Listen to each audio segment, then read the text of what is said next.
Do do do do do do. Do do do do do do.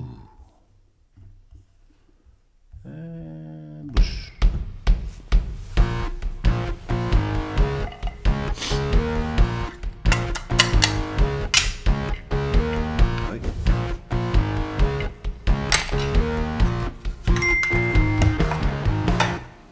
Sonic boom.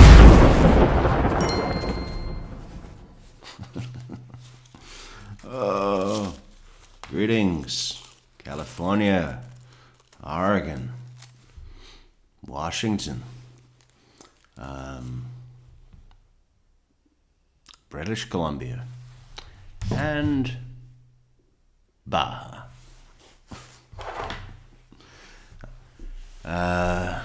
Colombia, like Bogota, good morning. Lima, good morning. What's Ecuador? I forget. Caracas, how you doing? Welcome back. Yeah, we tried to sleep. Well, we didn't try to sleep. We don't have anything to eat here at all. Oh, what's this? A lovely pear.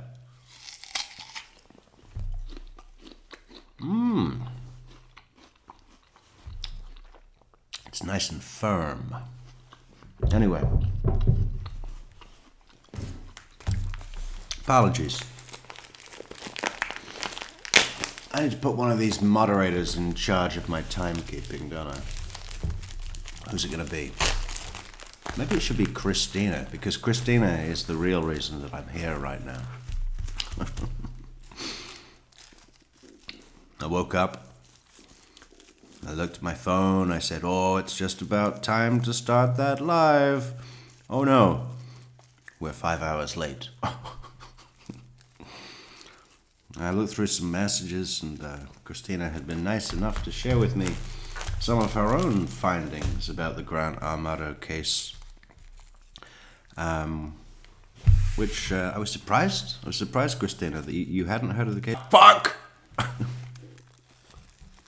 So I immediately just backpedaled on that and said, okay, yes, I will start a live immediately. It's great. It's great. You don't want to fuck with Christina, man. She's like our Midwest matriarch. Cracking the whip. So anyway.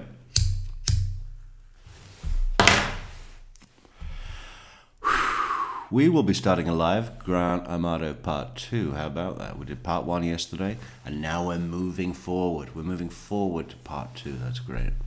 What did we get to? We got to the guardrail. Guardrail gate. Hey, Tamer Nagel, how you doing? Never heard of this case. Oh my gosh, it's a great case. It's on my Mount Rushmore. Okay, it's for sure just it's noteworthy. Put it that way. It's incredibly noteworthy. Great background. Do we need to give a brief introduction for Tamer Nagel and other people on the West Coast?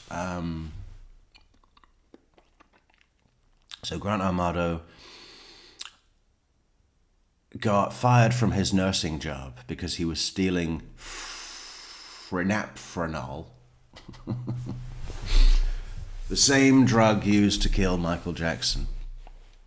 He was stealing all the prenaprenol from the hospital, and the hospital said, what's this? You've been stealing that very dangerous drug.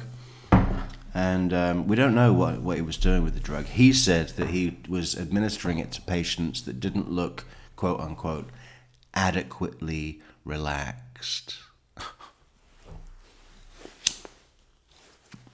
Bearing in mind, he's not a doctor. Are you adequately relaxed? Looks like you need some more of this drug that was used to kill Michael Jackson. It's just something in itself. He should have been locked away prematurely for murder, even before he killed his whole family. Oops, I've said too much. Hey, what time is it in Melbourne? How you doing, Mary? Where were we?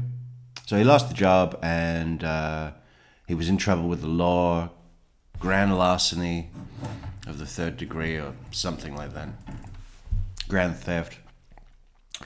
So, but that charge went away, but he just he couldn't get a new job and blah blah blah blah blah. So he spent all his time looking at these girls, these cam girls, like one in particular, this one right here, this voluptuous goddess, or at least that's what Grant saw her as. But he thought that they had a real relationship because he was paying her $600 an hour to talk and to perform acts. And over the course of 4 months, he spent over $200,000 of his parents' money, his parents' retirement funds. They were just about to retire from Florida, Chulioto, Florida, close to Orlando. They were going to move up to Tennessee. Woo! Hang on. I need something. I just woke up.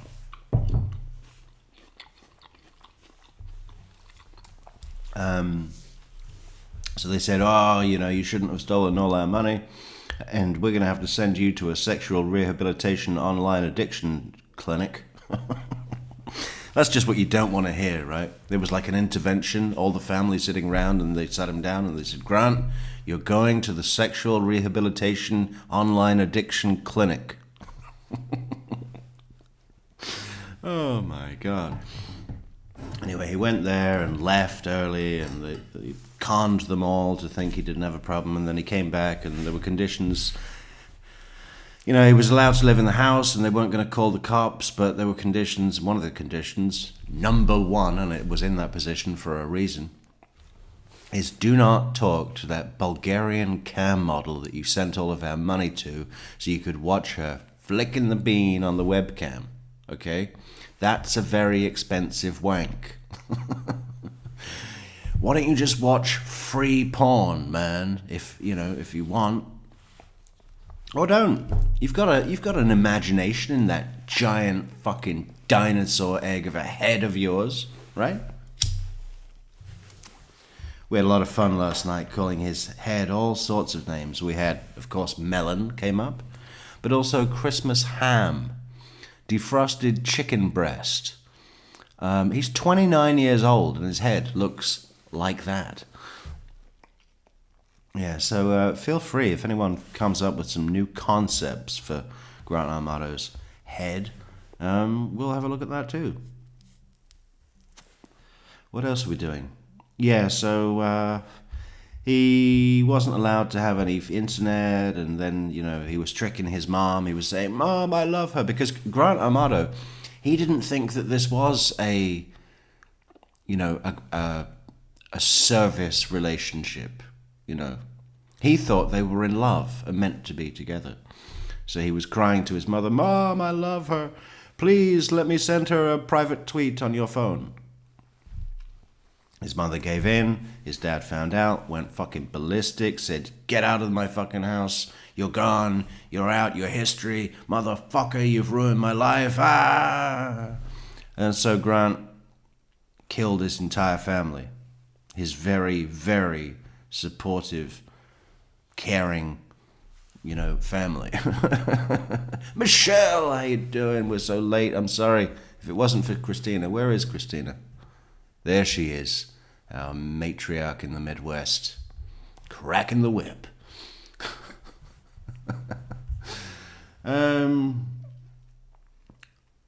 Yeah, so we were just given a brief introduction for Tamer's benefit. What else was it? Yeah, so, he killed them all, and now he's being interviewed.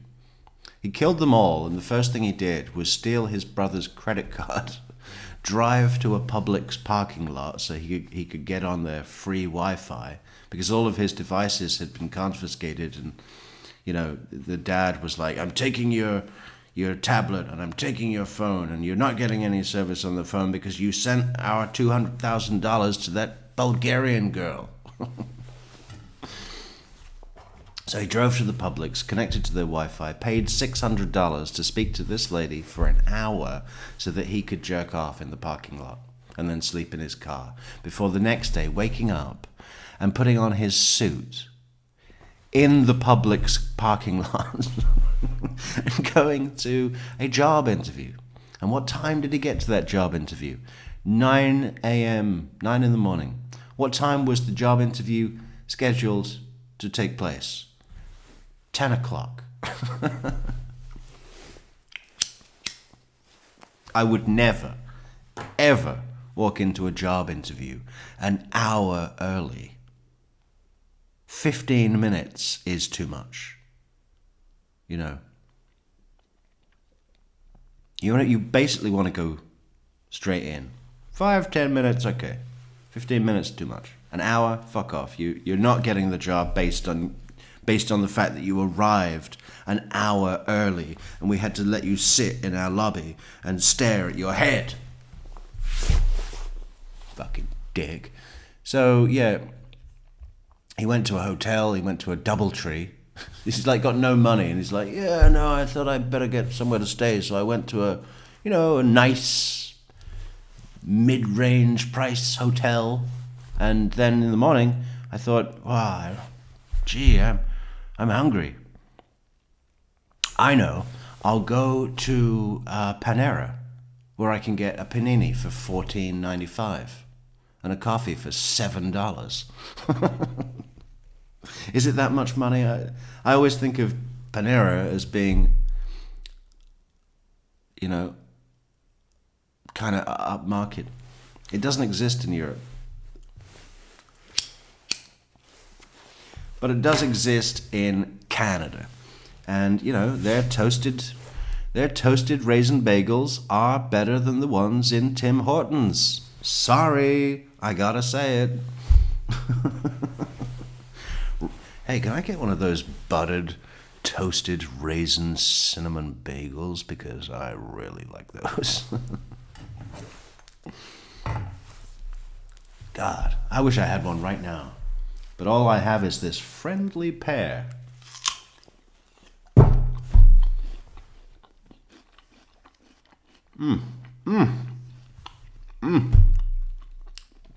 It's just the right level of crunch. I don't think pear chewing sounds are so horrible to listen to on the mic, right? Kind of nice, right? Satisfying? Baby. So yeah, he was arrested in the hotel. Serious arrest. About 20 fucking cops. Automatic weapons on the floor, cuffed. I think they did take the cuffs off, but just to put it into context, he was in sometimes when there's an interview and an interview and an interrogation. God, put that on the voluntary field sobriety test. Fuck all this touch your nose and follow the tip of my pen. Just say in an interview and an interrogation. Now try it after some tequila shooters. Yeah, he was under no illusion that it was an arrest, and he's brought in, but he doesn't mention anything. The whole first half of the interview is just like, oh, so you went to Japan? Oh, and their 7-Eleven has better food than we do in America? Oh my God, that's so funny. It's just a whole 2 hours of like this strange chit-chat. It's almost like a date. It's almost like, so what about your brother? Tell us about your brother. Cody and I had the quintessential fight each other, and then we got along. It's ridiculous. Not one moment does he ask, hey, why am I under arrest and in an interrogation room? But I think we stopped it yesterday, just before we get to the crunch time confrontation. So that's what we're going to be starting now, okay? Okay. Hello, Allison. Hello, GJHI2JV. Yeah. Yeah. GJHI2JV says Grant was in the Head Start program. Was ahead of his time and is obviously now headed in the wrong direction. The guy has to check in his head as carry-on before he boards flights. Yeah, and he has to try and fit it in that little, metal cage and can't. So they say, you're going to have to check that into the hold. Put your head in the hold. Oh, Alison's not feeling well.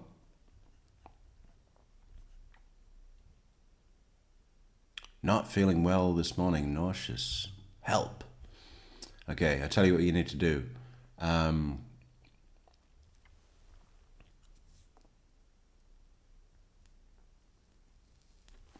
Get yourself a tall glass of full-fat milk and crack 6 eggs into it. Stir that up. No, don't stir it up. You want the yolks whole, okay? Tall glass, full-fat milk, 6 eggs, cracked inside.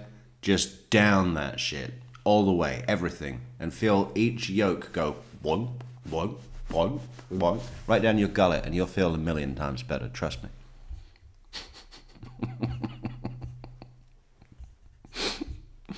I'm so mean. Okay, we are ready. We are ready. We are here.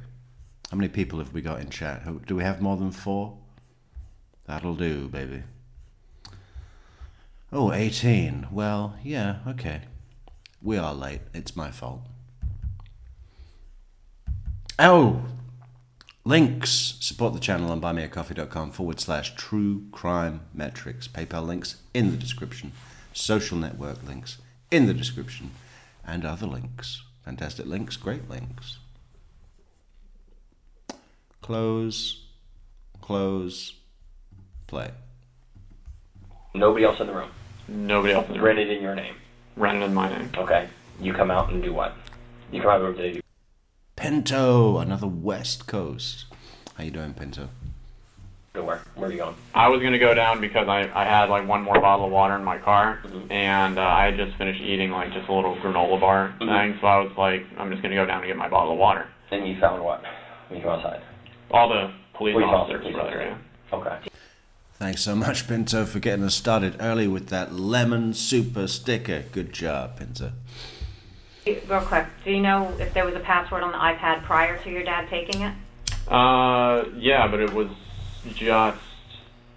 they were always like 2112. Okay, was so whatever. everything was the same. Yeah. Okay. 2112 is his address. Should we bring up a picture of his house that they had built? Well, it's not his house, it's his parents' house. Oh, and that's the other thing, right? We identified yesterday a bunch of stuff, right? We'll get to it. Let's just get rolling here. Here, we got a better map, just to... Okay.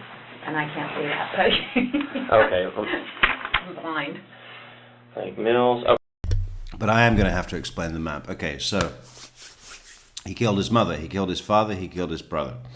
He did it in this order. Mother, father, brother. They know he killed his mother first because she was sat at her computer desk with a glass of wine and had not made one single action on that computer since 4 o'clock in the afternoon. And they know that the dad didn't get home until 6. He was killed in the kitchen, so he killed his mother, waited a couple of hours, probably jerked off. And then his dad came home. And then he shot his dad in the kitchen. Then he used his dad's cell phone to contact his brother and say, you've got to come home, because Grant and brother Cody are living with mom and dad at the time, right? So Grant used his dad's cell phone to contact his brother, who was at work at the time, and say, "You've got to come home right now. There's trouble with Grant," or something, because they were all like really supporting him, and it was just one of these situations. So he tricked his brother to come home and then shot him in the face. But as far as his story for the cops goes, his story for the cops is he didn't kill his parents, obviously, or his brother, his family, and that his dad kicked him out and he left the house, and then at some later point met up with Cody, brother Cody, outside of the house, and then Cody went back to the house when his parents were still alive, and Cody killed them, and then himself. That's the kind of story that Grant really wants to get over the line here. So the cops are now saying to him, "So where did you meet up with Cody outside of the house?" Now this meeting never happened, so they can't tie him down to a place, because if he says, well, it happened on the corner of this street and crosswalk or whatever, he doesn't know. I mean, they could go to a house and say, "Hey, do you have doorbell cam? Do you have Ring?" And then, verify that didn't happen, which would be a hole in his story. So there's this real song and dance about, here's a map. Point to where you met Brother Cody on the map, and he just will not commit. He's like, well, I think it may have been about a mile or maybe 2 miles from the house. And he's like, yeah, there was a guardrail, but it was very long. So I have no idea at what point of the guardrail we were at. This is what's going on right now. Okay. We've marked off there just for ease, and it's not, there's your house. Okay. Here's the guy with the fence with the lights there. Right. And you went down Fort Christmas going into Orange County. Right. And I would suspect this is about somewhere around a mile, give or take, from your development Do entrance. you remember a cross street or anything that it was near? I don't know if it's on here. Yeah, it'd be easy for you to see. Because it would be a road that's like coming in this direction, where it's like side road or like somebody's private road? No, it's like a side road. It's like a road that inevitably collects back up with 417, and it's like 450. I think what you're saying, that road, it should come back to 50, if I'm not mistaken. I think there's a split where it splits off, and if you go left, it'll wind up. it was before that. Yeah, it was before that split, where if you take that road, you know what I'm talking about. But it was before that. It's where there's another road that's intersecting that has like a metal guardrail, like a long metal guardrail. And it's just like a little, I don't know, I can't really describe it. It's like it should be a road that's coming in from this direction. I just have no idea. I mean, unless it's like one of these that's just like right off the map or something like that. Okay, here is, I think this goes back out, if I'm not mistaken, goes back out to where? Lake Pickett. Lake Pickett Road goes all the way from Percival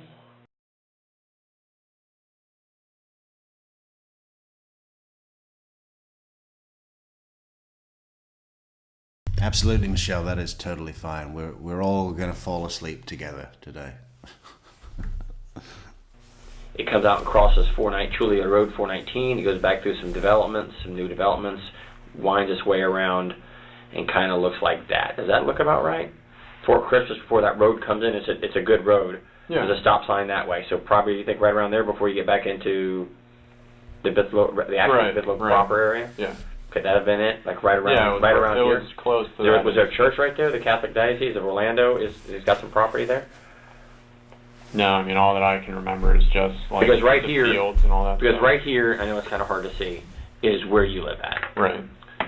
Is right, I think right there. Yeah. Sultan's right there. So then, yeah. That other road comes down, you say where the lights are down that way, and the only real road that comes down and goes back to the east will be that right there. So it's probably that. Yeah, I did not know. But it looks like a decent-sized road. It wasn't just like a little driveway or somebody's private road. And then it winds through. So it'd be Lake Pickett. Lake Pickett. Highway, what's it, 420? 420. So somewhere in that intersection. Somewhere, stop. yeah. Better. And then, when you left Cody, what did he say he was going to go do? Cody said that he will take care of it. Take care of what?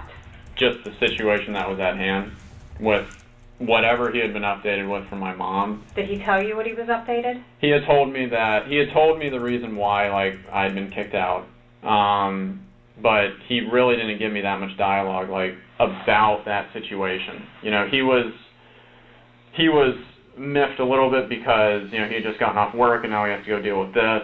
And then after that, I mean, it was just, he gave me the debit card to say, you know, to use this in case of emergencies. And then, I mean, that was pretty much it, because I don't know if, like, he had already said that he was on his way home, or if there were expectations, like, for a time with him for making it home.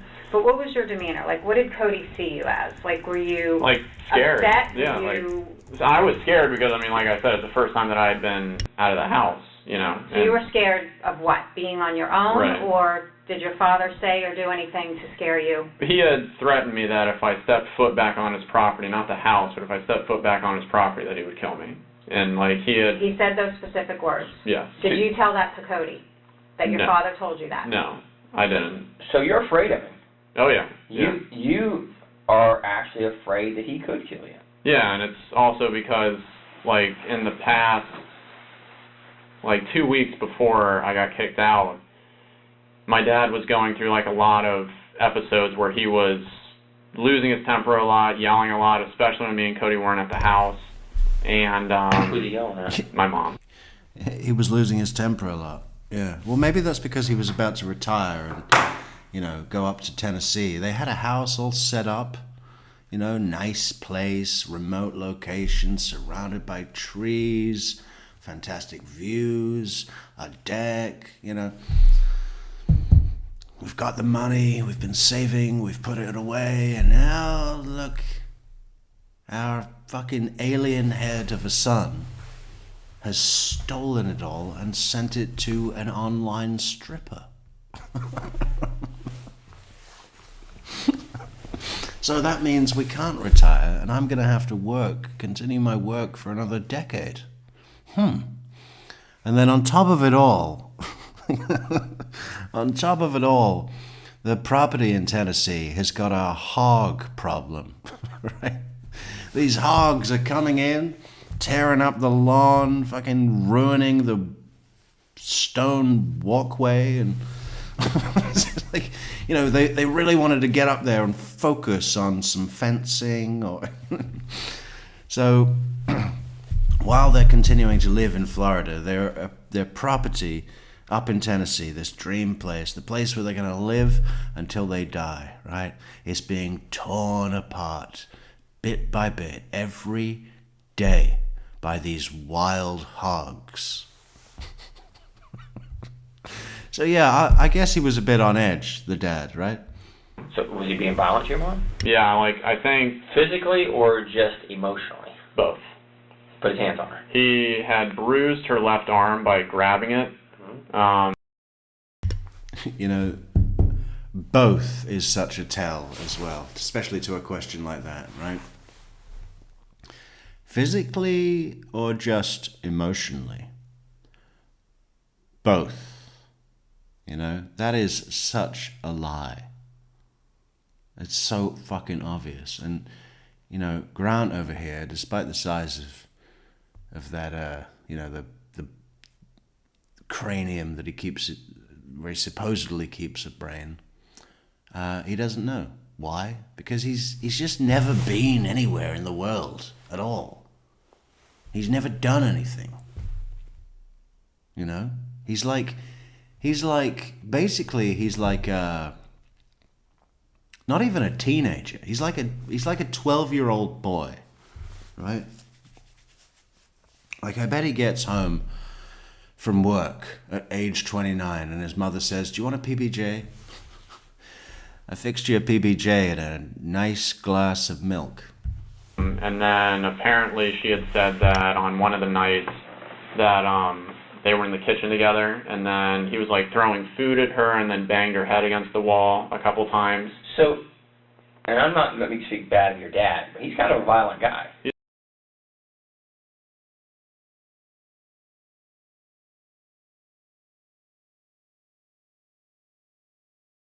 Banged her head against the wall. Okay. Well, thank God he didn't do that with you. Wrecking ball.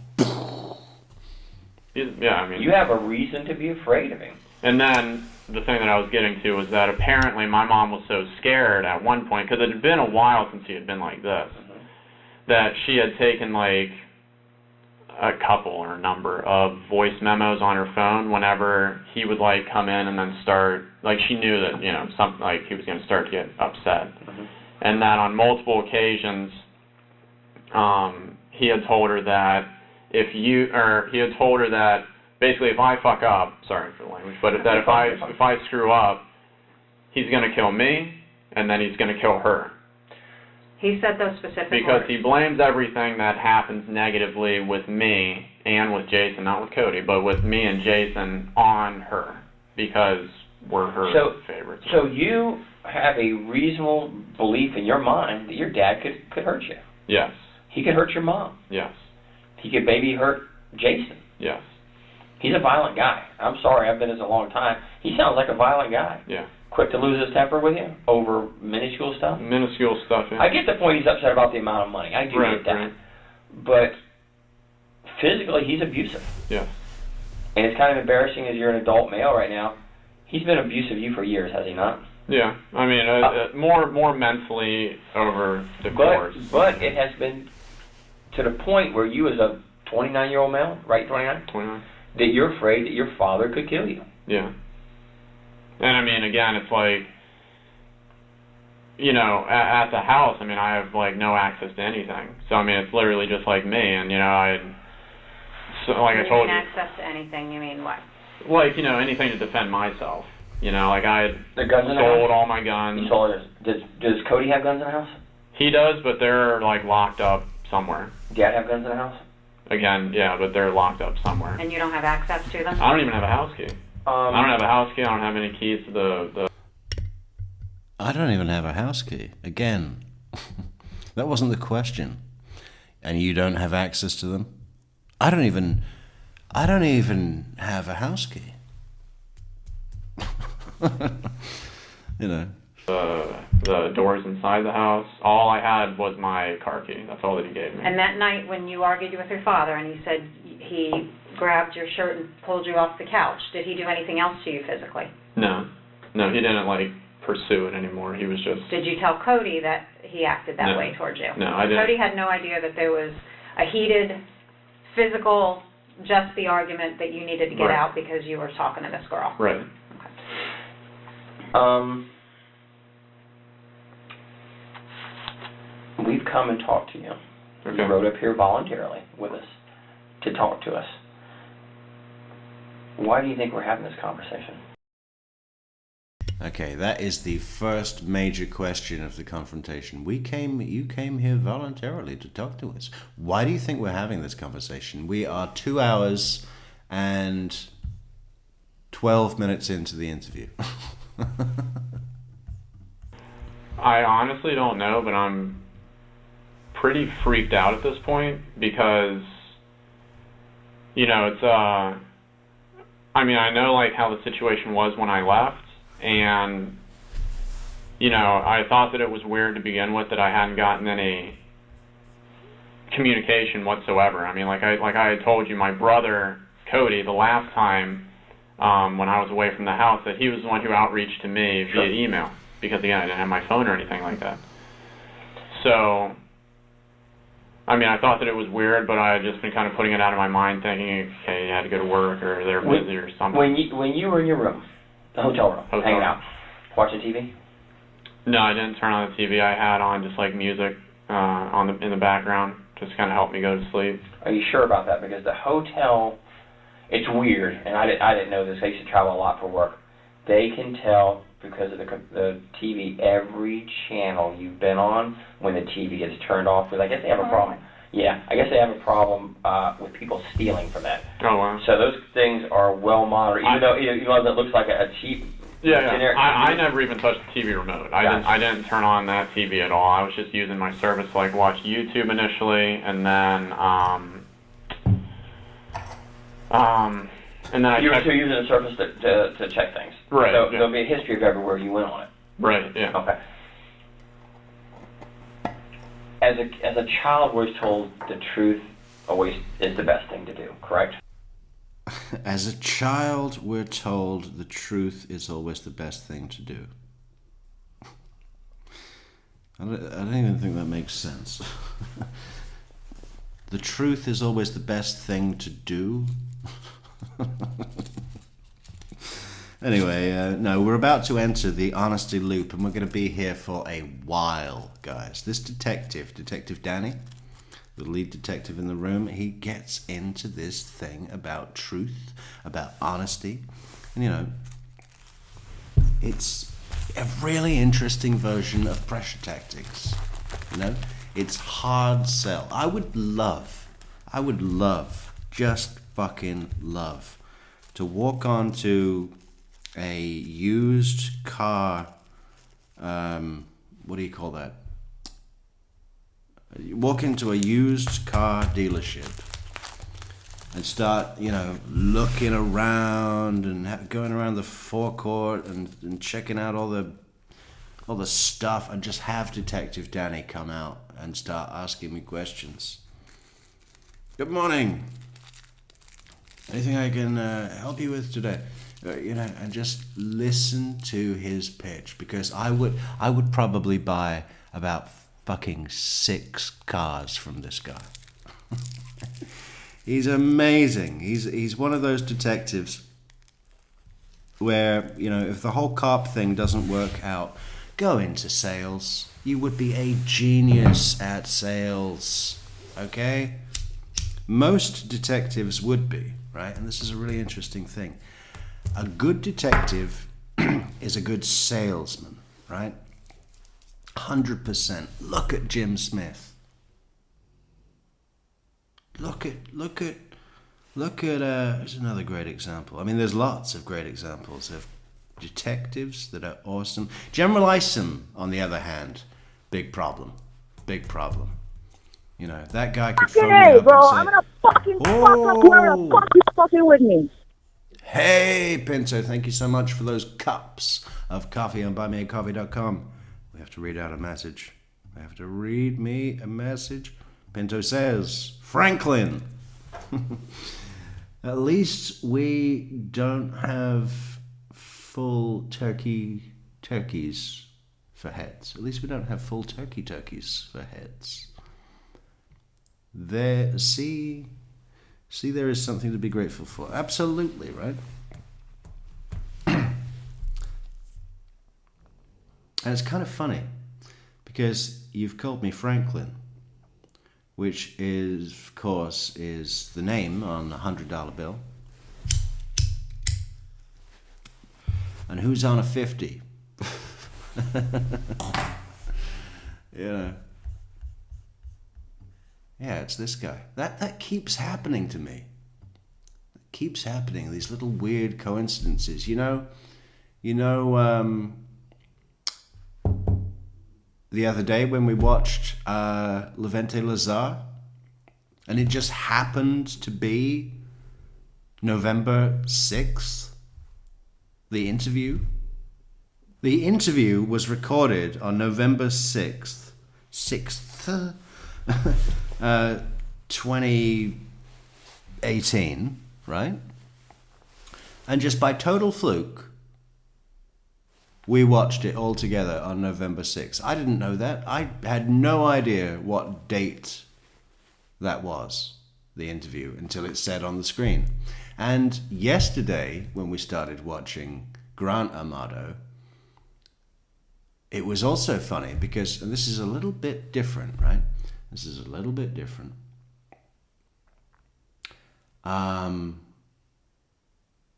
It was November 7th. And I know all you crazy Americans want to represent that with 11/7, but for the rest of the world, it's 7/11.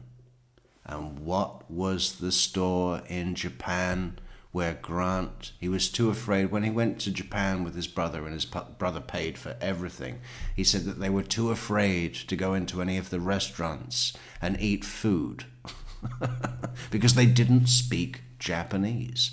So where did they go? Where did they eat? Somebody tell me in the chat. Where did Grant, Cody, and Jericho spend most of their time eating in Japan? Let me know in the comments. Quick! Quick!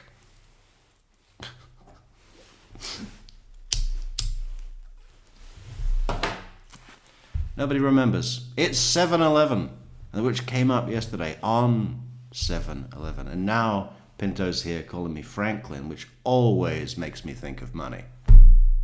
But then when we go down the denominations, we get to Grant. Fantastic. I love it. Correct. You agree with it? Yeah. And accidents happen, and things in the heat of the moment, things happen that we wish hadn't happened. But we make, I do it myself sometimes. My kids would make me so aggravated, I'll snap at them and then walk away and say, wow, I wish I would not have done that. That was not very adult of me to snap at my child for something. Yes, they're wrong, but I should be the adult and not snap at them. Right. Tell me what you think, because I can tell I've done this for a long, long time, and I read people, the way they act, and the way they talk to me, and the way they answer questions. There's something you want to tell us. I can see it in your eyes, I can see it in your body language, and just the way you act. Now's the time. Now's the time. If there's something you want to get off your chest and give us an explanation of what's bothering you, now is the exact time to do it. And now is the time. We saw this in Chris Watts, right? These feeble, well, they seem feeble, but you know, every little brick of pressure that is placed on Grant's head will eventually, you know, collapse or implode. You know, just like little. Now's the time. Now's the time to be truthful. Now's the exact time. You know, it's like, I wish there was a clock on the wall. I want to know exactly what time it is. In fact, they've got a clock on there. It's 11:37 a.m. Really? I didn't know that this was so early in the day. I'm giving you that opportunity right now to tell me something you want to get off your chest. It's there. I can see it in your face. I can see it in your eyes. You stepped out about that night. You're upset about it. You've been that since we've talked to you. I can see there's something been bothering you. Even though I don't know you from Adam's house, can't you see things in people that something's really bothering this guy? It's not that, you know, I spent a bunch of money I shouldn't have on this girl. So be it. You did. It's over with. Money can be made back. Something's bothering you. I'm just worried. Money can be made back? Well, technically that would be true. But, you know, if you're just about to retire and you've got 200 grand stashed, and then you don't have that anymore, and you've got to save it up all again, you know, while you're eating into your own retirement. And he had a horrible job as well. I mean, seemed like it was well paid. I mean, they had a very big house.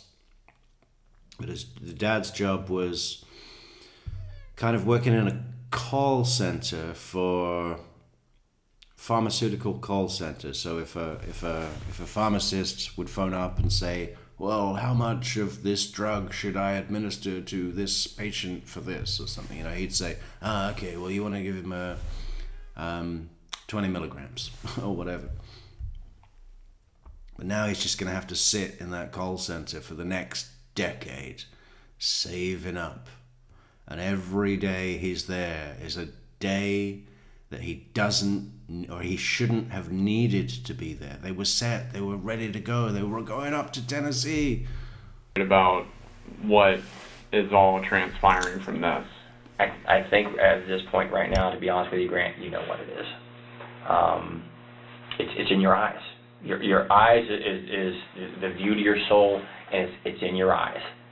And It sounds stupid, and people don't believe it. Like I told you out there in the car, did I not tell you?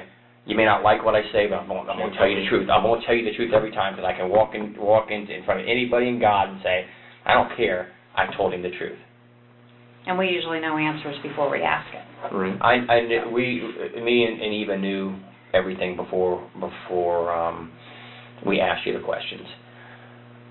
Now's the time to come to Jesus, be honest, because you're holding something back. I can see it in your eyes.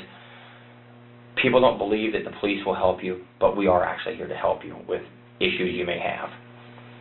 I think something happened, and you don't want to tell us, but right now is the time to get it off your chest.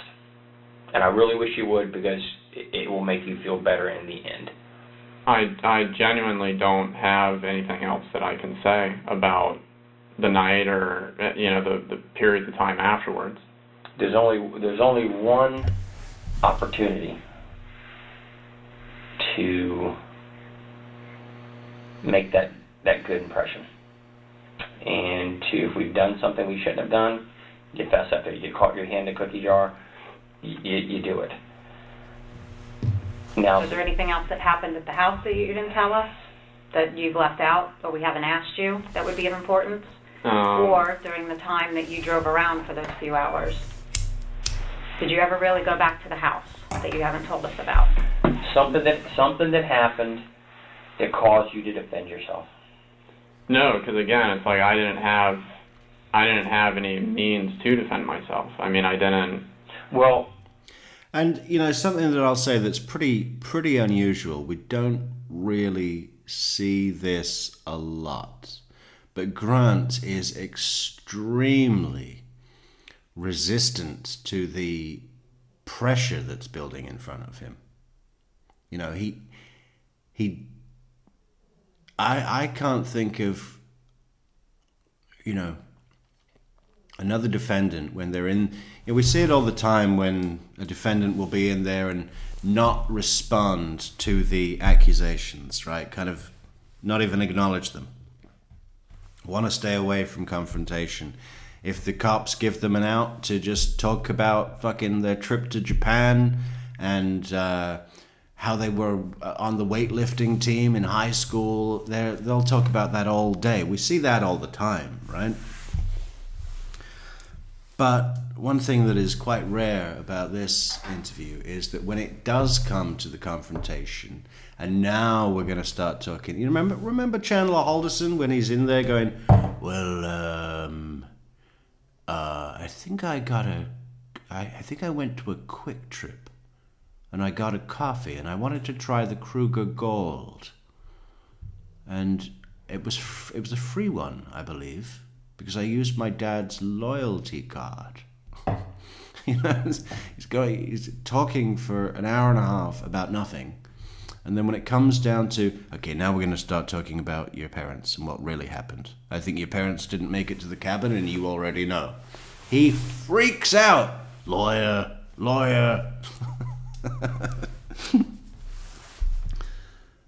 That's the common thing, but we don't see that at all with Grant. And there's a good chunk of this interview. If anybody sees one instance of Grant Amato getting flustered or backed into a corner or frustrated or desperately trying to prove, it does not happen. If anyone spots anything, let me know. We know from talking to that there's weapons in the house. Right. We know that to be a fact. Something happened that caused you to. Christina says you could never see that coming. You could never see that coming because you're always trying to get your struggling kid through whatever difficult phase they may be in. You never imagine that they will never get through it. I feel like I've got only half this message. You could never see that coming. See what coming? The fact that he murdered... Oh, I think it's nearly impossible for a parent to imagine that their child would actually murder them.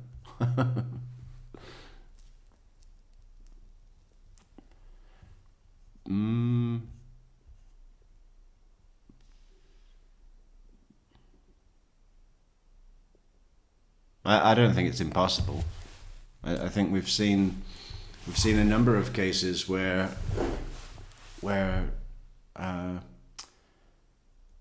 mean, yeah, I totally get what you're saying. I mean, look at Joel Guy Jr., right?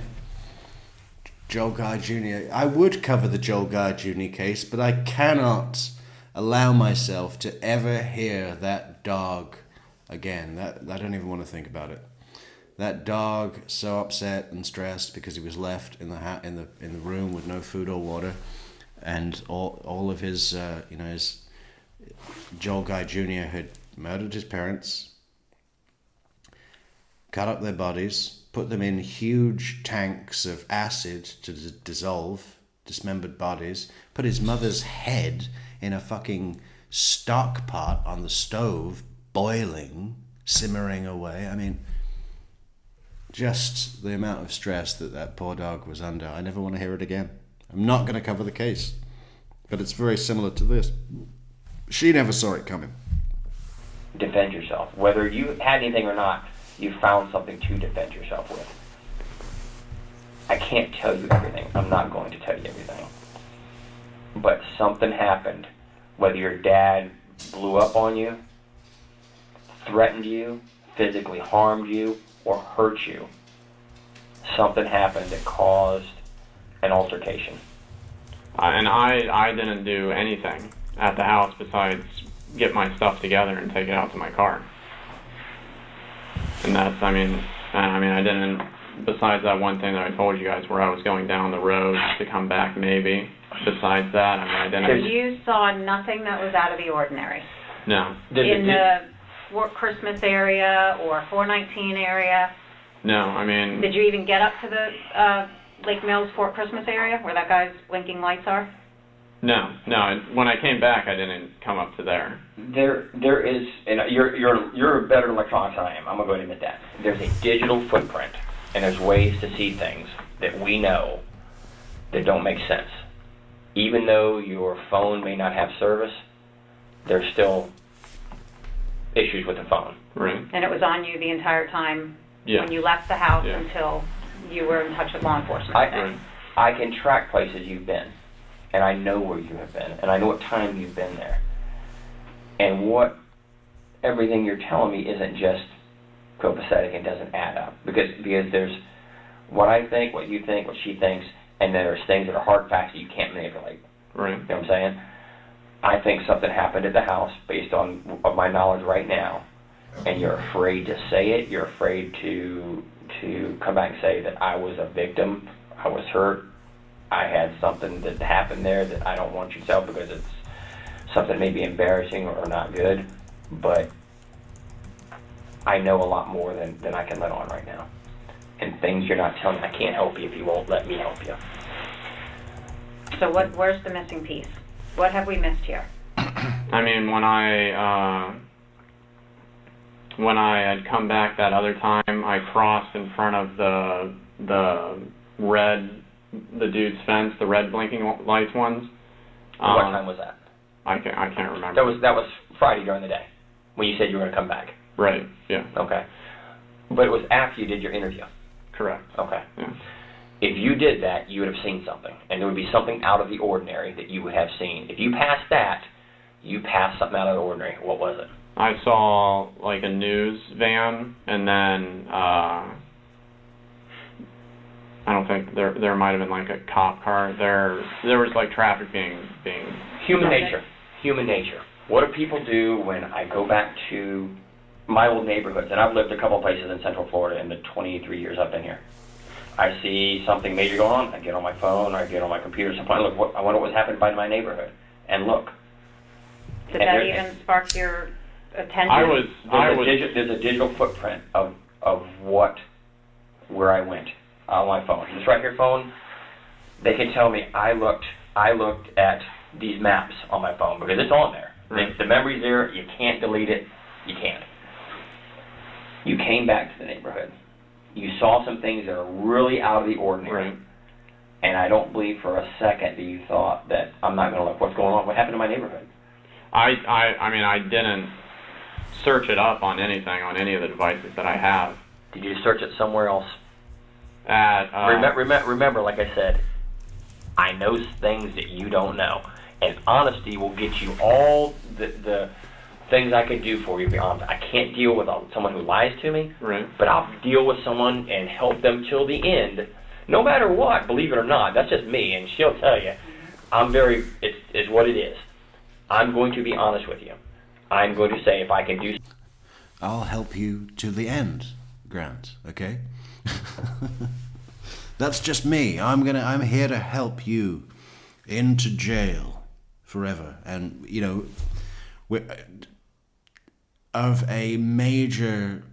I can't tell you exactly, but you said won't you tell me, and I'll tell you if you're being truthful. What'd you search?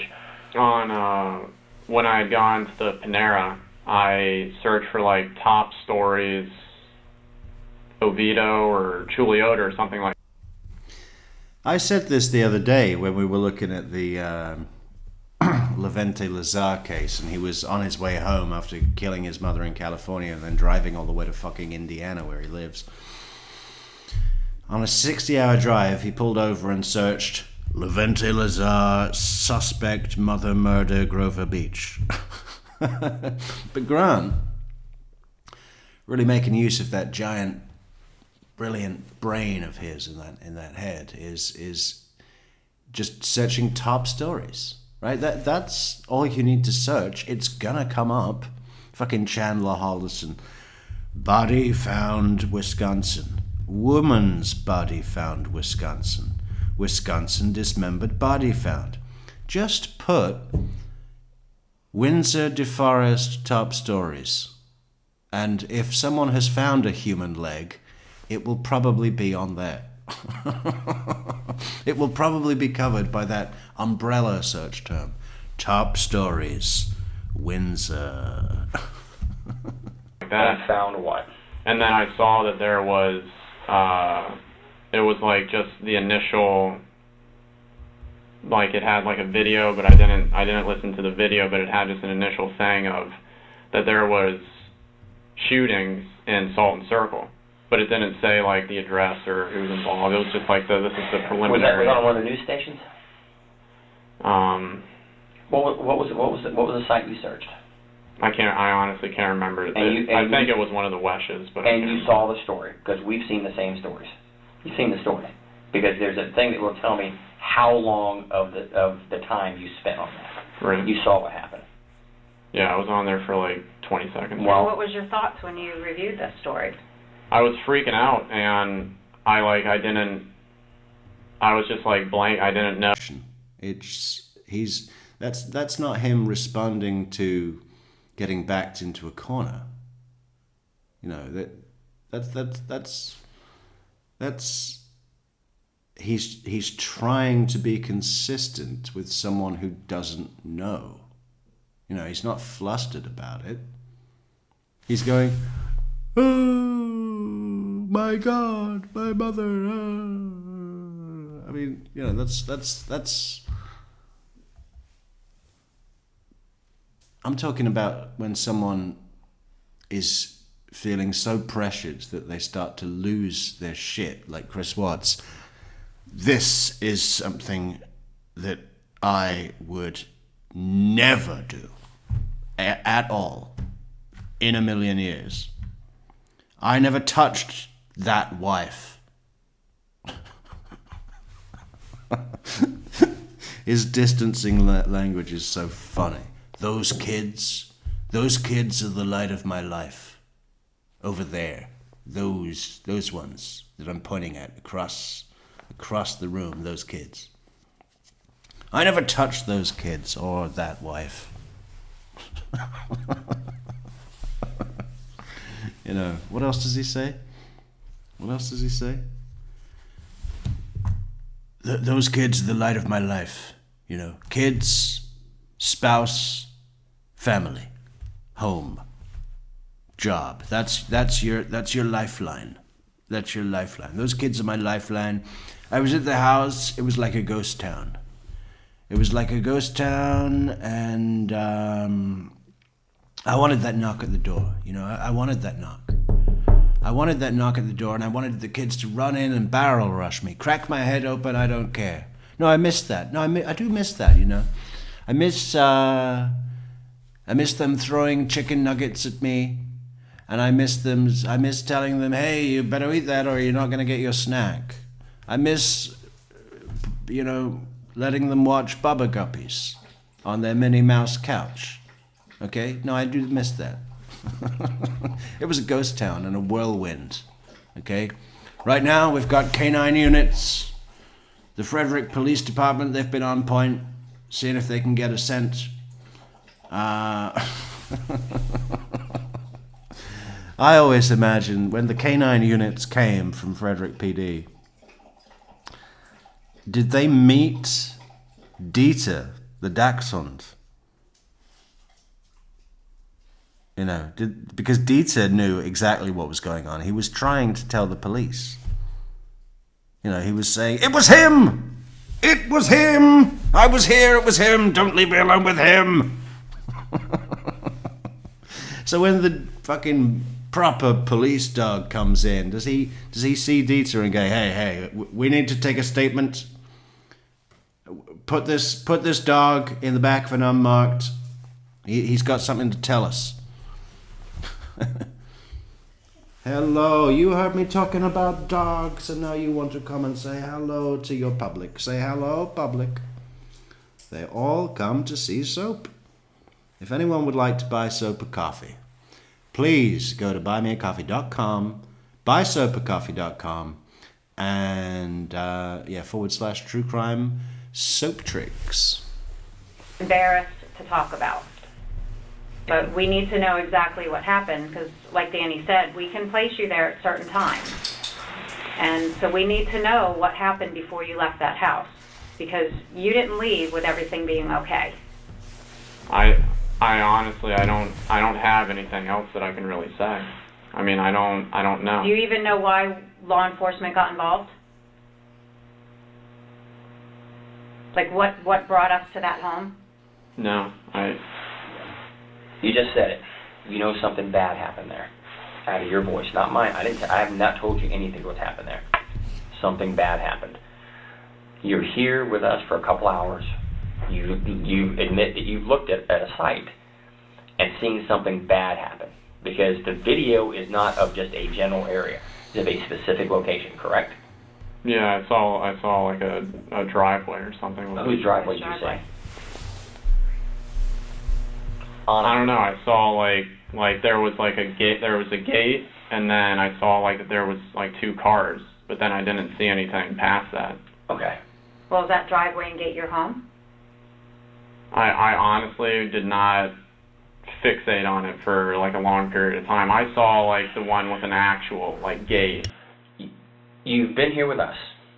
You think something bad has happened at your house, and to date, so long you haven't even asked us about anybody. Well, that's because for the last time that I was arrested, I mean, like nobody would tell me anything. Once you start telling me something that's truthful that I know, then we're going to have a conversation of exactly what happened. GJ says, I think Grant was put up for adoption by vultures. I've never seen a human being look like this. That looks like this.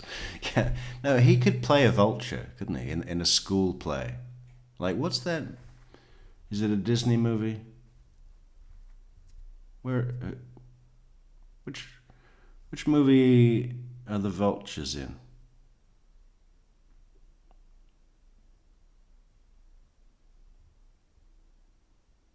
I don't remember. What the fuck? What Disney movie are there vultures in? I mean, you're a smart guy. You know something's happened at your home. You have law enforcement here. You haven't heard or gotten any emails. Well, I mean, I'm just scared as to what the answer is. Well, you need to help yourself by filling in the blanks of what happened that night so we can give you the answer. No, Christina, it's Jungle Book. It's Jungle Book. There are no vultures in Lion King. That's hyenas. You know, with Whoopi Goldberg, there's the chief hyena.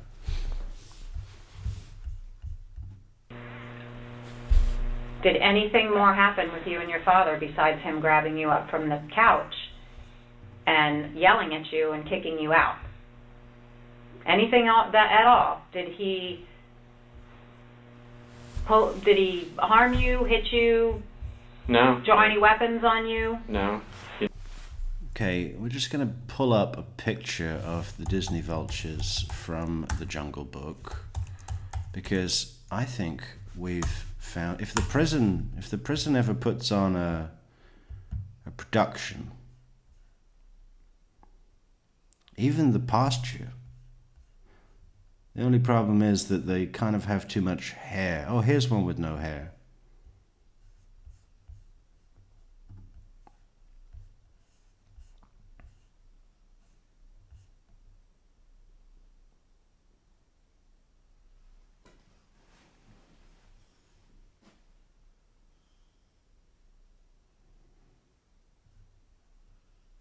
What? Were they played by the Beatles? The Jungle Book director tried to get Paul McCartney and Ringo Starr to cameo as the vultures. Okay, tried is the word.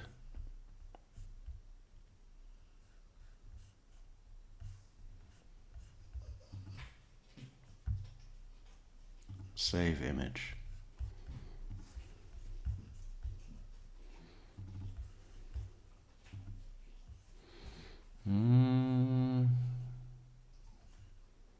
Oh, you motherfucker.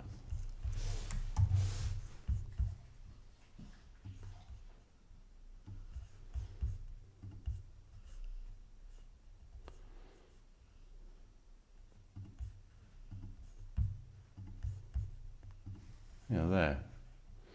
Now the one that looks most like Grant is just off screen at the bottom left. But you can imagine. You can imagine, right? Didn't do anything like that. Blue River, hello. Where are you, Blue River? Where are you in the world, Blue Ray River? You better be in the fucking Mississippi Delta. With a name like that, you better be singing a song about losing your job and you know, your wife leaving you. Anything bluesy. I mean, he was just yelling. This is the time to come to Jesus, to be honest, because you know more. I'm looking. This is the time to come to Jesus, to be honest. We should have been writing these down. Every honesty. Step over the honesty line, Grant. Shake the honest hand of truth. I mean, it's crazy. I'll be with you. I'll be honest with you to the end. So in the end, I can walk into anybody in God and say, I don't care. I told him the truth. I was honest. And she'll tell you. She'll tell you how honest I am. Your eyes tell me exactly that you are hurting inside. I get it. Brother, I get it. You're hurting. And this is the only time we can help you. Because once we get to a certain point, there's nothing I can do. It's And this is the only time we can help you. See, when Detective Danny is like a runaway honesty train, a train of honesty just running away, you know, full scale downhill. Detective Ava, second chair here, there's several occasions where she just tries and pulls it back to, okay, we're going too far into the honesty well. Let's try and get it back. And this is the last time we can help. This is the only time we can help you, Graham. In the hands of who has it. Nothing I can do. I love that one. I love this one. This is brilliant. He says, after this, it will be in the hands of who has it. Write that down. That's got to go on a mug. I want that mug.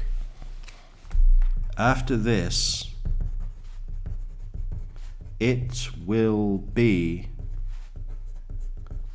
in the hands of who has it. I love sentences that are so long that they appear to have meaning just by their verbosity, but when you actually break it down, they have no meaning. After this, it will be in the hands of who has it.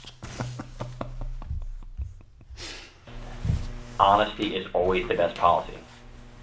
You get caught stealing a car, you admit to it, I get it, how can I get help? What can be done to help me? And let me tell you the rest of my story. You're holding And if back. something happened that you were defending yourself, then we need to know that. If you were protecting yourself because you were in fear, then that makes sense.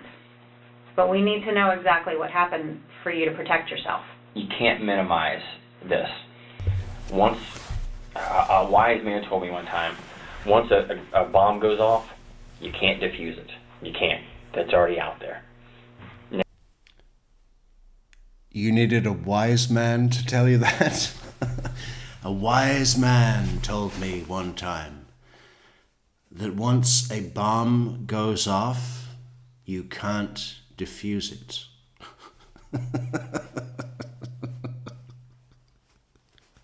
Can you imagine the look of enlightened revelation on his face after the wise man told him that? Oh my God, you're right. So if the bomb goes off, we can't then go in and defuse the bomb.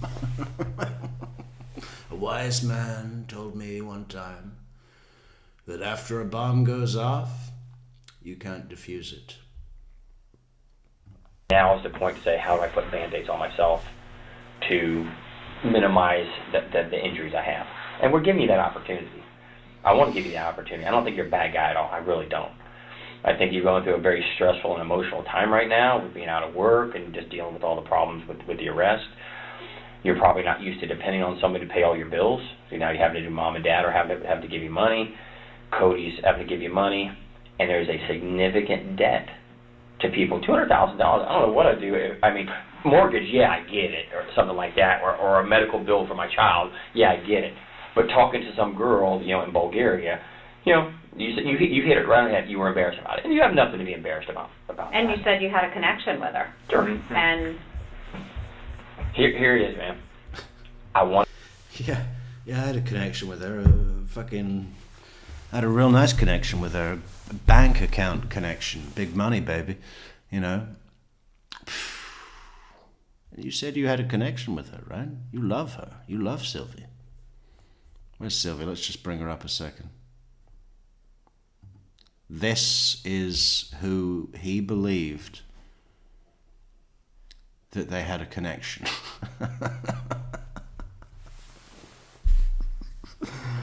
Oh, it's so funny what comes out at trial, because I think Grant was in, I don't know if it was on the Cam Girl platform or if it was like a private Discord, but there was a group, like a chat group of Grant and other people that were perhaps not quite as obsessed as Grant and deluded, but people that were, it was like Sylvie fan club, and they would kind of argue on there. Like Grant had this letter. Let me see if I can pull up the Christmas card. Grant Amato. Yeah, he had this letter that was written to him from her, or that was what he believed, and he treasured it. He was like, that was written personally to me. And it was like, no, it wasn't, man. That's what she sends out, right? And it's all this generic bullshit, like, oh, you're so hot, baby. I love you so much, baby. Oh, you make me feel so good, baby. What the fuck? If your relationship isn't any deeper than that, it doesn't exist. Okay? Oh, my baby. Fuck off. How did you fall for that? And it's no fault to her. This is her job. Most people understand that it's a paid-for service. You know, even in those whorehouses in Nevada, you seen that documentary with the crazy horse? Like, you can go in there and they'll bring out like 30 women for you to choose from, to go in a back room and have sex with. Anything you want, it's paid for, blah, blah, blah, blah, blah. But there's also stuff in there, I think it's called the girlfriend experience, where a guy will go to the Crazy Horse brothel in Nevada and not fuck a prostitute. He will just go there, and they've got a bar and a food. He'll go there and they'll have a drink and they'll have something to eat and they'll walk around holding hands, and she'll be saying things to him like, "Oh, baby, you're so nice, baby," you know, and they don't have sex. That it's not, there's a separate service for just this thing called the girlfriend experience. And this is what this was, but online. You know, she just does her makeup and puts a corset on and looks at you with a kissy face going, "Baby," you know, that's it. Most people get that. There's no issue with her. Some people get really angry at her, like that she conned him or that she should give back all the money. And I say, get real. You know, what are you talking about? What are you talking about? Why should she give back anything? This is her job. It's not her job to say, okay, this guy wants me to put a dildo up my ass on video, so he better be paying me $600 an hour. It's not her job to then go, okay, are you sure everything you've said is true? Are you sure this money is coming from your own account? You're not going to kill anyone for this money, are you? You know, that's not part of her role at all, and it should not be any of her responsibility. Would it have been a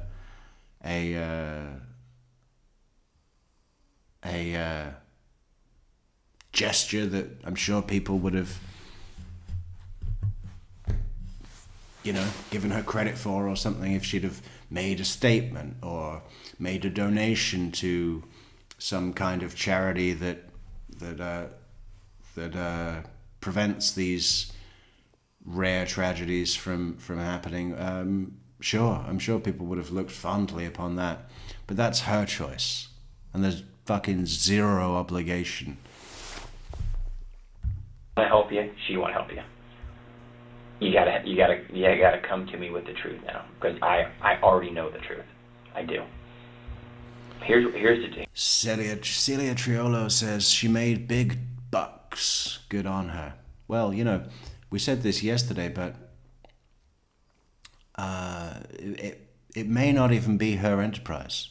Bulgaria, Romania. I mean, look at that. What's that guy called? Tate? Andrew Tate? Isn't that what... I never watched anything about that guy, but I understood that was what he was doing, which is just rounding up women and saying, okay, you're now going to be performing on this cam site, okay? That's what we're doing. And I'm keeping all the money. I mean, that whole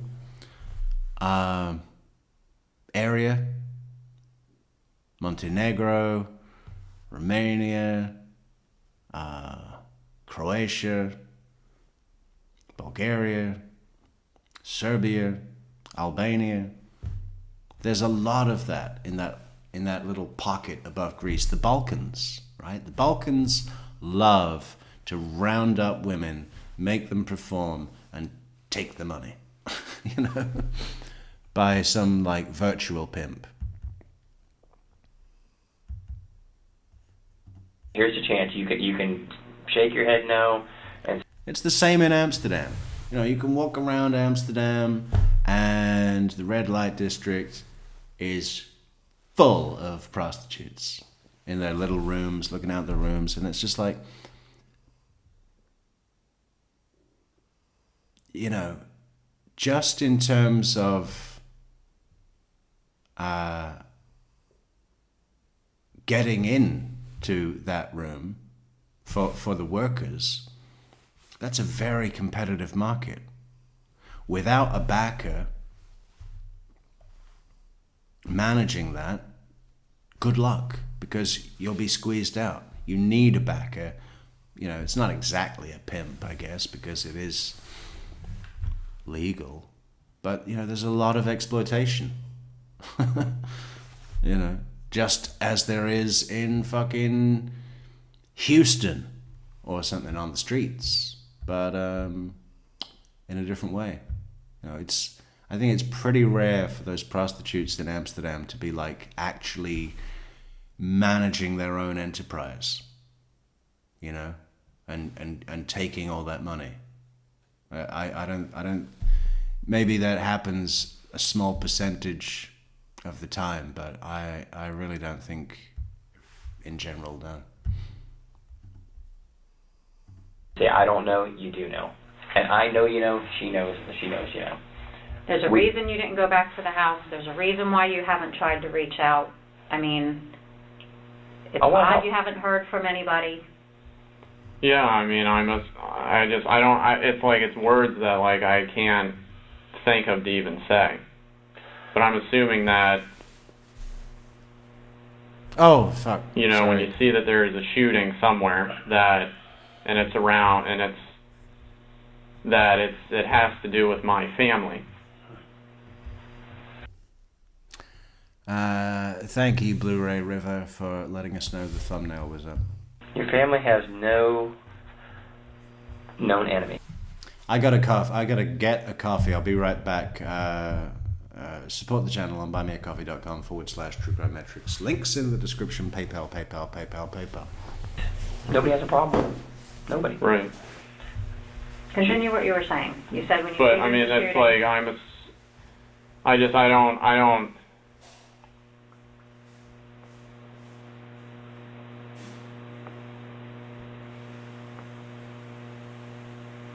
Like I don't know how to even say the words.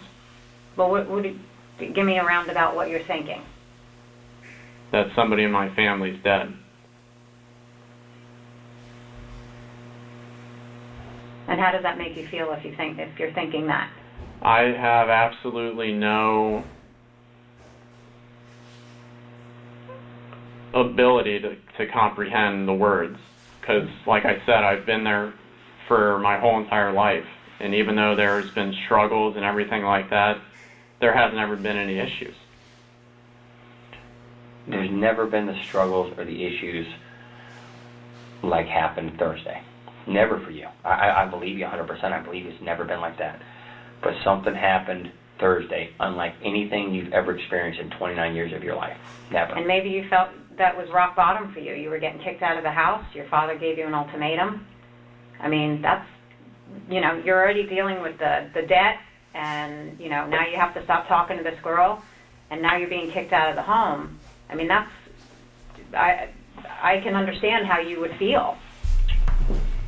I mean, that you'd want to lash out, or, you know, if something happened, you'd want to defend yourself. Sure. Absolutely. But we need to know what happened. I mean, I can tell that you guys are, like, leading me into a certain way of what... The only thing we're... There have never been any issues. Good catch, Christina. leading you to is wanting to get the truth from you. Not trying to make you say something that's not true, that's not accurate. The truth, the end. That's it. That's all we want, is the absolute truth. Because it's got to come from you. It can't come from us. It can't come from us. Do we know what happened? Yeah, we already know what happened. But it has to still come from you, the truth. Because the parties involved, that's, in all cases, you want the truth from them. I don't want somebody to say something that's not true. Absolutely not. I want them to say, this is what happened, and here's why it happened. Because sometimes there are things that are justifiable. I'm dealing with a case right now where some people were jumped in a house, there was a shooting, and the people involved in the shooting are not going to be charged because they have the right to defend themselves. Nothing in the state or federal law says you have to be seriously physically harmed or killed. Nothing does. You have the right to defend yourself. Absolutely, you have the right to defend Fear yourself. of your Sure. you being hurt or your life. But Grant, I just need you to come. It's there. It's there. I can see it. It's on the tip of your tongue. You want to say, let me tell you what happened. I'm being honest. I think you're being honest about 95% of the story. I truly do believe you're being honest about that. I think there's that 5% as most people, because they're afraid to actually talk to us and tell us their story. And sometimes we can help justify their story once they tell us the truth. It's a fact. It happens that people are afraid to tell things. They're afraid, I'm going to get, you're not going to believe me, you're not going to like me, you're going to think bad of me. It's not the case at all. I have no opinion one way or the other. I don't know you. I don't think bad of you. I just don't know you. If you're a friend, I would think different of you, or somebody I know was something else, or had previous dealings. Yeah, I may have an opinion, but I don't have an opinion of you. I just don't, because we don't know each other. We've never contacted each other, have we? No. So there's no reason for me. But I've been honest with you the entire time, and I will continue to be honest with you till the remainder of my career at the Seminole County Sheriff's Office. I'll always be honest with you. Call me and say, hey, this is. I'm going to tell you. Again, you may not like it, but I'm going to tell you. That's just me. And some people don't do that, and some people will tell you things that are... He's got this weird kind of bragging thing that he does, right? The detective. He's just like, listen, I will be here until the very last day of my career, okay? And I'll be honest with you every day. You may not like what I'm going to tell you, but I'll be honest. And if it's the truth, then the truth will set you free. And, and she'll tell you. It's just like... how many times do you think Detective Ava has heard this spiel? She's just sitting there like rubbing her temple like, oh my God, oh fucking again with this shit. This never works. This doesn't do anything. Just shut up. I would have already had a confession if I was in here alone. Grant, step forward over the line of truth. I'm reaching out, Grant. Shake my hand. Shake the honest hand of my honest career. It's a long career, Grant. Grant, I've had a great career, okay? I've had a long career, an honest career. Right now you're being about 95% honest. We need to get to 100, okay? Now's the time. Now's the truthful time for you to be honest and tell the truth. Every day of my career, Grant, I've been honest.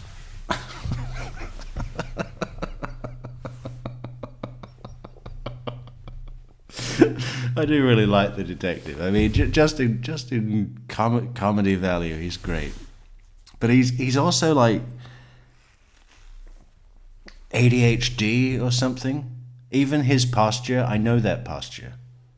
The detective's posture is, you can feel the leg going up and down. You know what I mean? Misleading? I'm not going to tell you anything that's misleading.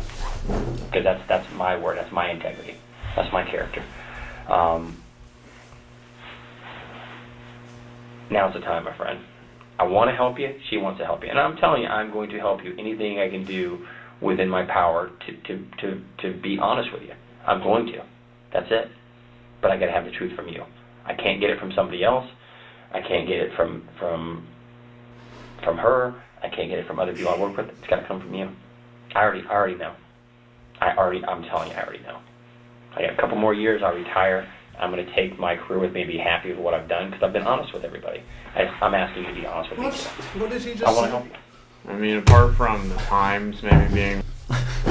Did I hear that right? I was just coming back into this room. He said, in a couple of years I'll retire and I'll take my crew with me. What? That's not how that works. You don't retire en masse, okay? It's not like the Super Bowl or some other sporting event of which I know nothing. wrong, I don't. Let's hear it again. To be honest with you. I'm going to. That's it. But I got to have the truth from you. Grant, the truth is reality. And to be honest with you, I've been honest every day. Can't get it from somebody else.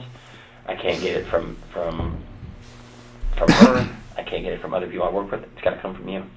I already know. I'm telling you, I already know. I got a couple more years. I'll retire. I'm going to take my career with me and be happy with what I've done because I've been honest with everybody. I'm asking you to be honest with me too. I want to help you. I mean, apart from the times maybe being wrong, I genuinely don't have anything else that I can say about what transpired during the nighttime. Well, he said career. I'll take my career with me. From her,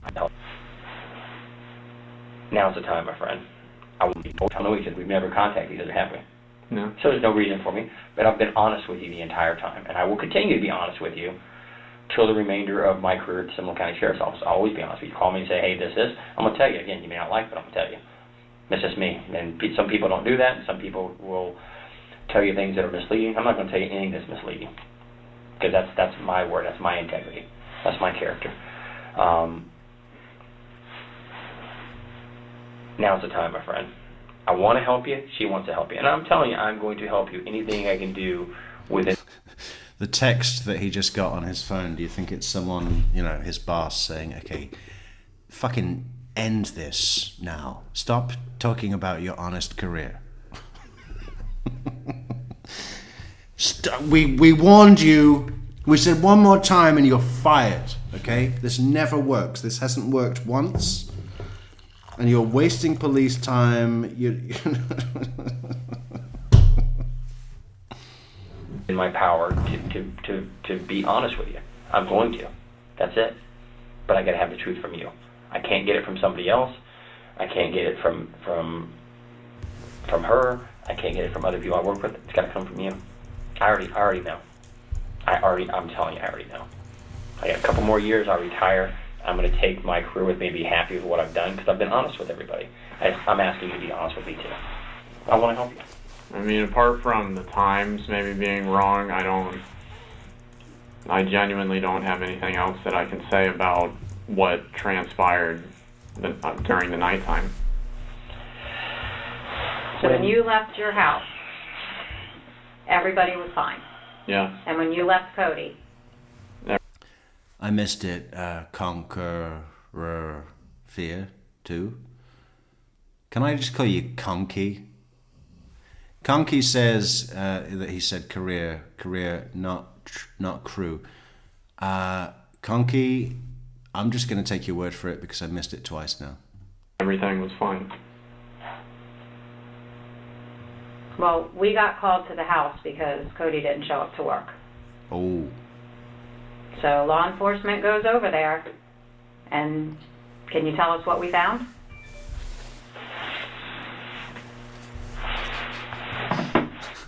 Text on his phone, I want to see you outside. You're going to be in my office in 1 minute. Pack your shit, clean out your desk. No more warnings, Danny. We all agreed, Danny. If you stepped one fucking toe into the circle of truth and the honesty loop, again, you're history. Get out of the building.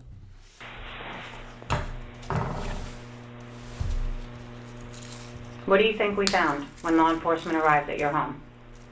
I mean, you guys are talking about guns and you're talking about other things that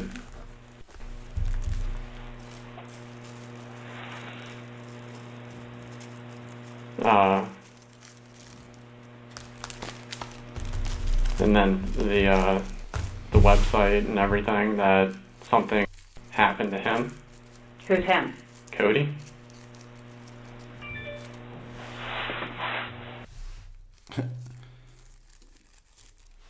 This kind of guessing game that Grant is now playing. So, you guys, you mentioned guns, and you mentioned the website. So if we put those two together, I suppose the most likely thing is that something happened to him. Rising intonation. To who? To Cody? You know, it's just not how that goes, is it? And as bulletproof Grant might be to the pressure, you know, he does not get flustered. He does not really panic at any point at all. Not like Chris Watts. You've got to believe me.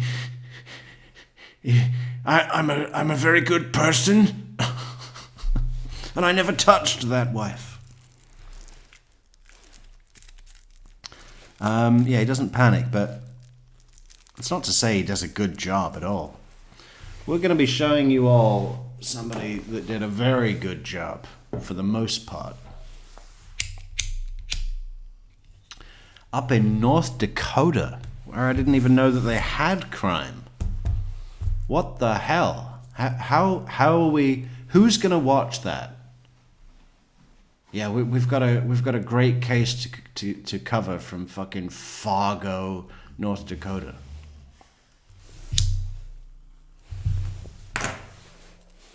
It's just gonna be me, isn't it? Me and soap.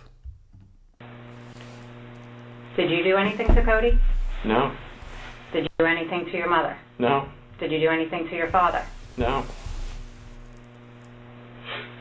You have any reason to believe that anybody else would harm them? No, the only thing that I was told was that Cody would take care of it for me. And that's all that I know. But you... He really hammers this line home, right? And what does this remind me of? We've seen this. Where was it? This thing about lines getting really pushed. You know, Grant is saying, the only thing I was told is that Cody said he would take care of it for me. I'll take care of this for you, Grant. You know, this kind of movie line. You know, it's a movie line, isn't it? I'll take care of things from here. You know, leave it with me, Grant. I'm gonna go over there with a gun. You didn't tell Cody what your father said to you, correct? Correct. So when Cody made those comments to you, what do you believe he meant by that? Have you guys ever talked about? That he was gonna... I thought he was just gonna do what he always does, which is where he just talks about it and he figures out whatever strategy he needs to.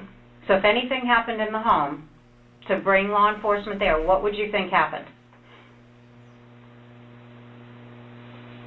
That there was a shooting. Between whom? I don't know. Between Cody and my dad. And why would you think that? To protect me, or to help me, or to do something with me. So you're telling me you did not shoot Cody, No. your father, or your mother? No.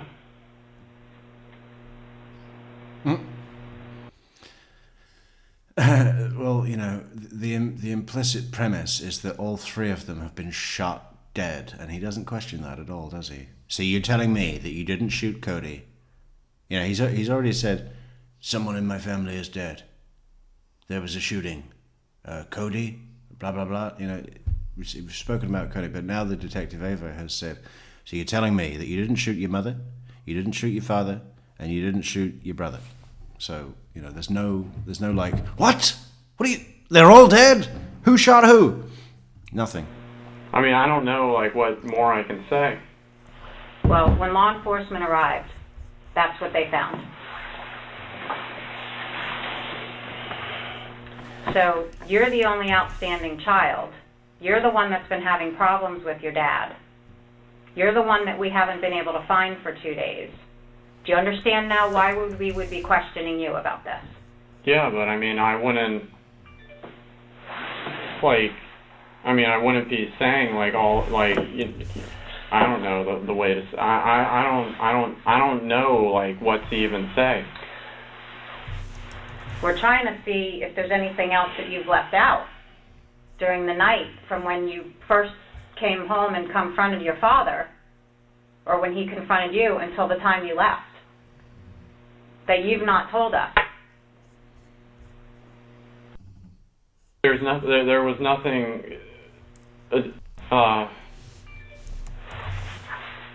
There was nothing to that level of confrontation between him and I. So if anything happened in the home, you believe it would be Cody and him? Yes. Because I don't have, access to anything. Access. Who caught that earlier? I think it was Christina. Anytime he says access, he means guns. I don't have access. Well, I can tell you from what we learned right now, because you know what the news has said, correct? You know what the news has said. I own. Let's take a pause and review one of the emails that Grant sent. I think this was to a reporter that was inquiring about his case, and it was sent in May 2019, so about 4 months after this interview. Oh, hello. Let's see what it says. Hello, Colin. I haven't read this, but we might as well read it together. I wanted to first tell you not to worry about apologizing for the delay. I understand the trials and tribulations. Fucking adolescent. You don't need to be that wordy. I understand the trials and tribulations of everyday life on the outside. He's only been in jail for 4 months. In the outside, I understand the trials and tribulations of everyday life on the outside and how time seems to stand still in here. While my situation still remains as depressing as the day I found out what happened at my home and my subsequent wrongful arrest and incarnation. I think he means incarceration. It is an incarnation. You have been reincarnated as a vulture. Let's just go through this sentence. How does anyone not proofread? In a formal letter. While my situation still remains as depressing as the day I found out what happened at my home and my subsequent wrongful arrest. So if you omit the first clause, while my situation still remains as depressing as the day I found out, it doesn't make sense, you fucking arsehole. My subsequent wrongful arrest and incarnation. I wanted to thank you again for reaching out to me and continuing to speak with me. I also wanted to take this moment to be thankful that all my bunkies and cellmates have been kind and friendly despite everyone's circumstances, including my own.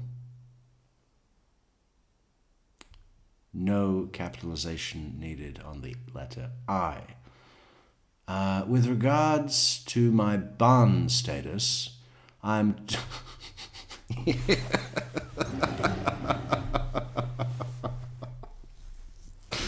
What is that status, Grant? Well, it's Florida. It's a triple homicide with an array of aggravating factors. I would put that in the maybe pile.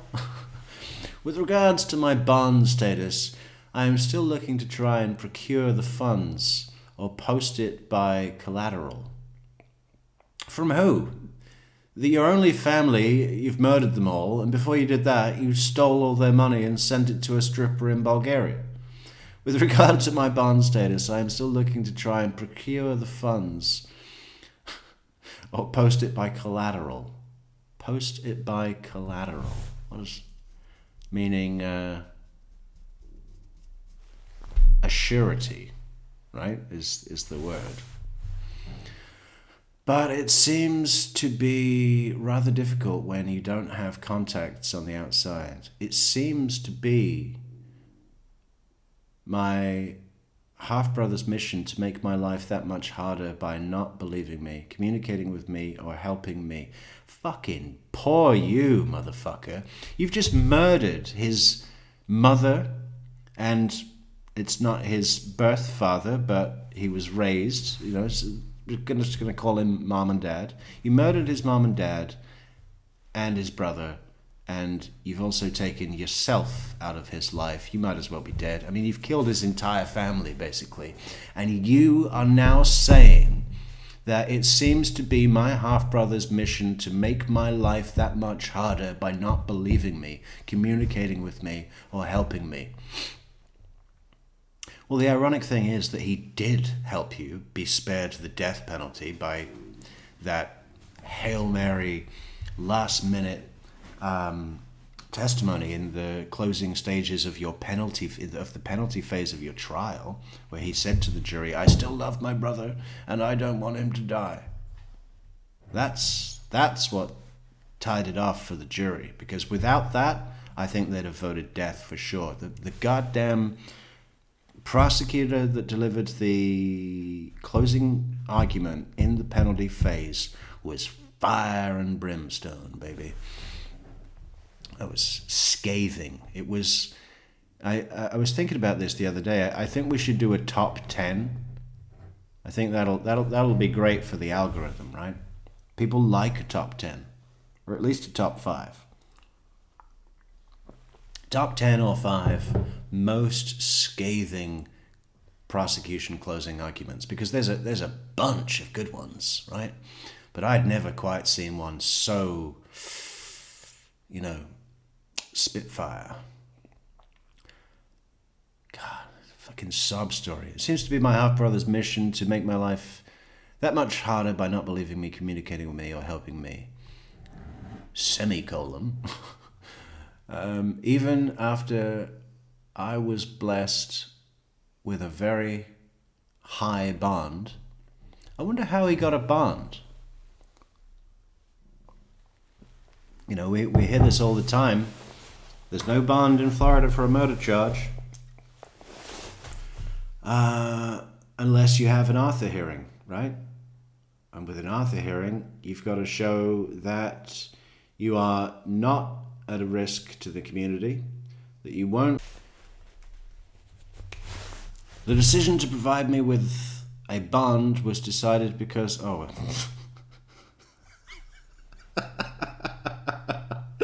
It's right here. The decision to provide me with a bond was decided because of a reason that is outside of my legal knowledge, improper procedures at the very least. Well, that does sound interesting. You have no legal knowledge, Grant. I can't speak for the judge's personal discretion, but I believe my judge is very fair. Sandra Bullock, doesn't she look exactly like Sandra Bullock? Where's the judge? Judge in Grant Amato case.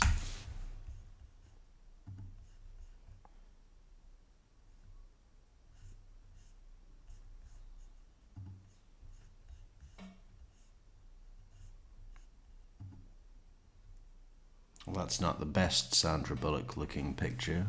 It's going to be a good one. Oh, we'll come back to that. I can't speak for the judge's personal discretion, but I believe my judge is very fair and understanding at the very least. I feel blessed to have her as my judge. I will say this before getting into the rest of the...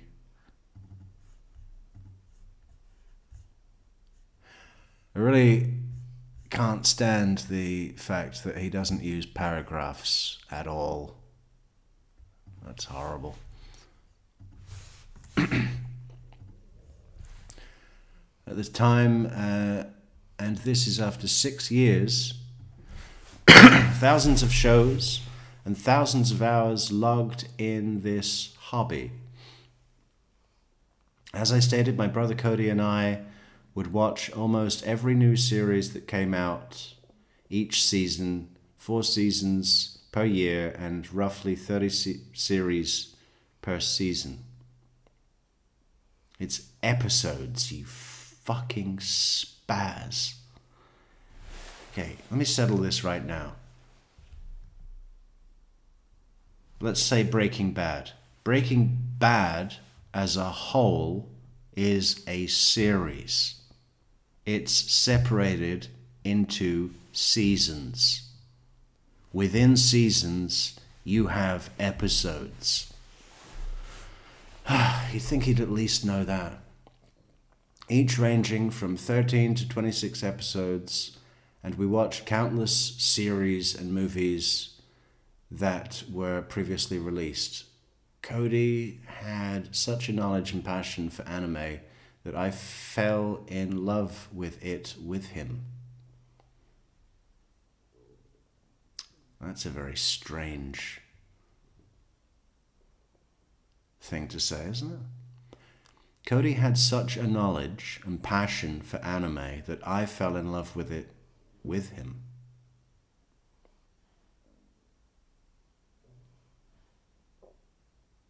I wonder what a psychoanalyst would make of that statement.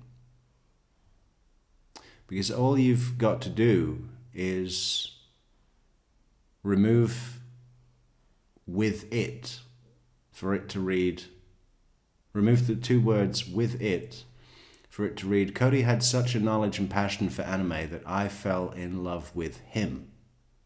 Right? And when you've got a sentence where such a cursory omission forms the real intent of the communication wanting to be conveyed, that says something, you know. What he really wants to say is that he fell in love with him, right? Perhaps, because there's some strange fucking beyond bromance with those 2 guys. It was just freaky. They were like some sort of couple. I remember numerous nights that we would finish an episode or a series and talk the night away over coffee down in the kitchen. Thinking of this brings several other anime to mind that I would recommend, so I will name a couple and a few production companies and artists. There are just too many to name, but if you wish to know more, I'd enjoy talking about this for hours. I would recommend anything by Kyoto Animation, Shaft, Clamp, Sunrise. Some specific shows besides the ones I mentioned above would be K-On!, my second favorite anime of all time. I watched the series over and over about 7 times. And then is that a face? That's a face. Nikiju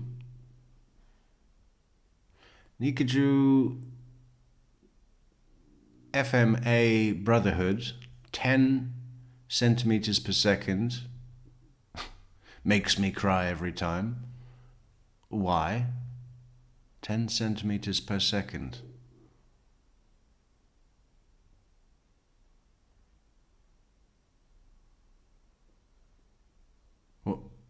What does that, what's funny about that?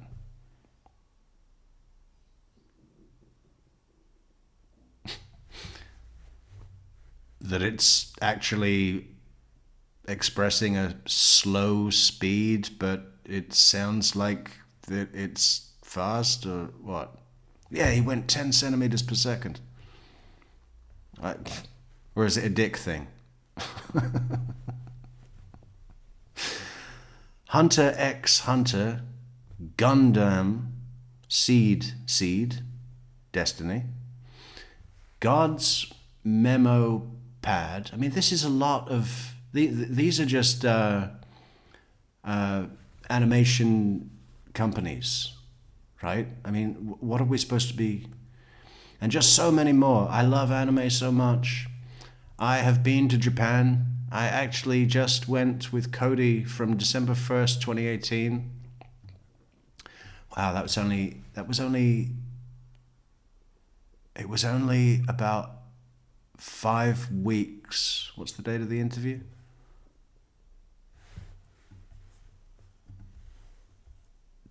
January 26th. So, all right, we'll call it. They were there for 2 weeks though, right? So, oh shit, we lost him. Had loads more if you didn't shoot him in the temple. Because of our love. Because of our love. Because of our love. For the culture that was derived from all the anime we watched. Yeah. I think they just stayed in the hotel room watching anime and then went down to the 7-Eleven. They had this really weird thing of like, oh my God, we don't even speak Japanese. How are we going to go to a restaurant? And he kept going on about the culture and the wonderful Japanese culture and everything like that, which of course is incredible. But he didn't actually get... He's not talking about experiencing the culture of Japan from being in Japan. He's talking about while they were in Japan, they watched anime in the hotel, and I think they went to a few, I don't know if it's museums or, where you go in and, I guess anime museums, and learn about the culture through how it's expressed within anime, which you could do that from Florida.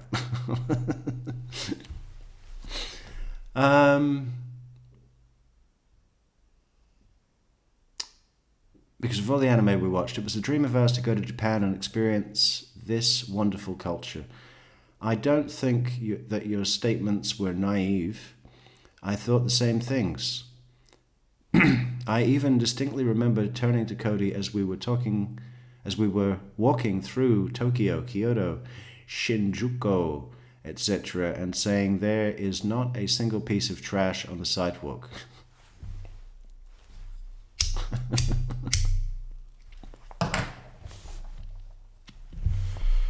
Yeah, well, there's more to it than that.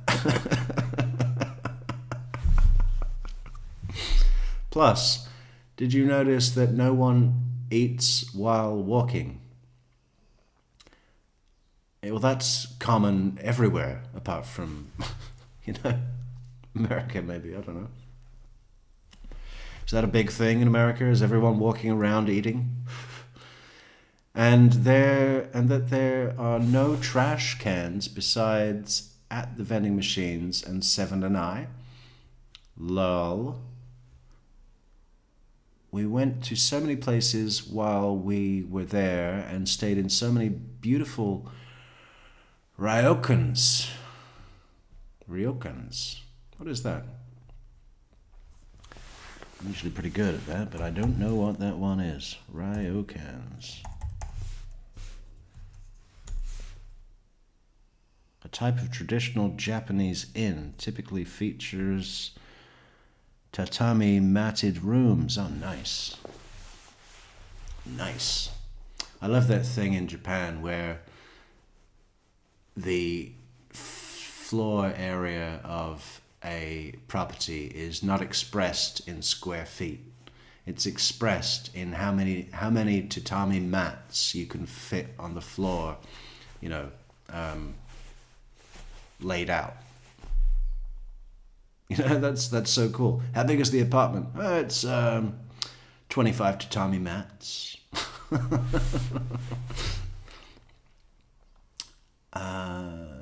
Ragans, that was truly a dream come true.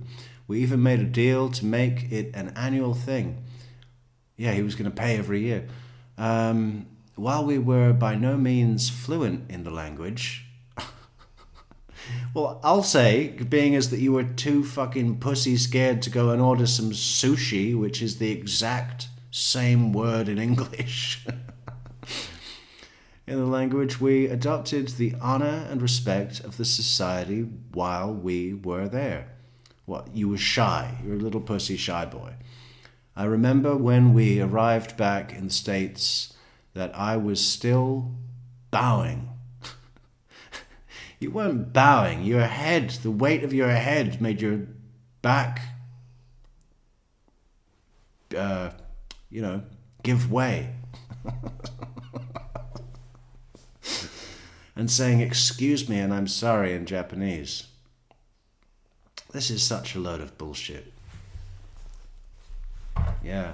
I walked around Florida saying arigato and sayonara. Sayonara. Arigato. Arigato gozaimasu. In Japanese, embarrassing, I know. This is another topic that I could go on and on about if you'd like, I can talk about this more as well. Yeah, I'm good. Regarding Chulioda, it's another topic all on its own. It was my home for 25 out of my 29 years of being alive.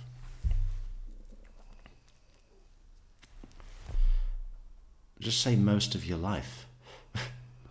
My home for 25 out of my 29 years of being alive. Well, those are the years that we have already identified as being relevant. You don't need to embellish, but thank you. Come again. It used to be so recluse and rural. But over the past 5 years has had a great deal of development. This is both a good and bad thing. Fortunately, we live in an old neighborhood that stayed peaceful despite all the development. Our property was about 4 acres. Whoa, that's nice.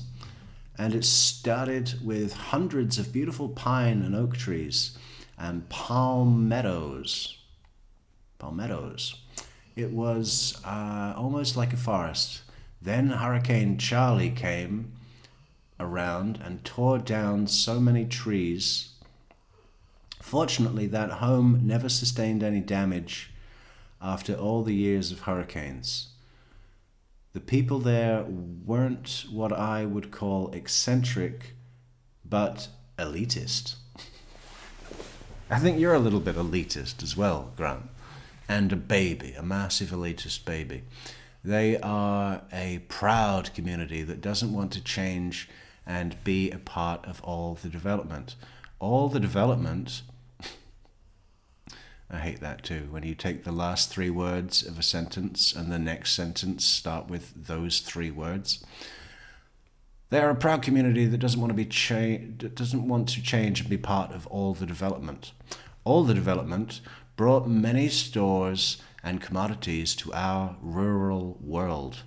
My only complaint about living right where I did was that the extremely fast internet packages hadn't reached us yet. Well, you could always move out. You know, what do you want? You want to live in a rural area and have lightning speed broadband. You know, think about it. Neither did Uber Eats. Yeah, I'm sure that was crushing for you as well. Has anybody, let me ask you this, right? I've probably done the Uber Eats thing twice.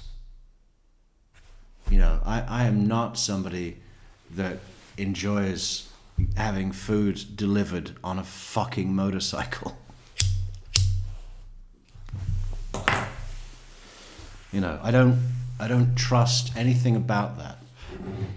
If food is served to me and it's not piping hot, I get fucking pissed. You know, I get pissed, man.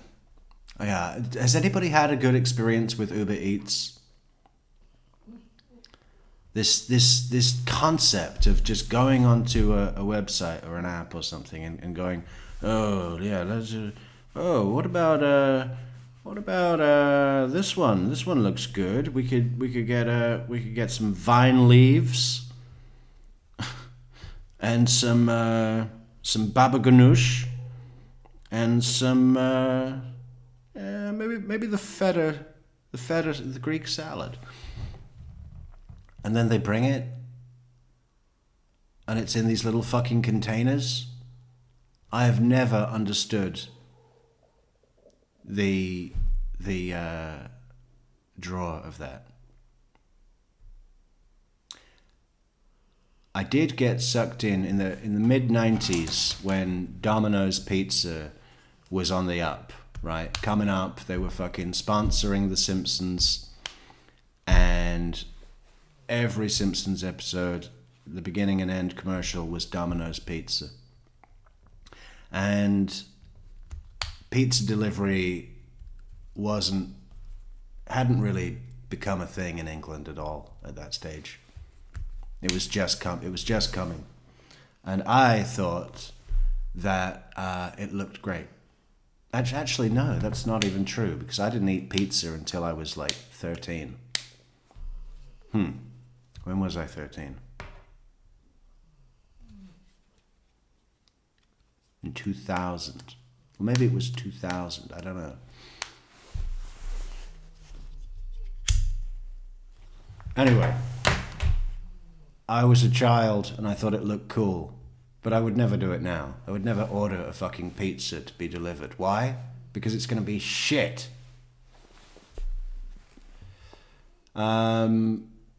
They are a proud blah blah blah blah blah. Where were we? My only complaint about living right here is neither did Uber Eats. Sad, I know. There is so much more to all these stories, and I'd love to talk about them all with you. Maybe even without my privacy being invaded by this place. I wouldn't worry about that one, Grant. I have your number now and would like to call you. Hang on, there's just a little bit more. This is interesting, though.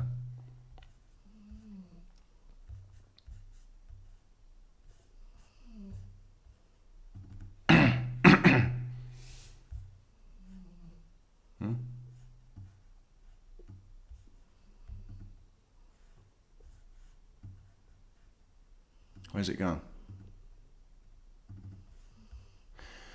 Okay, it doesn't come on the screen for some reason. If I can bond out, there's only a small bit left. If I can bond out of here this coming week, I would like to talk with you this way.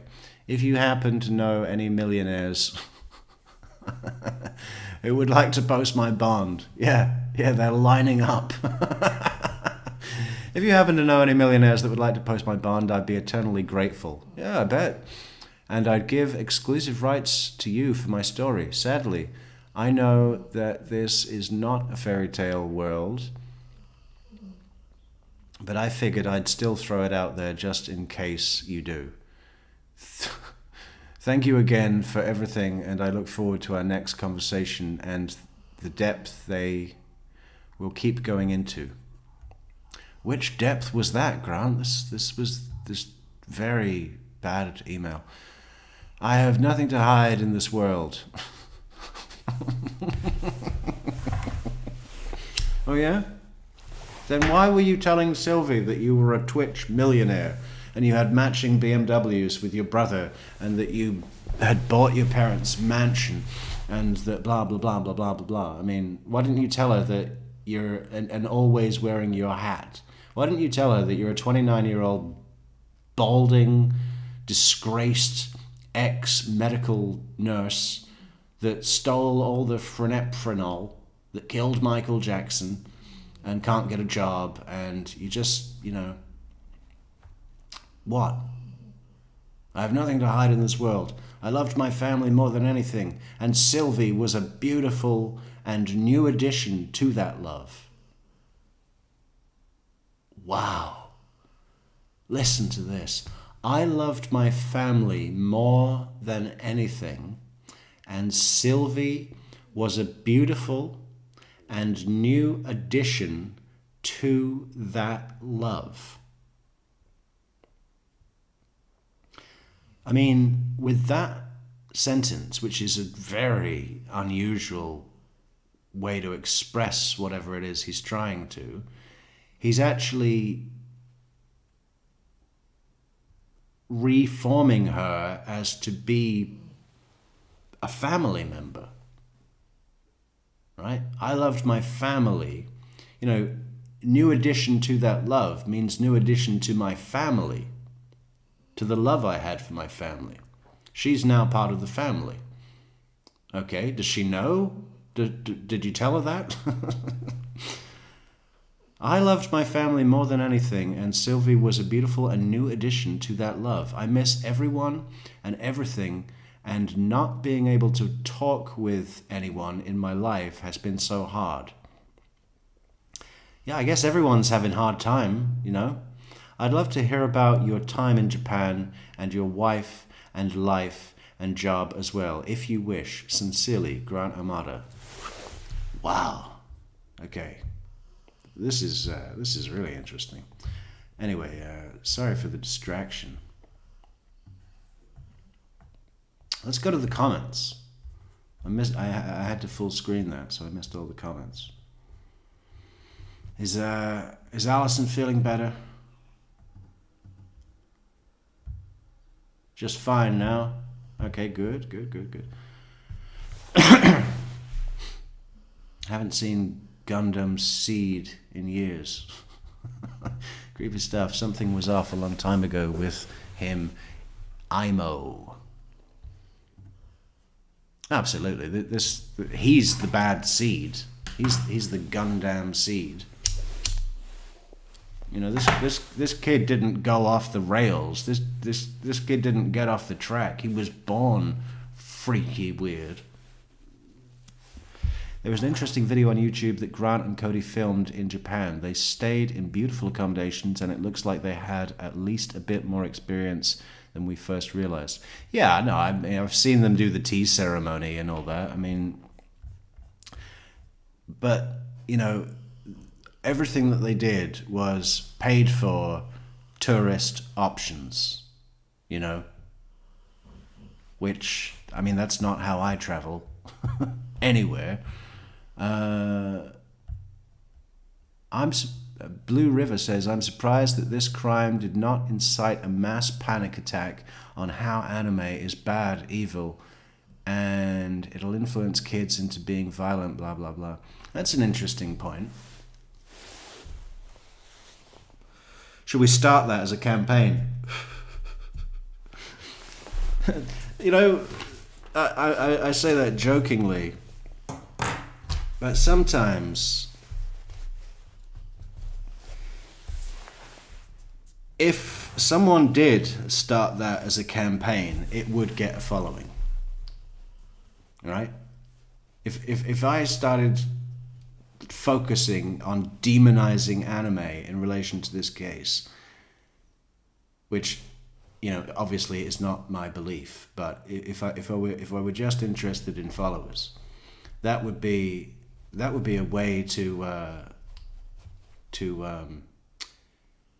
you know, that's a bandwagon, isn't it? That people would jump on. People that hate Japan. Fucking never got over Pearl Harbor. Christina, oh, interesting. I would like to see that. Yeah, we can show it right now. Grant Amato. Tea ceremony. Tea ceremony.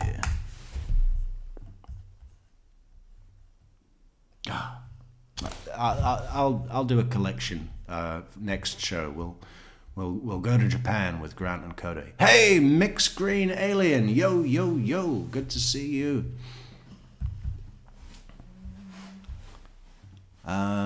His head is so big that it gets whiplash when he shakes his head.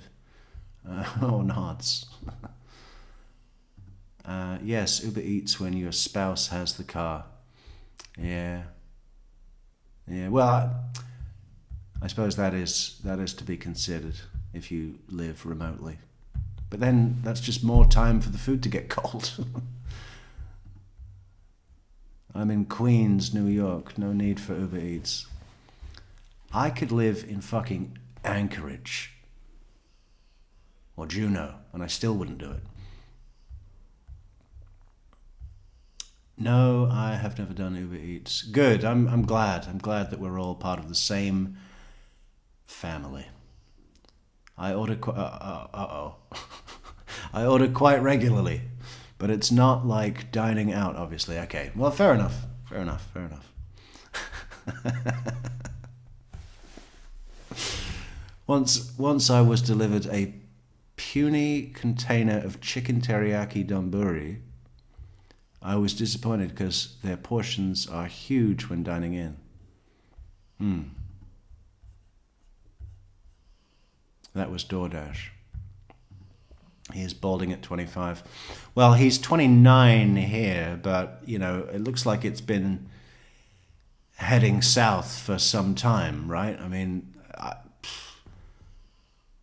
when did he start going bald? Like 20? Like that is the head of someone, of a 72-year-old man, you know?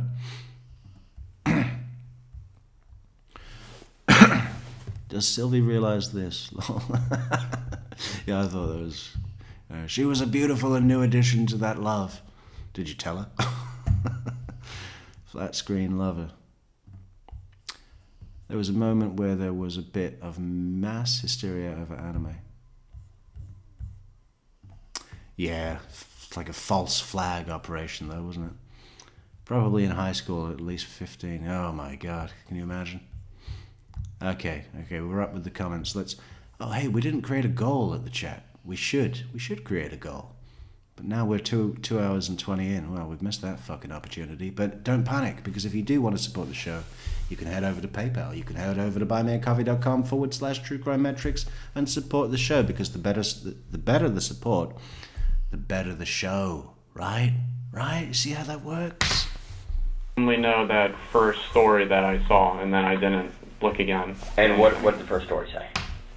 That there was a shooting in the Sultan Circle area, and the investigation is ongoing. Okay, and what did they say? They say the status of the people inside the house? What did No. they say? Because all the news have reported the same thing. Every one of them.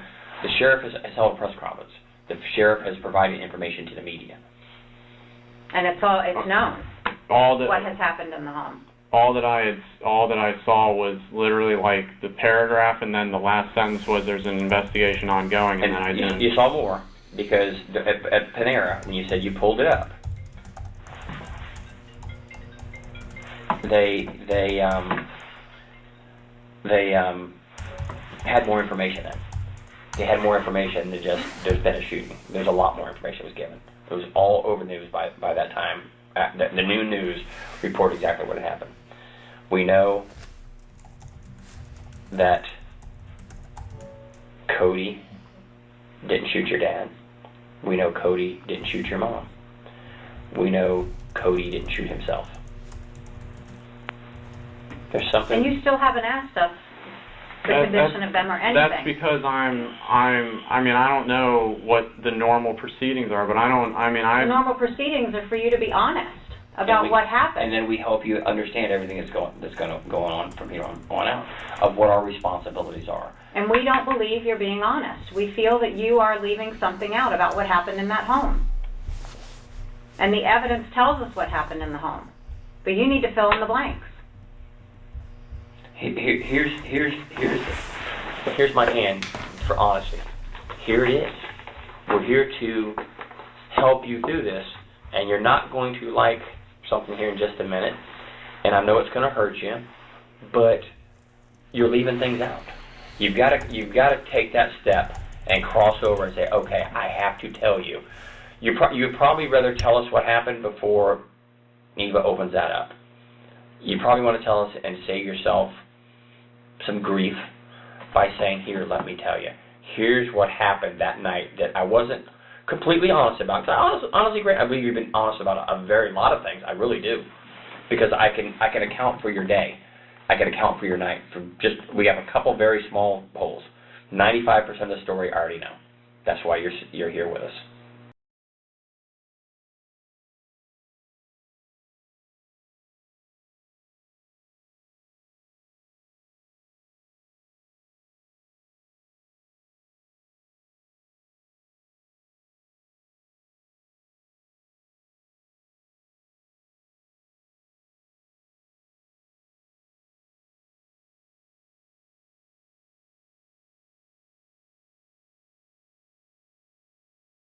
And again, your cell phone's going to put you in the areas. You know, we're going to check exactly where you were throughout the entire time you started this.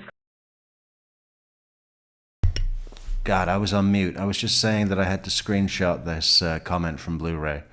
Blu-ray says Grant.exe has stopped working. He's fucking blue screened. He's Blu-ray river screened.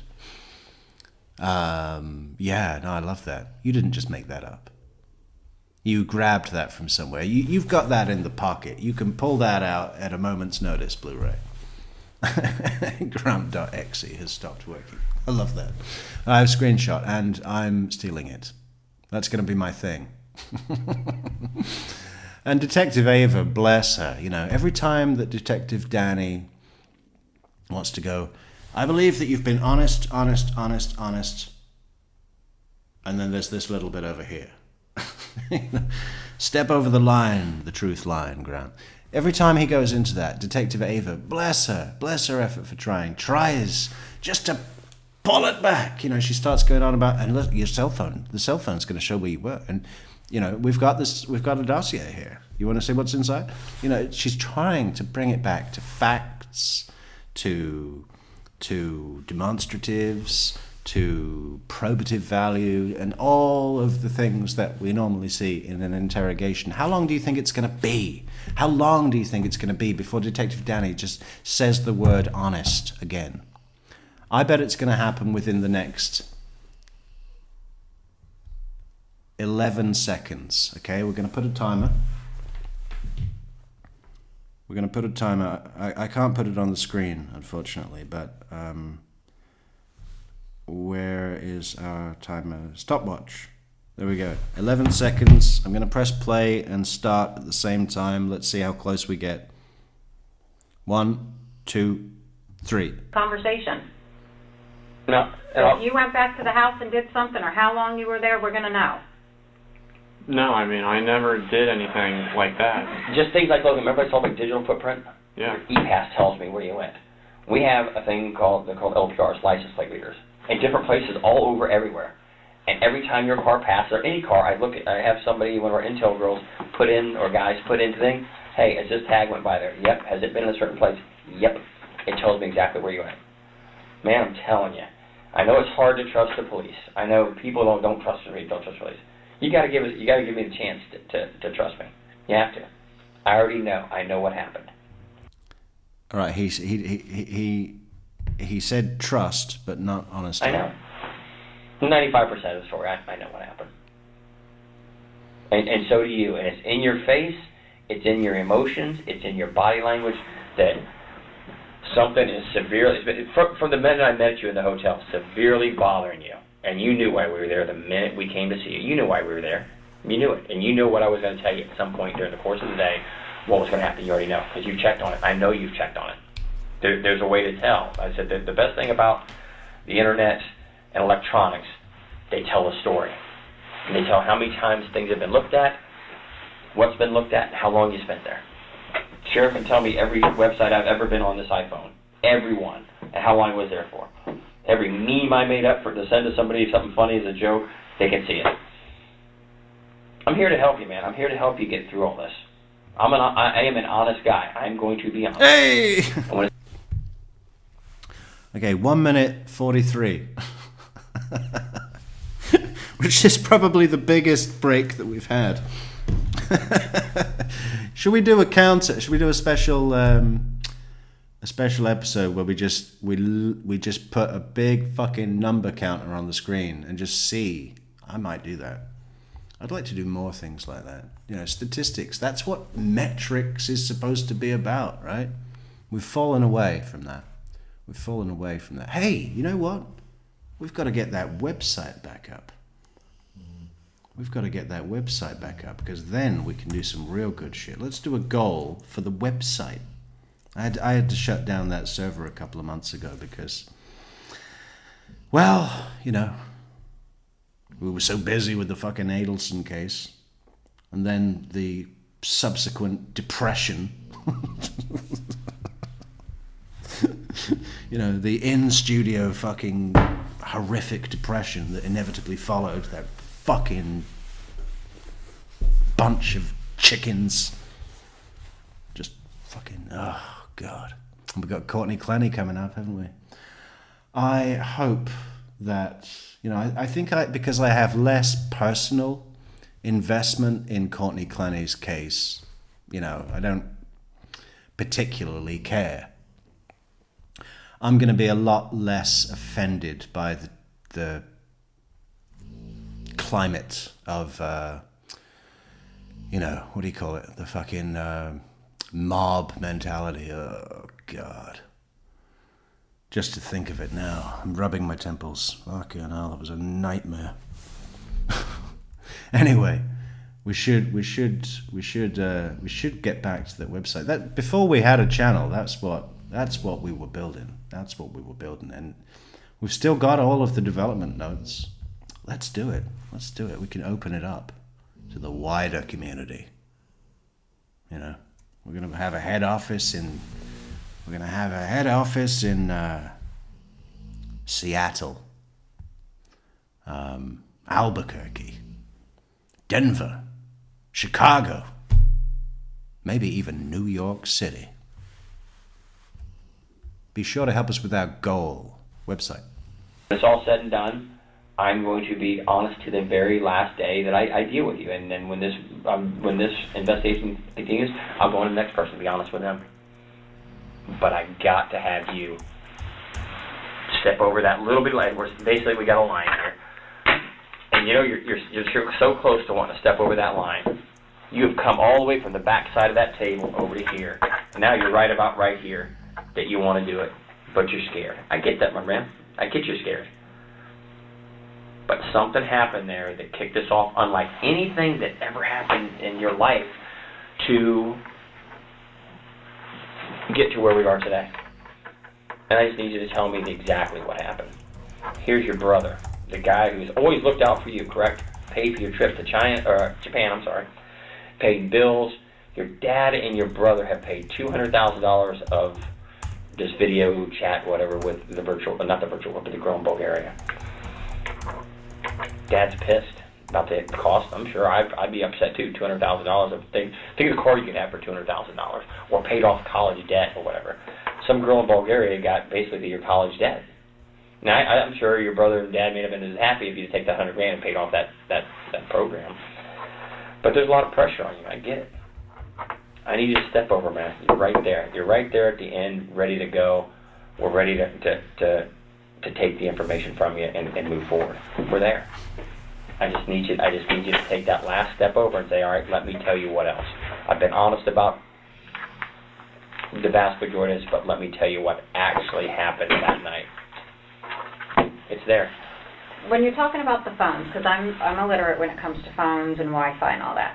So you said when your dad cut off your phone a few days ago, you had no phone number, like no way to call, just pick up the phone and call someone, correct? Right. So when you would communicate on Twitter, like you said, either on your cell phone or your Surface, you would have to be connected to Wi-Fi, is that correct? Right. When you were in your home, were you connected to Wi-Fi? No. Talking to these, you know, when you did the Twitter and so on and so forth, were you connected to the Yeah. Wi-Fi at your home? Yes. Both No, wait. No, I wasn't. I was on I was on LTE. I was just on the cell service. And you can still do the Twitter thing on cell service on Right. the LTE at home? Right. Okay. And then when you are at the Publix, Right. you're on what? That's on Wi-Fi. Publix is Wi-Fi? Right. Okay. And then you said the next time was at Panera? Yes. Was on the Wi-Fi? Both your cell phone and the Surface? Just the Surface. I hadn't. At the Panera, it was just on the Surface. Okay. All right. So again, with the whole digital footprint. What the hell is a Surface? Is that like an iPad, but a shit not an iPad thing? It's a tablet? Is that what he keeps going on about? What a fucking horrible name. A Surface. You know, you'd never buy a car called a Surface, would you? Yeah, I got a new car. What did you get? It's the new Buick Surface. The Buick Surface.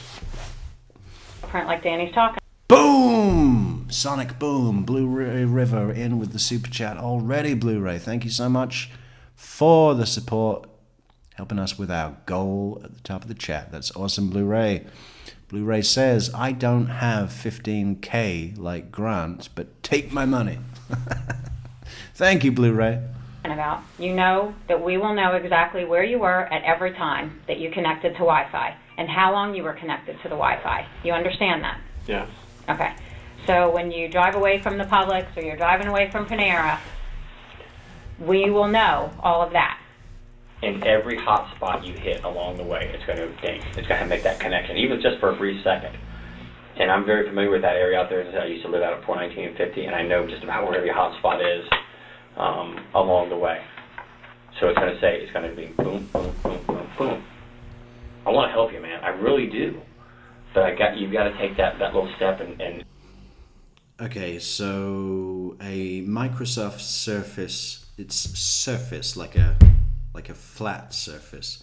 It seems to be like a kind of hybrid between a laptop and a tablet, where you can open it like a laptop with a keyboard, or you can fold the screen in a way that goes on top of the keyboard, but the screen is facing up, like where the lid would normally be, and then use that as a tablet. It looks like a fucking piece of shit. And does anyone actually buy Microsoft products anymore? Why? For what? And trust that we are going to do everything that we can do. And be honest with you, we're going to do it. But I need you to step over. You have to, because what happens if you don't? It's going to be something that we just can't do anything to deal with. We can't.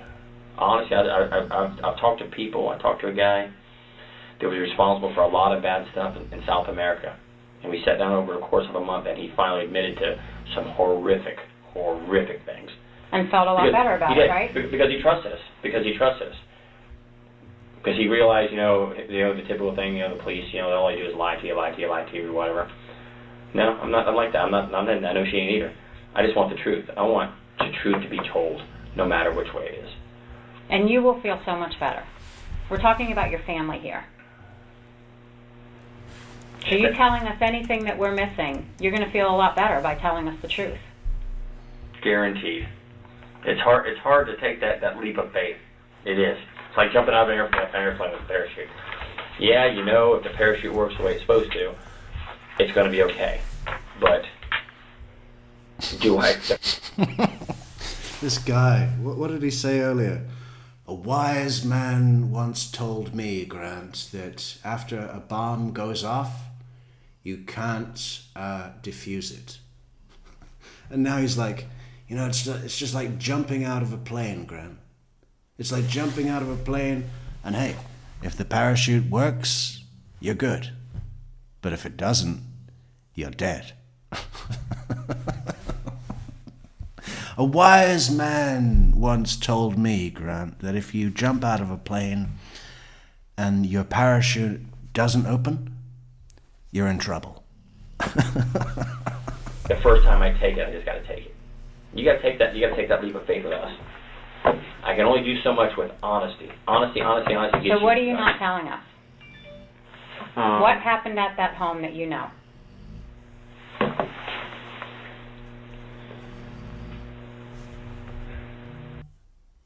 If it were me sitting down with Detective Danny and he was hitting me with the honesty loop over and over, I can only do so much with honesty. Honesty. I would end it. I would say, listen, if you don't want me to invoke my right to legal counsel and end this interview right now, get the fuck out of this room. You, leave. I will talk to her. I will tell her everything if you just stop talking and get out of the fucking room. Okay? You're done. In fact, I want you to resign right now. I'll make a full statement on record. I'll confess. I want you gone. And then I want you to leave Florida. Go and stay in...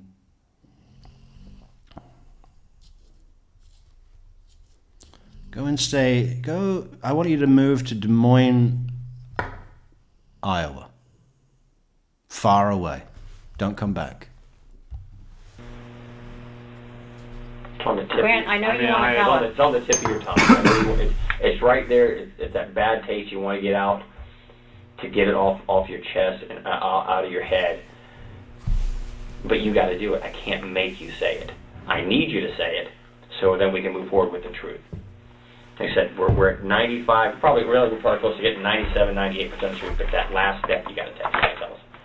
Because if when you say something, you get locked into a story, and it's proven to be false, then you got problems. Because what do people look at during the course of an investigation? Did everybody who was honest and who was dishonest? So there's an explanation to things. You have to explain them, and you're missing that 2, 3, 4, 5% of the truth that you're holding back, and that's the most crucial for you right now is the truth. Sounds crazy, but that's a fact. The truth shall set you free. Emotionally, you're probably going to break down because you've got this all pent up inside you that you want to say it, but you're afraid to say it. I get it. I've talked to people that makes all this look like nothing. This whole investigation like nothing. They're just bad. Then once they get this off their chest, they say, I didn't think I would, but I feel better. I know it's tough, but I feel better. Because now I've told the rest of my story. You can't, it's like reading a book and getting almost to the end, the conclusion, and you just shut it.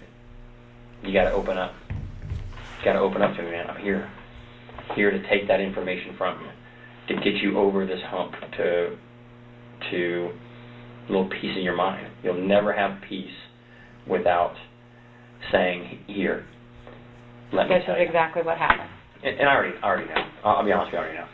This isn't my first rodeo. We've been doing this, between the two of us, 50 years? To be honest, Grant, you need to be honest. I already know the truth because I'm honest with myself. I'm honest with my boss. I'm honest with Detective Ava right here. She'll tell you.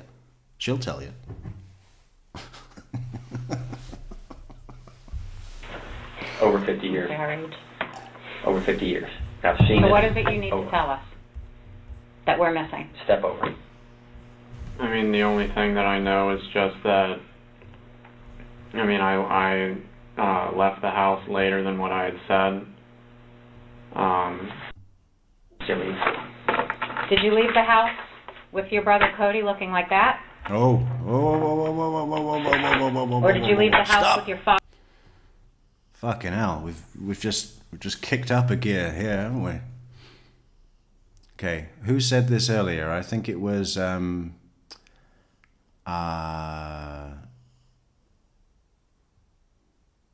did we decide we were going to call them? Because I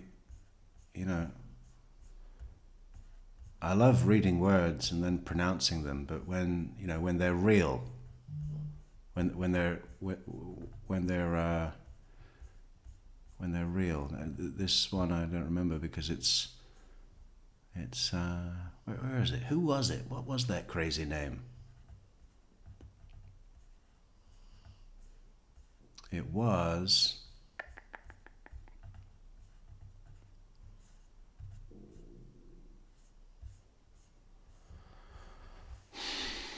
I think they've gone. I think they hate me. They definitely hate me. It was... They were always writing in caps. I'm looking for a message in capital letters. Conky! It was Conky. Conky said earlier, when the detectives show him their dead bodies, he has a reaction. And that's the reaction we're about to see. Look, he's grabbing his temples. That's what I've been doing for the past 3 hours, listening to him. Father looking like that?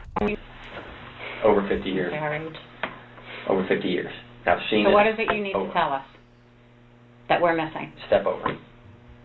I mean, the only thing that I know is just that, I mean... And their switch in, the detective's switch in position is also good, isn't it? That would have been pre-agreed, pre-rehearsed. Listen, when we do the switch, that means I'm getting ready to show him the pictures so I can put them out on the table. And, you know, I really wouldn't it be great to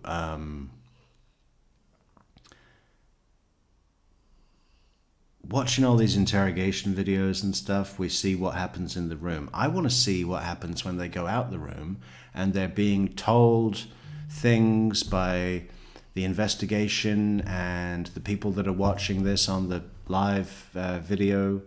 You know, they're saying, hey, you know, when he said that, you better question him about this, or those sorts of tactics. Or when Detective Ava and Detective Danny are conferring and they're saying, okay, hey, when we do the table seat switch, that means that we're getting ready to, you know, show him the pictures. All of that arrangement, it's choreography, right? It's stage direction. It's tactical planning. It's like a general leading the troops, right? Moving those pieces on the sand, right? The rock drills, I think they're called, the rock drills. I want to see some rock drill videos. Maybe we should act them out. We need to find people that are maybe Anne will help us. Anne, why don't you help us act a rock drill, a detective rock drill? I'm going to send Anne a script. And if she doesn't want to do it herself, she can just pass it round all of her people in Los Angeles. I left the house later than what I had said. Did you leave the house with your brother Cody looking like that? Or did you leave the house with your father looking like that? Or your mother? Is that how you left your family? I love how she said mother there, and I love that it came from a woman, right? Did you leave your house with your brother Cody looking like that? Did you leave your house with your father looking like that? Or your mother? Nice touch. Nice touch. Let's say it one more time, because that's the big reveal, right? Imagine that. I mean, whether it was you that murdered them, that would be terrible. And if it wasn't you, that'd be even worse, wouldn't it? Fucking hell. What are you doing to me, lady?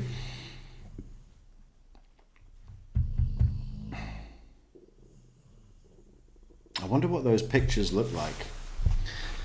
After we saw Bart Halderson's torso, I'm ready for anything. No. Nobody else went into that house. Who left your family like this? If you were the one that's been depressed, you were the one that owes money, you were the one that got into a confrontation with your father, who did this to your family?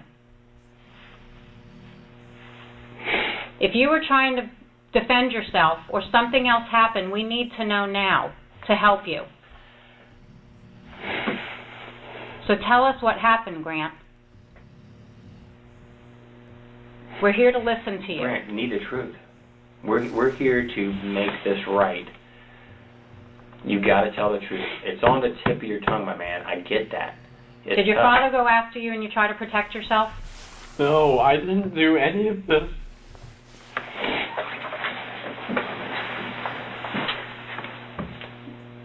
There's something that's going to come up that is going to make this all come real. I'd rather it come from you than have to do it that way. The evidence tells us what happened. You have to fill in the blanks. They can't tell me what happened.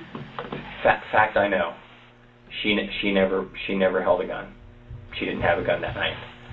Fact, he never fired a gun. Fact, he never fired a gun. Never did. This is the person right here, Mom, who always stuck up for you. Something happened so bad that caused her death, your dad's death, and Cody. And I'll tell you just about how it happened. 1, 2, 3. Based on evidence. Based on evidence. I know he did not shoot your mom. I know he didn't shoot your dad. I know he didn't shoot himself.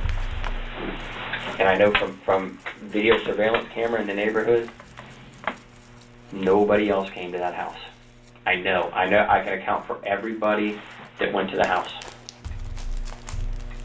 I know. So tell us what happened. I know it. Listen to me, hey. I know. Video surveillance tells me everything that happened this night. I would never, ever stand for that.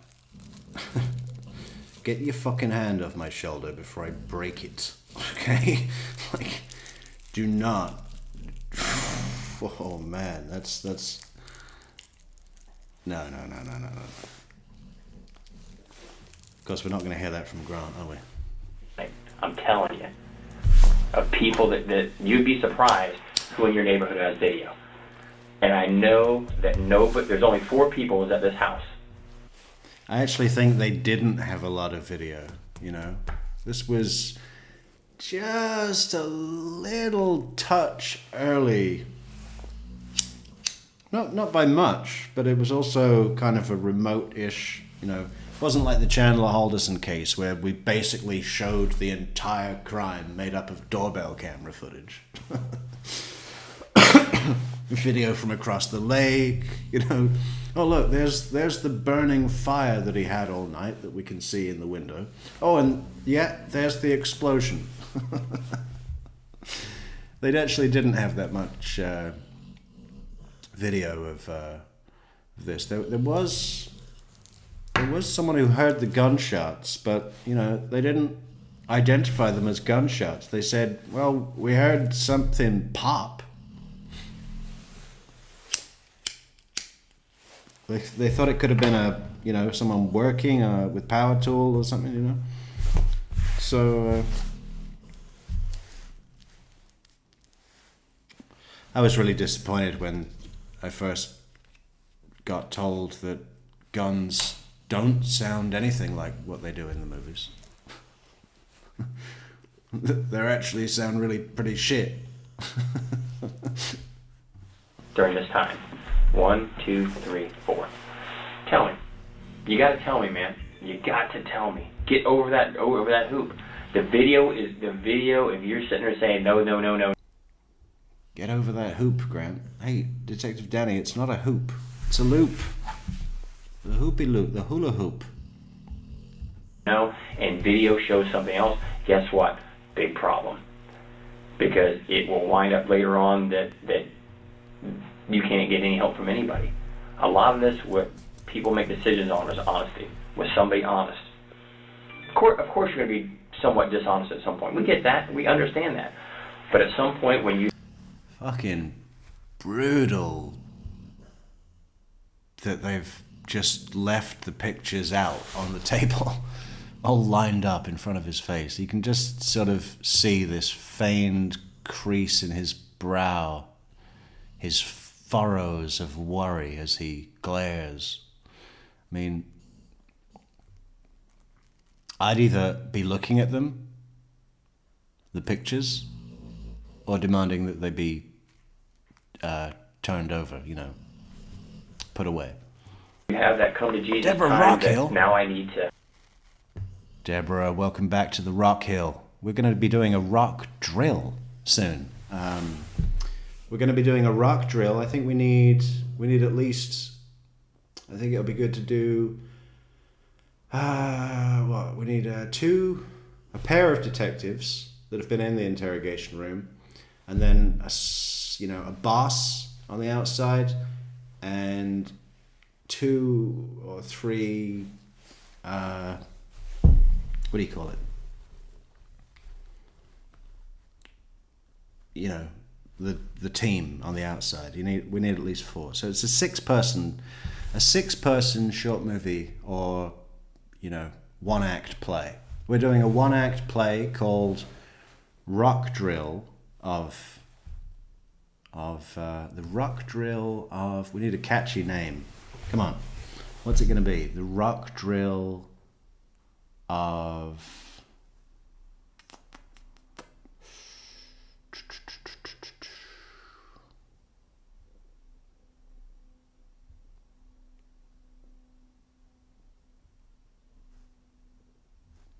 I don't know. Investigation rock drill? Rock drill of truth. Rock drill of truth.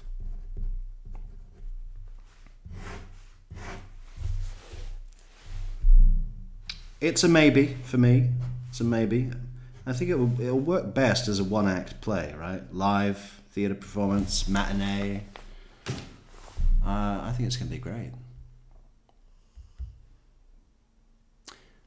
So what should be the duration? What should we have as a target duration for a 1-act play? Not an hour. It doesn't need to be an hour. Let's say 35 minutes, right? 35-minute, 6 cast members.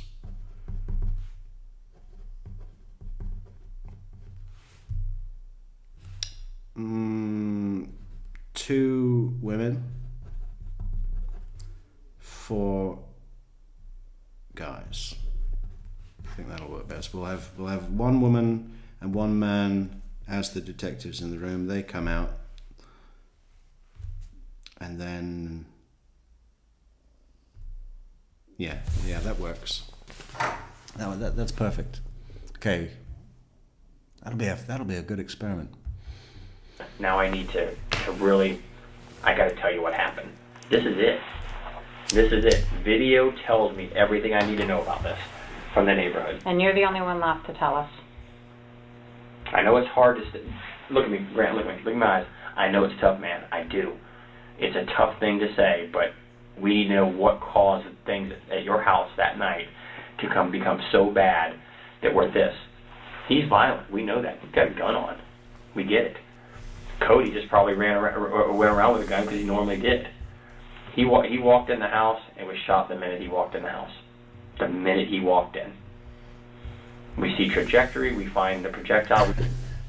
Can we do a poll on this? I know that there's only 35 people in the chat room, but it is mighty late even for our West Coast friends. But I want to know how many people walk around with a concealed carry, because that just sounds like the most stress ever. Like, God. How do we do a poll? How do we do a poll? Start a poll. Do you carry a gun daily? Yes, no,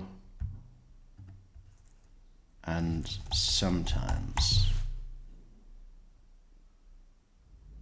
No, we'll do every day.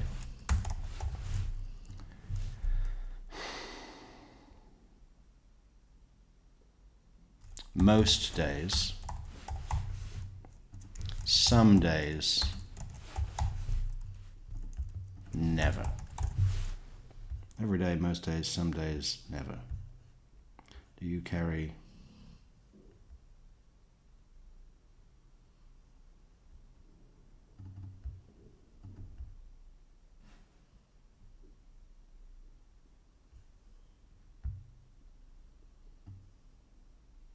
all right. Start a poll. Let us know. Please, everybody vote in this poll, because this is just a cultural curiosity of mine, okay? Because to me it just sounds like, what the fuck? I'm going to get ready and have a shower and put on clothes and go to work, and yeah, I better put my fucking holster, my weapon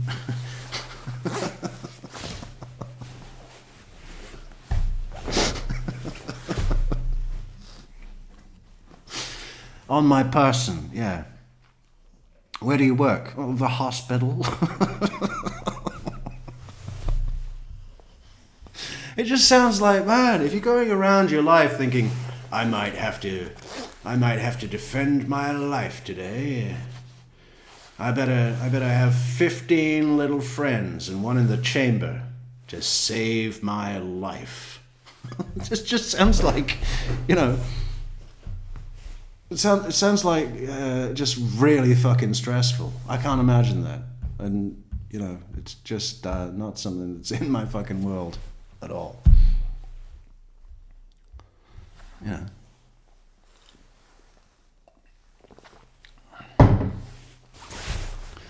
I remember one time there was a house party, and you know, there were too many people in this room to fit. Everybody was just on top of each other, and somebody lost their phone, and they were looking for their phone. I really don't remember what was going on, but he left the house and then came back about an hour later and pulled out this gun, right? And there must have been 30 people in this very small living room. And I was right by the door, so I was just like looking up, and he was just pointing this gun into the room. And this is in Wales, right? Where they don't have guns. And and he started saying, somebody in here's got my phone. You know, whatever he was saying. It was designed to be threatening, but I was like, hey, get the fuck out of here, man. What is this? It's not even real.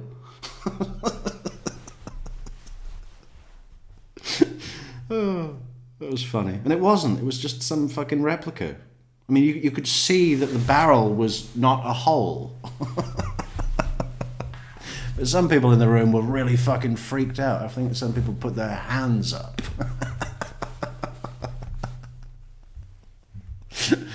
Oh. I don't remember what happened after that. I think he just left. We've got everything on that. He's shot over here and is brought over here. See it over there. We found the bullets in the house. Mom's sitting her thing with a glass of wine, doing her thing, and she's shot. You just got to step over and tell me, man. I want to help you. I do. The evidence is going to be there. Most people, we have cartridge cases, we have projectiles. And fingerprints. So you just need to tell us what led up to this. You've been arrested, correct? Yeah. So we have your fingerprints, correct? You understand that?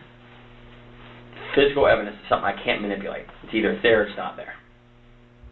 Didn't fire a gun, didn't fire a gun, didn't fire a gun. None of them did. None of them did. Cody did not go home. Or did your father point a gun at you? No, there's nothing else that I can say. But then this is not going to end up the way you want to, with what you're telling me right now. Factual items do not support what you're saying. Nothing that we can make up, or I think, or she thinks, or overthinks. You got to be honest. The minute you start being completely honest, and you're pretty honest, I'm not going to say you're not.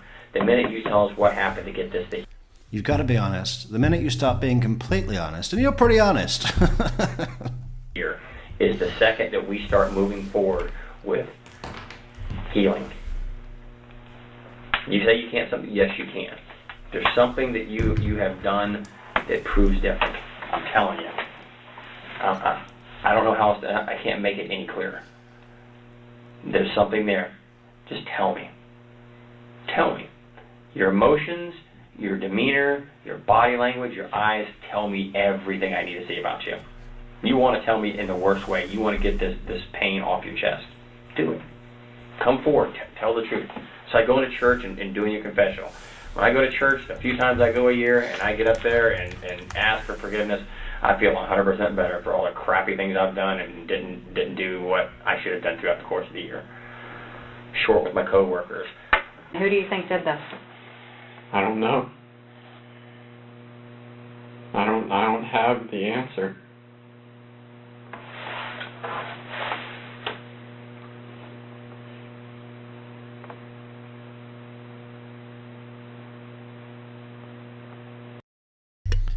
I don't have the answer.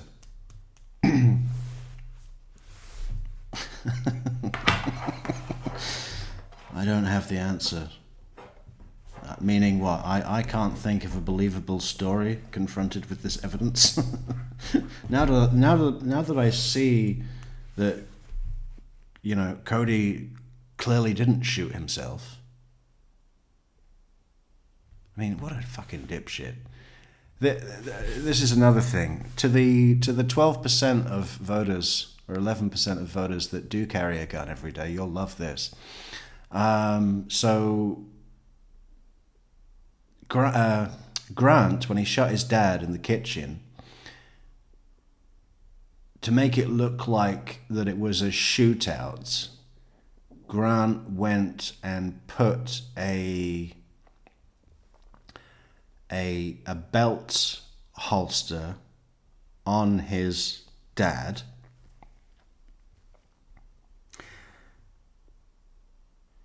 who his dad was right-handed, and he put the belt holster on his dad's right hip, but backwards, you know, as if he was going to cross draw with his left hand, which would never happen. You know, so if you're going to pull out a gun from your right hip with your right hand, but it's backwards. They had a ballistics expert come into trial and demonstrate this with a fake, you know, what do you call it, prop gun. And it was the funniest thing. They were like, yeah, this is going to be really awkward if you have to, like, if you're going to draw in a hurry, then you don't want to do a backwards, non-hip, left hip, right hip cross draw. I'll give you a few minutes. And the other thing was that the blood that splattered all over the place when he shot his dad, under the holster on his hip, there were splashes of blood, which, had the holster been there when the blood was splattering around, would have not been able to land there, you see? So just really, and he had all the time in the world. You know what was pressing for him? You know, he could have stayed there all night long, set up the scene, got it going. He had nowhere to be. He did have a job interview the next day, but not until 10 in the morning, right? There were no witnesses.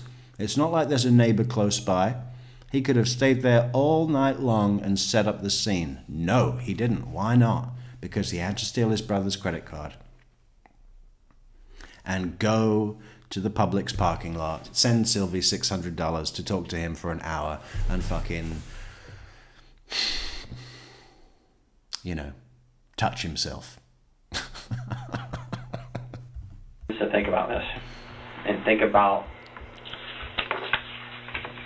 life decisions, and where do we go from here? So a few minutes to collect your thoughts. Madeleine P. How you doing? 857. Does that have any meaning or relevance? Are you born in August 57? We've got a Leo. Or July 85. I bet it's July 85. You don't look like you're born in 1957. July 85, we could have a Leo, we could have a Cancer. We just don't know. Yeah. Give it to me.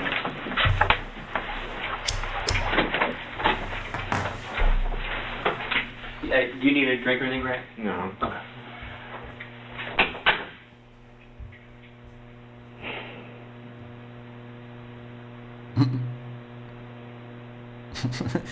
Yeah, can I get a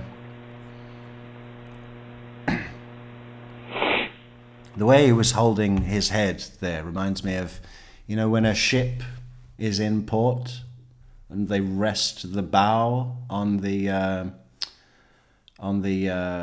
there's like a big sponge for the bow to rest on the dock.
Another Taurus. Awesome. Grant Amato is a Taurus. His birthday is May 20th. We hope that's not your birthday, Madeleine.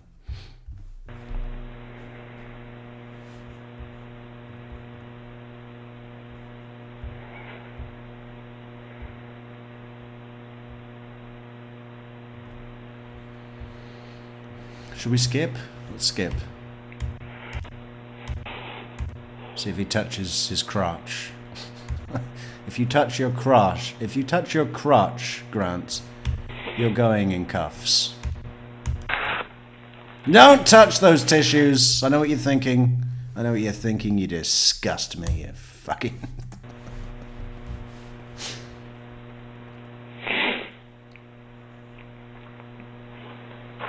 God. Go.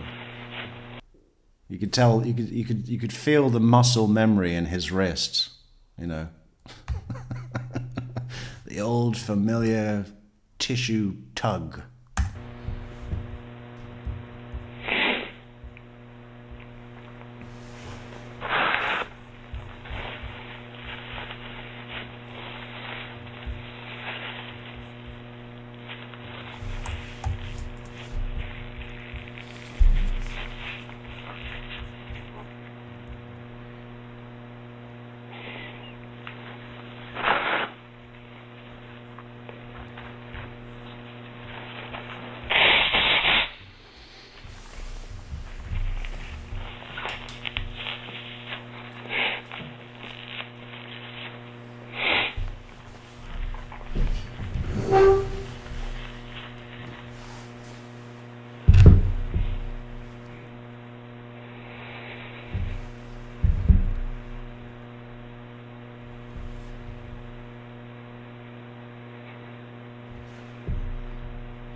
The position of the camera in this particular interrogation room seems like it was purposefully positioned to capture maximum scalp, right? Especially at angles like this, when his head is just like it's front and center, man. Front and center. What could we put on his head apart from a jar of honey? Honey glaze that shit like a Christmas ham. You know. God, imagine the crackling, scalp crackling. God, what do you think the Indians would have done with this guy? the chief is going to take care of this one himself. A trophy scalp.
Too many chairs as well. Having that many chairs in a room will subconsciously convey to the suspect that he actually does have options.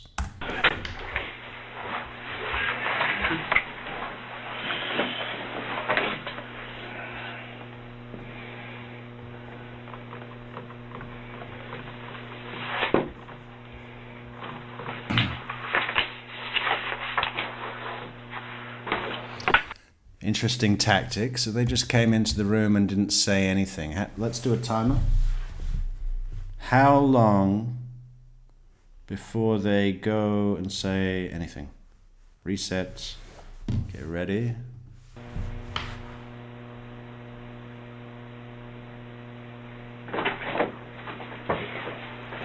Start.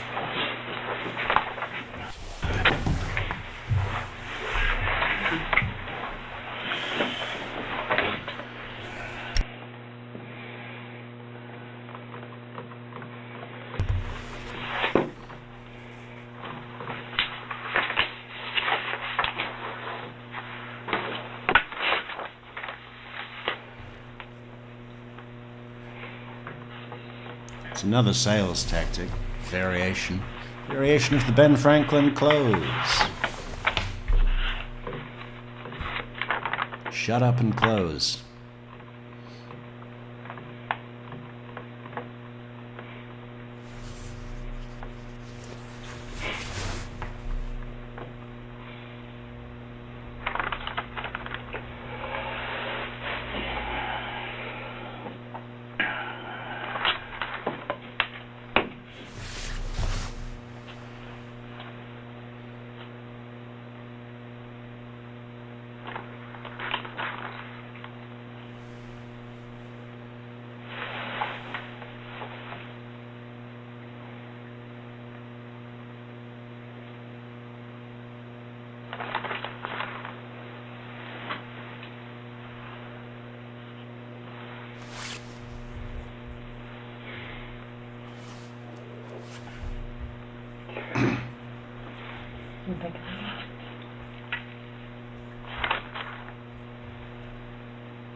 The only thing that I have is just the times in which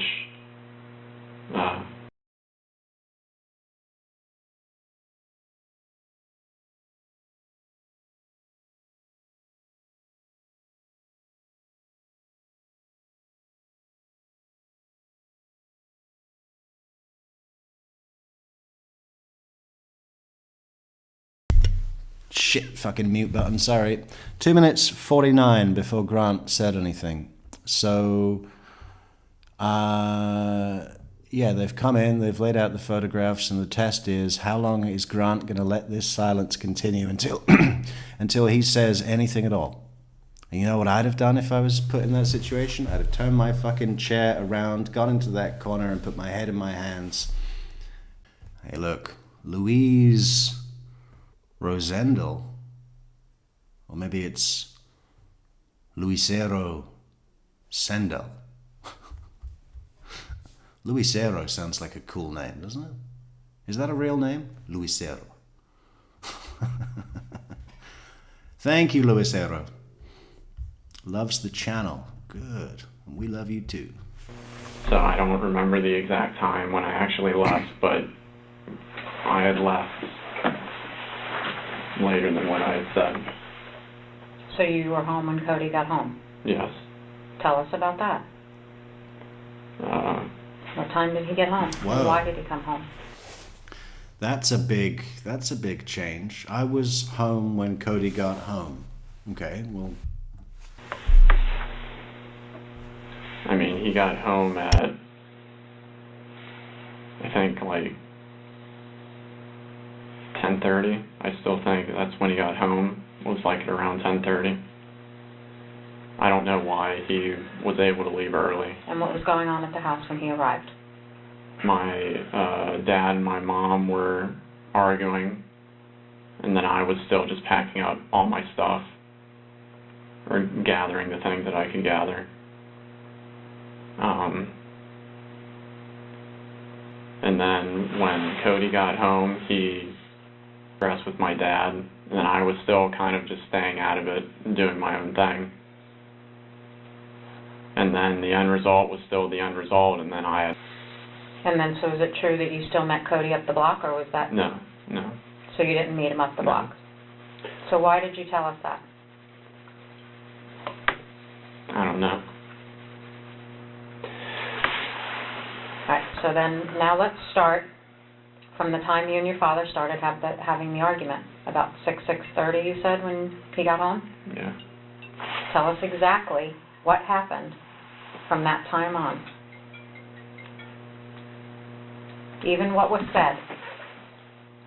I mean, it was just a lot of yelling. I mean, it was everything that he had been telling me for the past months and months and months about just how I had ruined his retirement and how I had pushed him back, and now, he'd never be able to do the things that he wanted to do because I had saddled him with a lot more expenses, and that I had told him that, once I can get a job, then I have plans to make amends for the things that I had caused for everybody. Mm-hmm.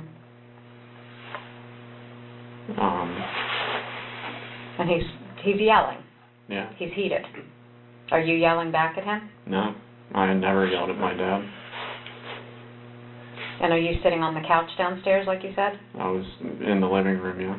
And at what point does he put his hands on you? It's just that, I mean, it's like maybe 5 minutes into the conversation. So, I mean, there wasn't really anything that was a trigger that I can think of. What was your reaction when he grabbed your shirt and pulled you up? I mean, I had always been passive, so I mean, I didn't fight back or anything like that. I just tried to get my grounding, and then we were just standing, and it just continued on. And then what? And then after that, I started the whole process of gathering everything. And where's your mom at this point? She was still in her office. Did she intervene at all? She had gotten up to say that, you need to settle down, or some sort of diffusing statement that she always used to make. And then my dad yelled at her to stay out of this. And then she just went back into there. Okay. And then what? What happened next?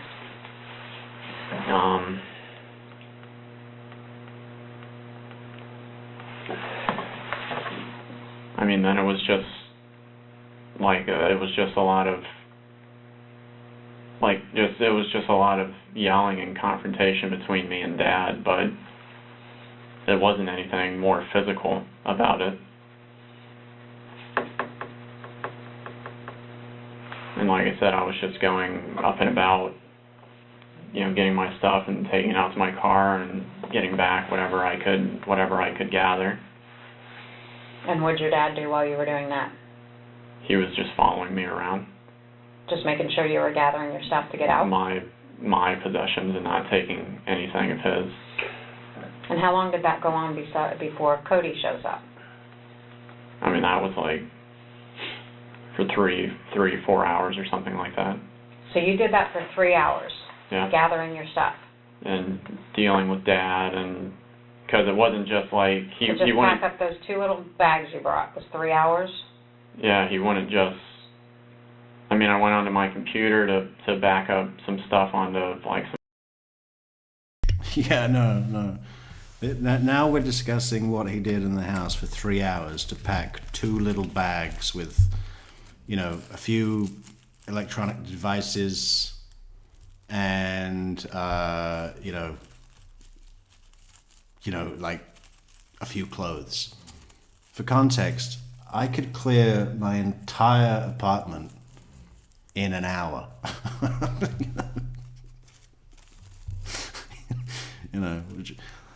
Travel light, free bird, huh? But of course, I don't have to go and steal my father's credit card and try and log into his Capital One account and send myself thousands of dollars. Although that'd be nice. I mean, I guess putting a 20-person target goal was a little ambitious at this late hour when we've only got 22 people in chat. 24. Man, what a slow night. But it's my fault. I fell asleep and I woke up, and then Christina just basically ordered me to stream. And I can tell you something: you do not say no to Christina. I wouldn't even dream of that. Flash drives and all that other stuff, but it wasn't just like with him where I could just go and do my thing. He would stop me, and then we would talk for like an extended period of time, and then I would start to do my thing again, and then it would stop again, and that's all that was. Was your father wearing this? Yeah. And what about that gun on his waist? No. He didn't have that on? No. Is this normal? No. I mean, I hadn't seen him have his gun since. Did your dad have a third arm? Why is this normal? This is not normal. Why is his holster on backwards on his dominant hand hip? Like high school. So he doesn't walk around like this normally? No. Why do you think he would be like this? Yeah, he doesn't have a daily carry, just like 92% of our voters. Hey look, we've still got room for some more votes here. Do you carry a gun daily? Every day? Most days? Some days? Never. I'm actually kind of surprised that only 8% carry a gun daily. We don't have any Texans in tonight. I don't know if it's because of what he had told me that if I came back that he would kill me. I mean, like you said, you're afraid. Deborah Rockhale says, "How is Soap, True Crime Metrix?" She's great. She's asleep on the couch. Hello, Soap. Yeah, she's fine. You know, she'll sleep on. I don't even sleep in the bed anymore. I've been sleeping on the couch for like, you know, she sleeps on the bed, but now I'm not on the couch, so she's come to the couch. But yeah, she's fine. She's fine. She's good.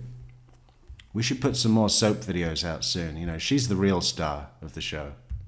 You know, if Soap was doing this live stream now, we'd have 2,000 participants. But with me and how much I'm talentless and how much I suck, we have 28. She's the face of Metrix. We do have this this thing here. It's like a robot for your phone. I haven't opened it yet. I guess I really didn't need to buy it. I bought that like 6 months ago. I've not opened it. But it does look really cool. Maybe I should just never open it and then go to that pawn shop in Las Vegas. What's it called? Silver and Gold or something. Yeah, I'll go to that pawn shop in 45 years and say, I have an original, unopened, factory sealed robot for your phone. I want $1 million. Which in 45 years would probably be the price of a pound of blueberries, right? Yeah. But we're here to this. This is 2 dogs and 2 cats. And everybody gets along? Who's in charge? One of the cats, I bet. the person that is coming to solve the problems for you, or came home to solve the problems. There's the one who always sticks up for you, including talking to the girl. She talked to the girl in Bulgaria, didn't she? Yeah. She had conversations, said that you're not a bad guy, and how this breakup basically has affected you, didn't she? Told him it was bad. Here's the problem: his dad. This one's behind you, supports you. That one's behind you, supports you.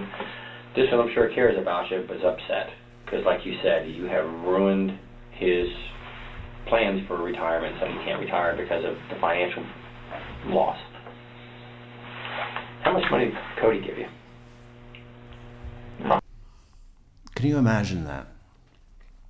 Being so selfish and short, you know, just focusing on your immediate need, your own selfish immediate need for this, whatever he was getting from this quote-unquote relationship with Sylvie. I mean, we already identified that yesterday. It wasn't just simply put as a porn addiction or an infatuation with her.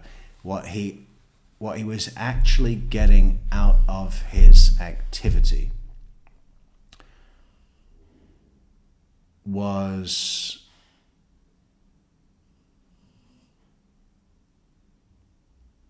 very similar to what Chandler Halderson got out of his activity.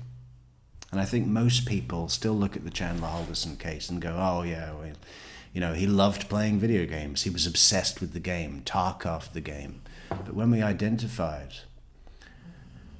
his, you know, and you know how it started, which I really want to go back and do a concise video about the Chandler Halderson revelations that we experienced on this channel and this channel only, right? No one else. Maybe I shouldn't even say it out loud, because I know what you'll all do. You'll all run and tell Fantastic Paul in North Carolina and Fantastic Gazella from South Africa and other people that I like less than those guys. Those guys are all right. You know, I feel simpatico somewhat with those guys, but those other guys.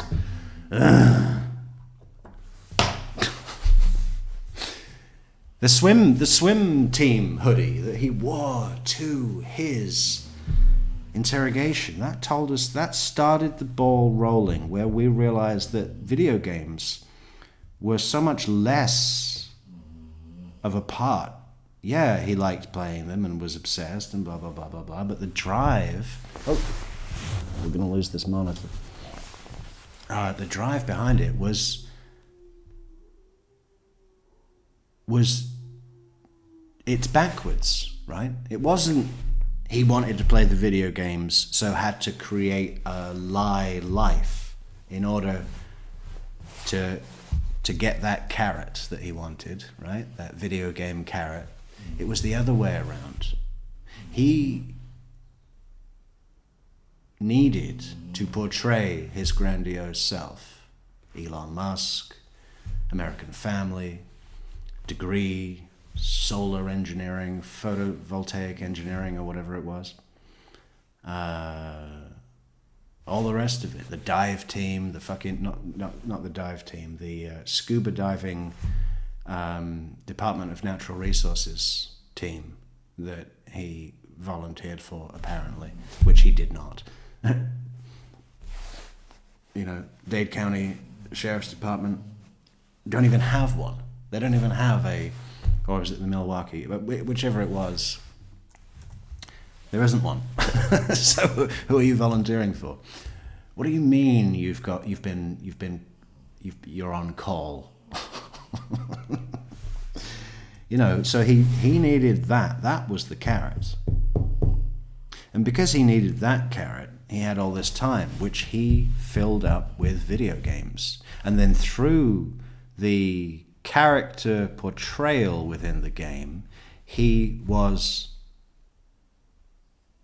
someone of value, right? I'm sure he was a sharpshooter or good at the tactical missions or whatever, and with the online community and the friends that he would play with online, you know, he would have experienced a degree, a modicum of that popularity and that respect that he so closely guarded in high school in 2013, 8 years before the events. We know that because he's still wearing the hoodie. It says Plymouth, what was it? Plymouth Boys School or something like that, you know, 2013 swim and dive. And I think, you know, he was the captain of the swim and dive team, I believe. So you can imagine him walking around, hey, there goes the captain of the swim and dive team. Then it comes time for college, right? And in college, when you leave high school and go to college, not that I would know anything about that, but I assume that your any cachet that you've previously carried of status, of respect, unless you know, say if you're a captain of the football team and then you get a scholarship and then you're doing football in college, then that carries over, right? But for a kid who's on the swim and dive team in high school, who might have a bit of popularity, a bit of respect, there goes the captain, you know, and then going to college where no one gives a fuck about that, all right? You're nobody now. You're starting from zero. It's not carrying over, zero. You got to build it all up again. He had such a nosedive, such a sudden lack of. Hey, so that is a very loud snoring now, okay? You know the rules. Yeah, such a sudden lack that he couldn't handle it, right? I'm not going to start again. I'm captain of the swim and dive team.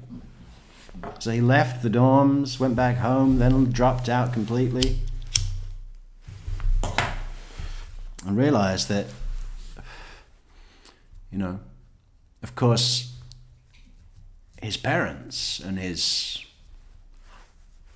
Well, I don't know if he had many friends around, really, because most of them had, you know, but... So, yeah, the real issue with Chandler Alderson was that he needed to not put in the hard yards to build his life, right? He was not going to go and get a job at fucking Dollar Tree. He was not going to start at the bottom and work his way up. He was not going to work on building relationships and social standing from scratch. He needed to be above his peers because he used to be when he was captain of the swim and dive team. So how do you do that? Well, you drop out of college, so you have no peers, but you act like you're still going and you're doing really well, better than everyone else. And then you've got a great job at American Family. You've got your internship, right? You're a volunteer. You're a pillar of the community. You're a great swimmer, so you better fucking go and join that scuba diving team for the Department of Natural Resources. And then, hey, you know what? Elon Musk thinks you're so great that you just put in an application for SpaceX, and he said yes. And you're moving to Titusville, Florida, and you're going to be on an $80,000 salary at age 23, and you're going to get a car and an apartment, and your girlfriend's going with you, and it's like, wow, son, you are doing so well. Look at you go. He's flying through life, Chandler Alderson. The video games were secondary because he had to fill the time, because he had so much because of all these lies, right? But the video games also did provide him with that false self, that false status, that false social standing, because you're a whole new character. I don't know what Escape from Tarkov is, but it's a first-person shooter, so I imagine that his character is a strong military, whatever the fuck, you know. And if you couldn't complete missions, then that's great, right? I'd be terrible. The last game I played like that, a first-person shooter, was GoldenEye 64, which was awesome at the time.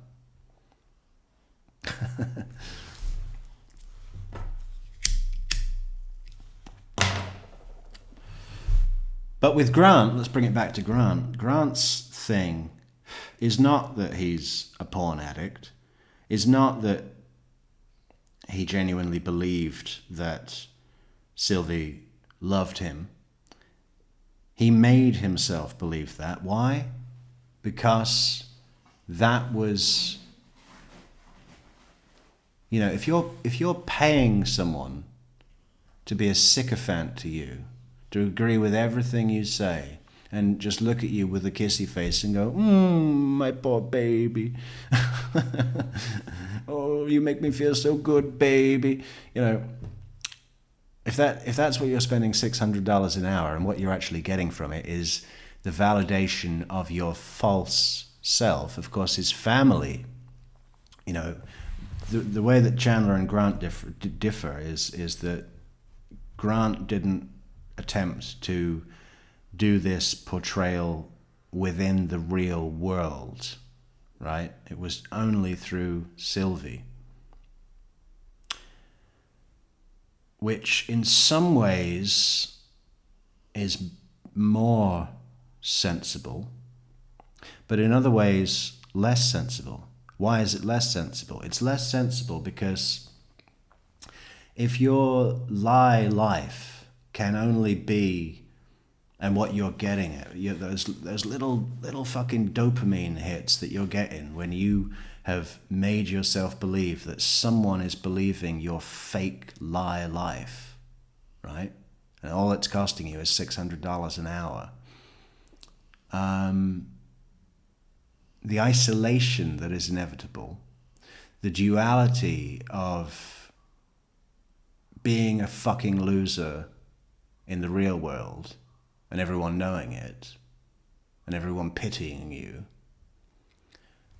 that's one side of Grant's life. His mother, his father, his brother, let's just say brother's friends. I don't think Grant really had any friends. He was the third guy, he was the third wheel, he was the tag-along, he would, no one was interested in Grant, and why would they be? He's a fucking weirdo.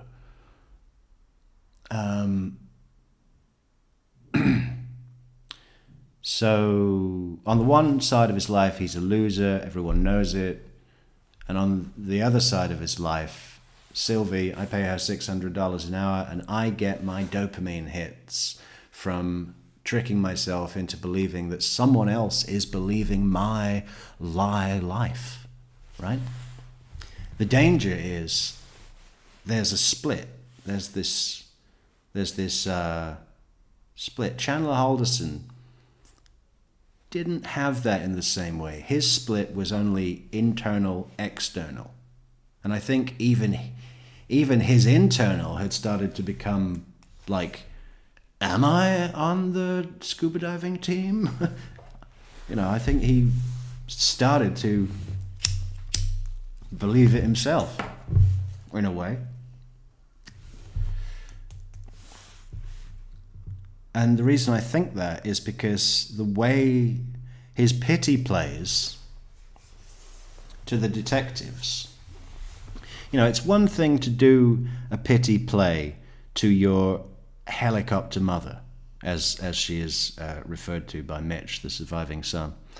Very doting mother, very, it's one thing to do a pity play to that kind of mother who is very inclined to believe your bullshit. It is a total other thing to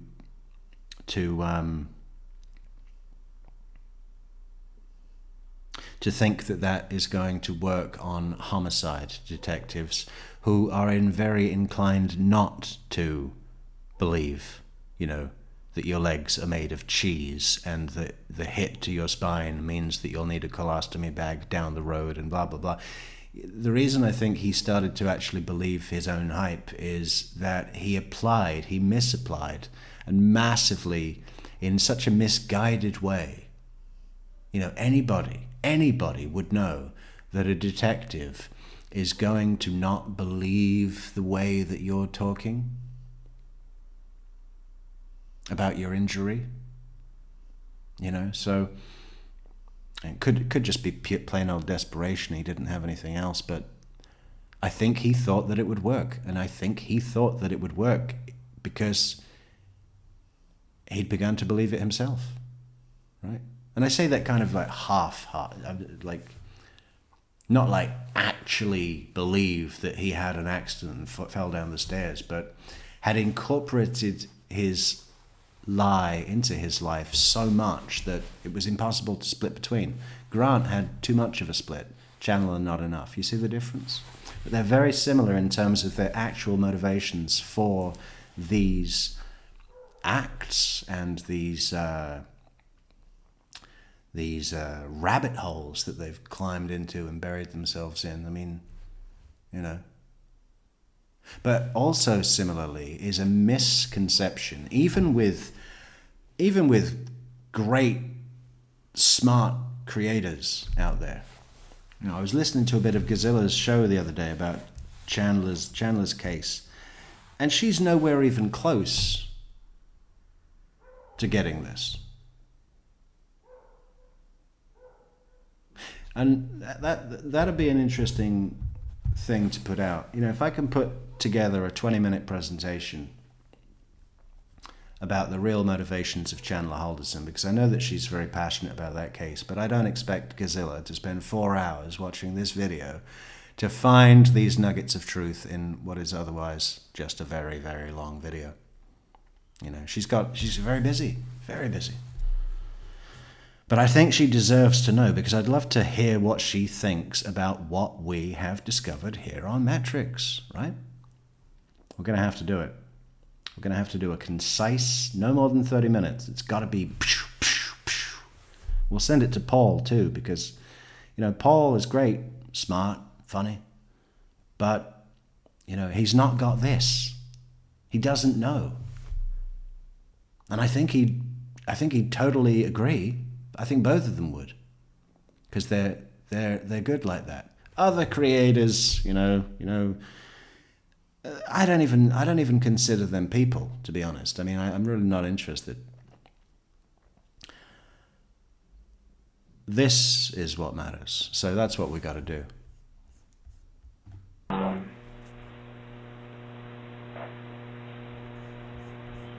60,000.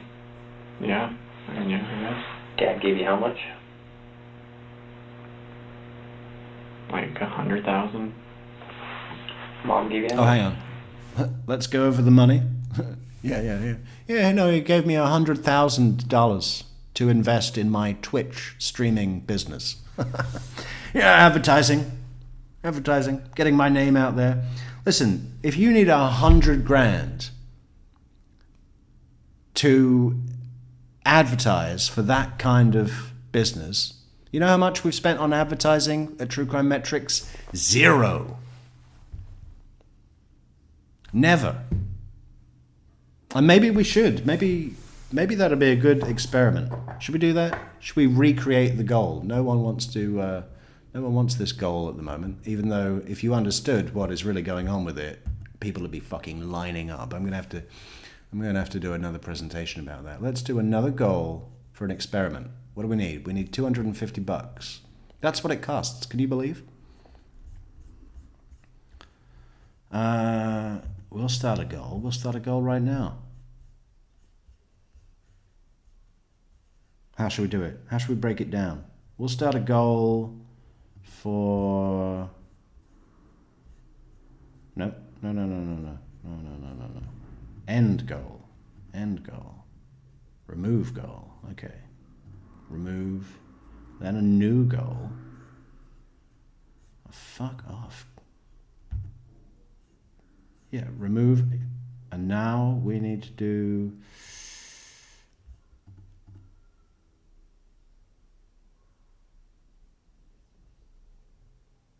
How many people do we have in chat? 29.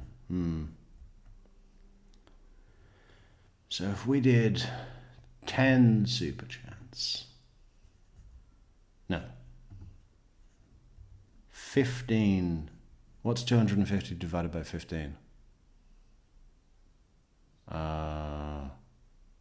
Shit. Fuck. I'm so embarrassed. I'm usually really good at that game. It's 1666. Okay, so we'll do 15 at...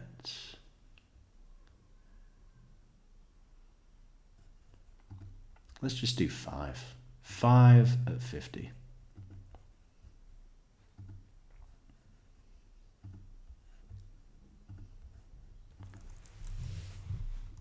Advertise.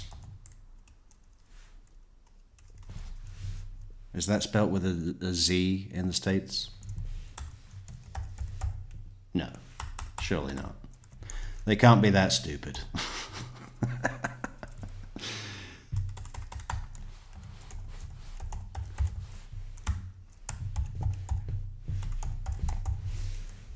See, we don't even need $100,000. 250. Let's open it to the community.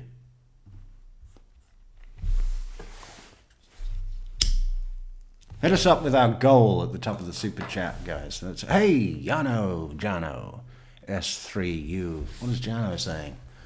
Welcome back. I agree with Lewis from Denmark. I'm in Australia myself. Well, that's great. East, west. Do they still have that airline? East, west. Where are we with this chat? Let's go back.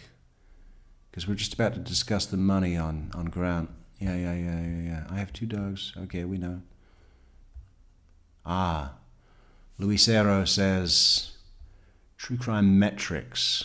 You have a fantastic sense of humor and aesthetics. This has been a terrible show, Luisero. This has been a terrible show. You know why? Because I fell asleep. I fell asleep and then I had to get up and I had not prepped, nothing. I mean, but tomorrow we're going to have a great show. Luisero goes on to say, not to mention human nature. Oh, I see. You have a fantastic sense of humor and aesthetics, not to mention human nature. I love it. Best wishes from Denmark. Well, great.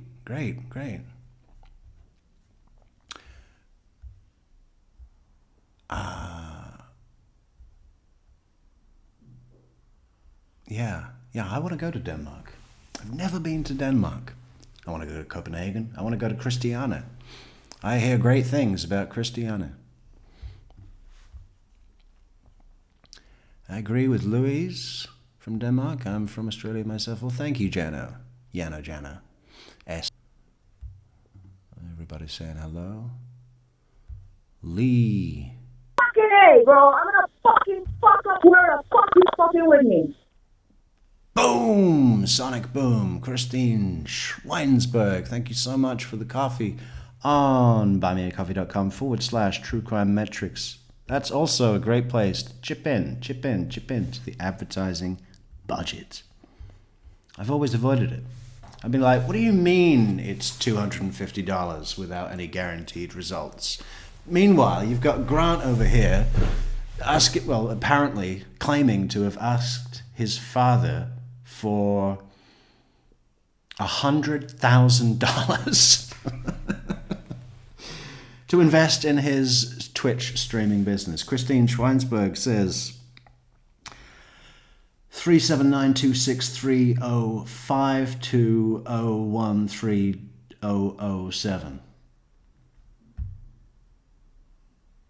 Wow. Well, that's definitely not a phone number. But thank you for the numbers. Or is this code? Should we break it down? Let's break it down. We're gonna, it must be, you know what it is? It's corresponding letters. Okay, so 3 would be C, 7 would be G, 9 would be I. So we've got CGI, computer generated imagery. 2 would be B, 6 would be F, C, 0. Well, there's no 0. Or maybe that means an O. Yeah. 5 is E, B, O, A, C, O, O, G. Kugibifiko Ibiwakuji. I guess we'll keep working on that. Grant Amato was an escape from reality. Unfortunately, chose lethal force to keep it all going.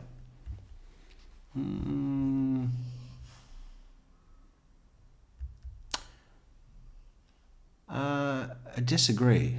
I don't think we can call it an escape from reality. It's creation of false reality. Escape from reality is like when normal people play a video game, you know, or what else do people do? You know, watch Breaking Bad or something like that. You know, that's escape from reality. That's well within the spectrum of normal range, healthy things to do. So if he had have just been escaping from reality, he'd be like all of Sylvie's other customers that don't spend that much money and just go on there and jerk off and then go to bed. Yeah, it's different what he did. Wonder how Grant is coping in the big house. No pity in that place, only Big Bubba. Well, we just read out a 3-page email that Grant had sent to a reporter after he'd been in jail for 4 months. So we got a bit of an insight about that. I think what we might do is present those first to our fantastic Patreon members and to our fantastic Buy Me a Coffee members and to our fantastic YouTube members, right? That'll be the best way. We've never done that before. And people saying, oh, you should do members-only content. And I'm like, well, most of our income comes from people's kind donations. Why would I limit the audience to members only? But since no one's, since our donations have become pretty limited as well at the moment, maybe we'll try a new business directive. It's my fault. After the Adelson case, I was fucking depressed, Couldn't function. Just couldn't function. But we're past that now. Some creators do miss some details in cases, and it's disappointing. Absolutely. They do miss certain details, as I'm sure I do as well. I know that I do. I even miss details that I know, because, that's just how it goes when you don't have a script. But the thing that I find more disappointing is even the creators that are fucking shit hot on the details and creators that I really respect.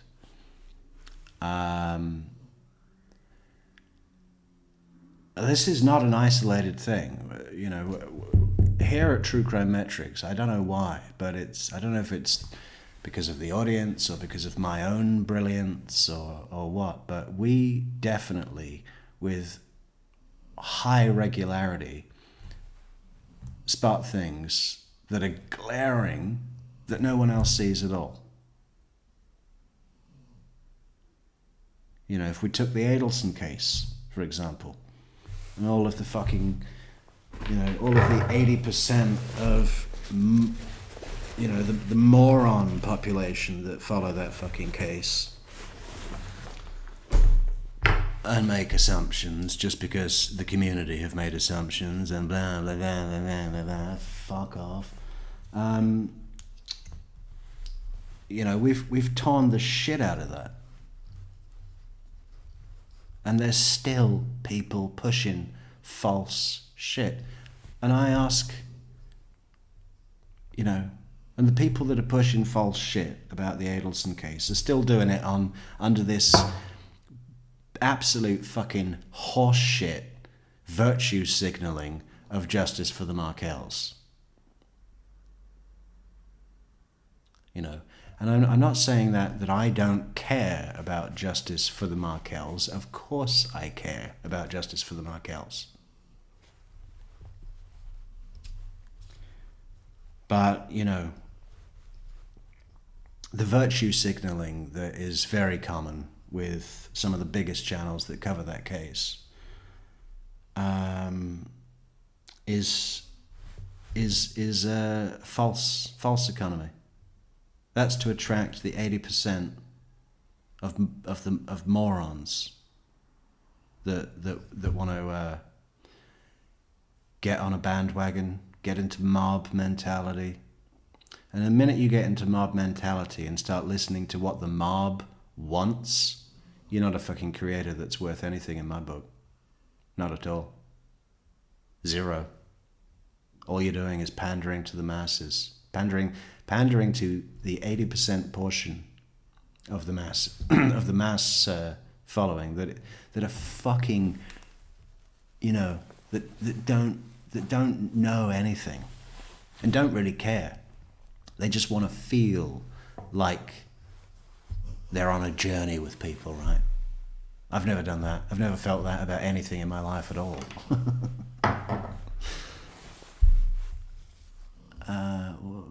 I'm lost in my own statement. We're moving on. I don't even want to think about that case.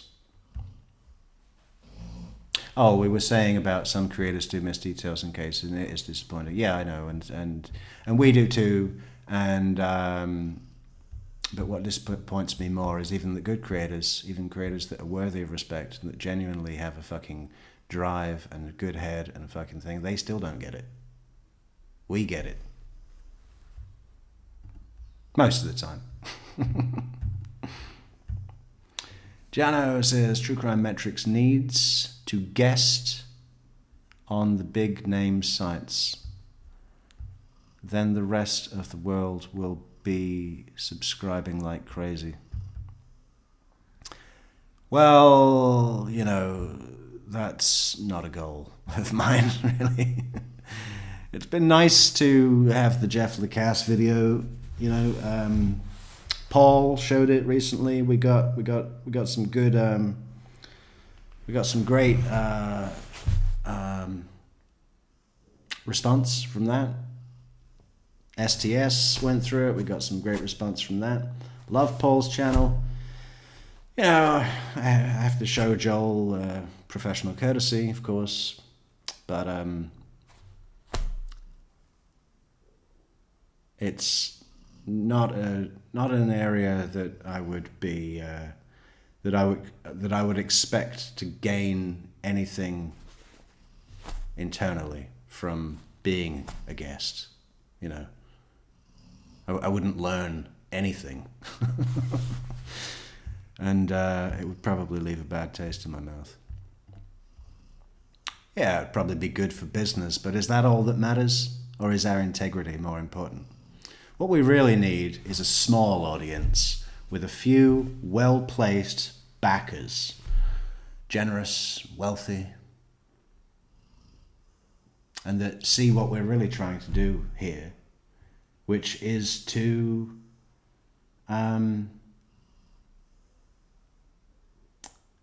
increase awareness to those capable of realizing it. And I got no time in my life to go and educate a bunch of fucking hicks. There's no point in me doing that. That is not my hill to climb. You know. You see what I'm saying? I'm only interested in talking to people with potential. You know what I mean? And you know, we need some more people that understand that and see the value in that. Because basically, I think of it as a 20-80 split, like the right fat to lean ratio of chuck to put in your homemade burgers. You know, you ever catch someone doing that with 5% fat? What's the point? 20 to 80. That's what tastes good, right? And most of the fat will, you know, kind of, what is the word?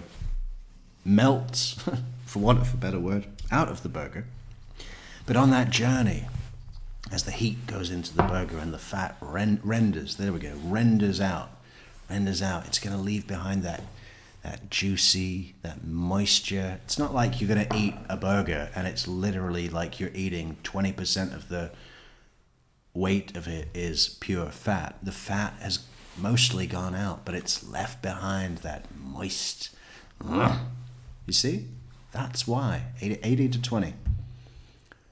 Yano again with these great comments. No one has mentioned the anomalies in Harvey Adelson's sentencing speech. He referred to the grandkids as she twice.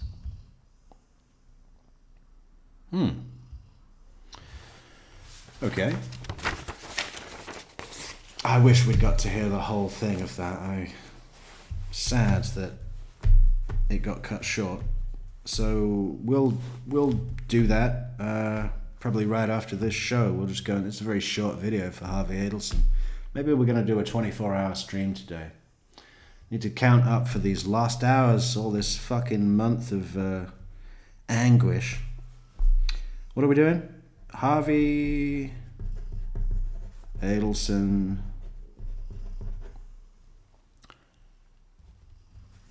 anomalies. He calls grandkids she,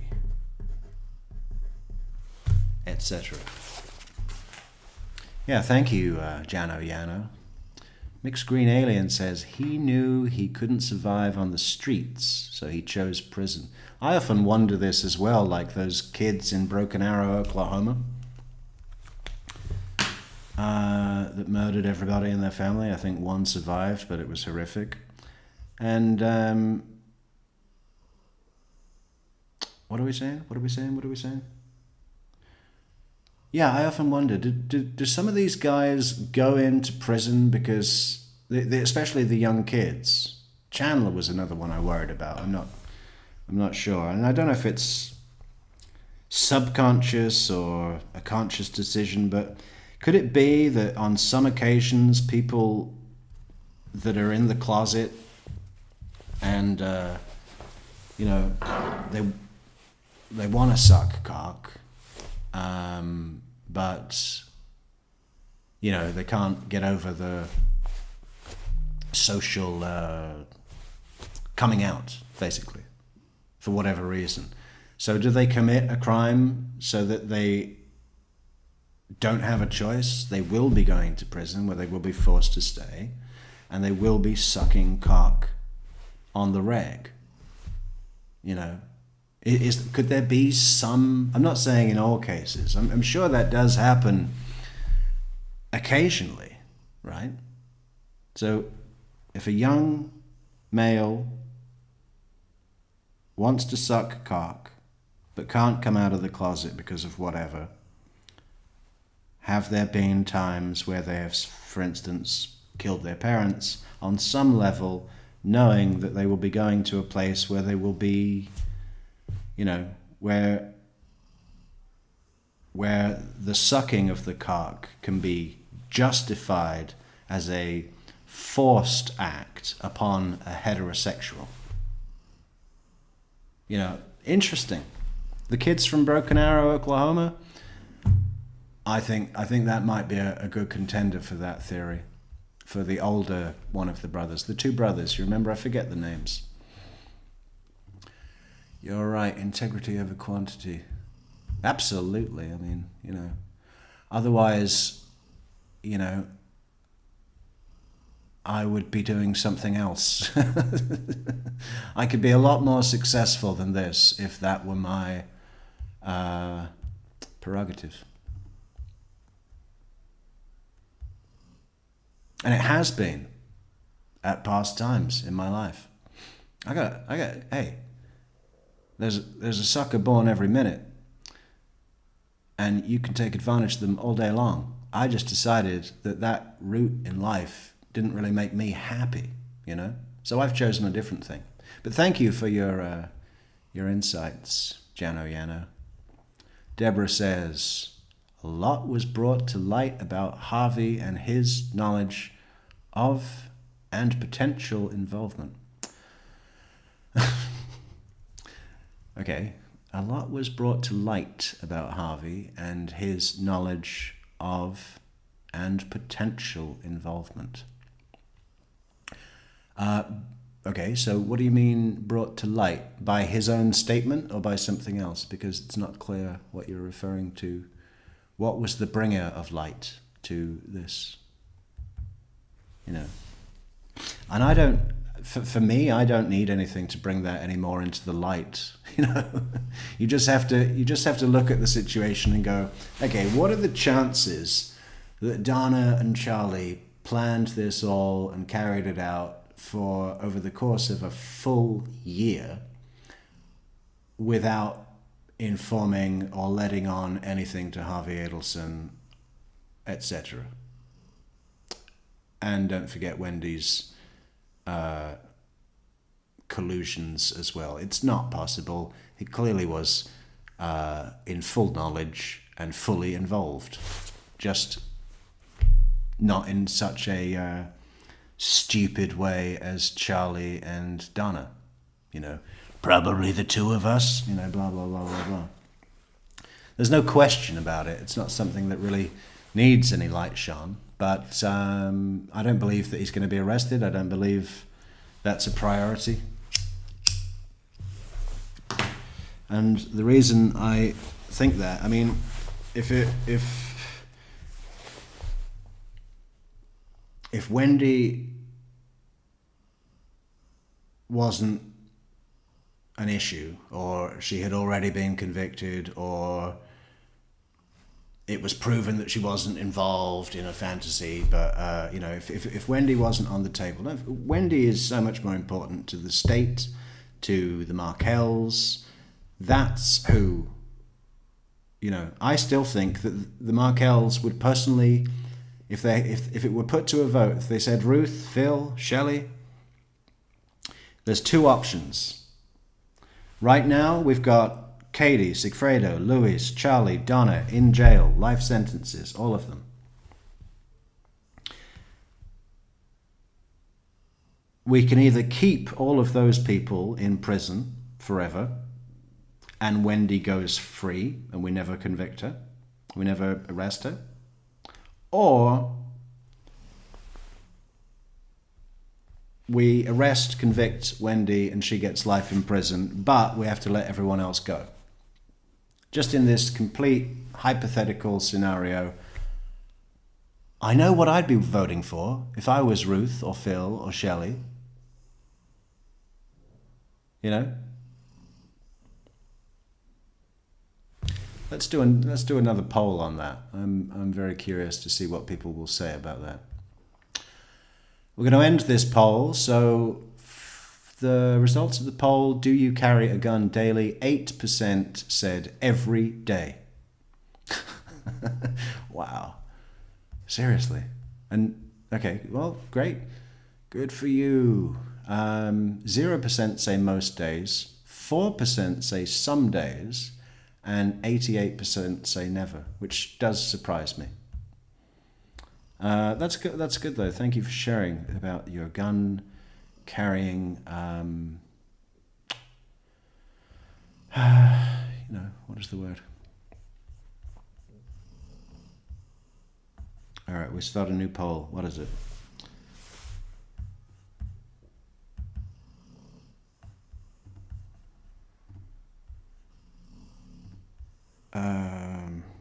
Poll.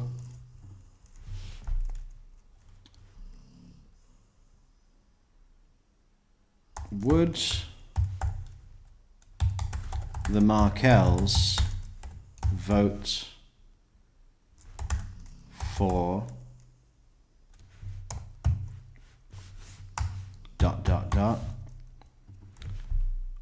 Wendy gets LWAP.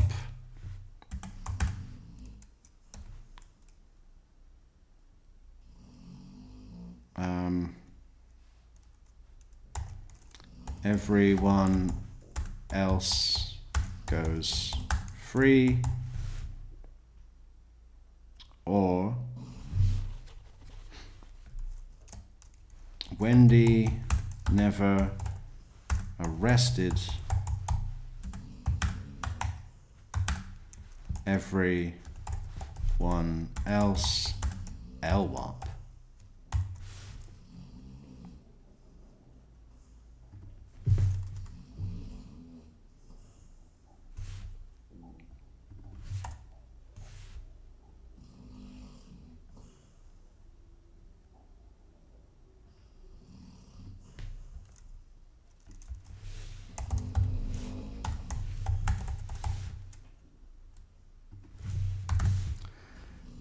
Oh, how many fucking characters?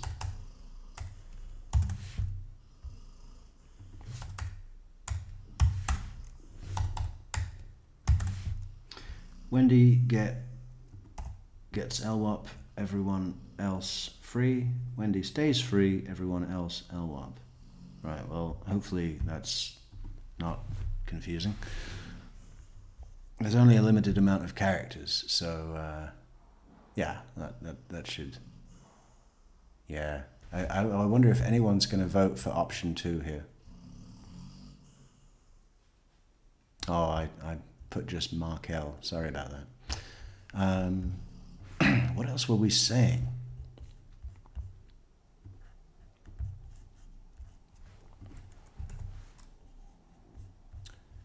Where were we? The anomalies, yes.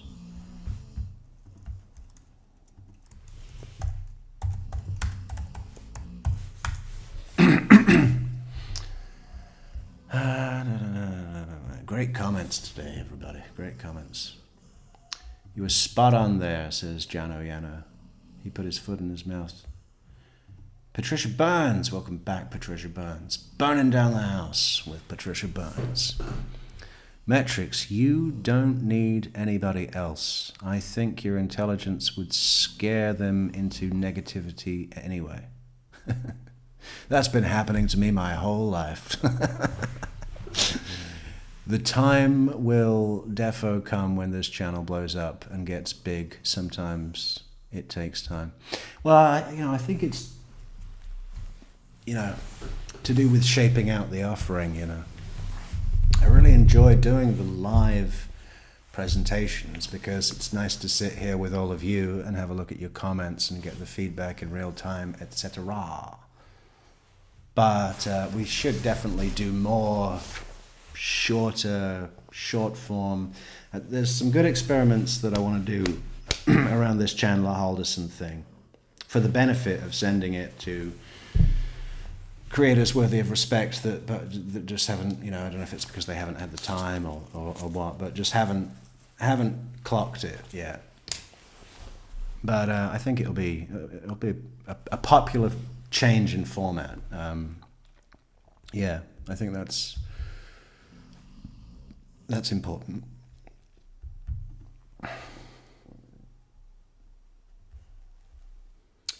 He doesn't even say they. He 100% says she.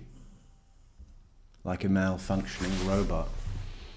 Yeah, I mean,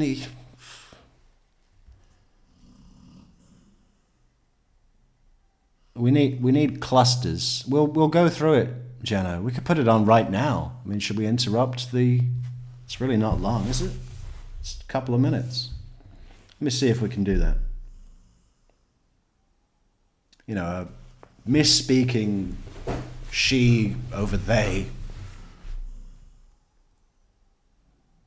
People do that.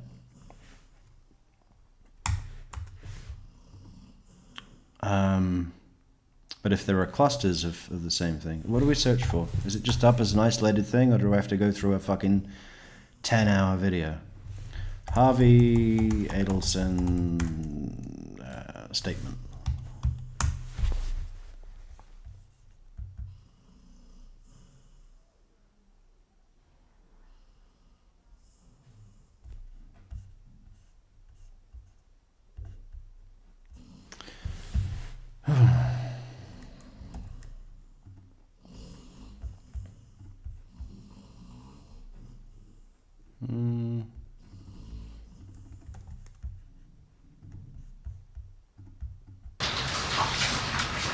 At this time, I believe that Mrs. Adelson's husband, Harvey Adelson, would like to address the court. Very well. Do you wish to enter the... I couldn't believe that when it happened. I was like, holy shit. Really didn't see it coming. I thought definitely not. But I guess in retrospect, it was it was sort of predictable.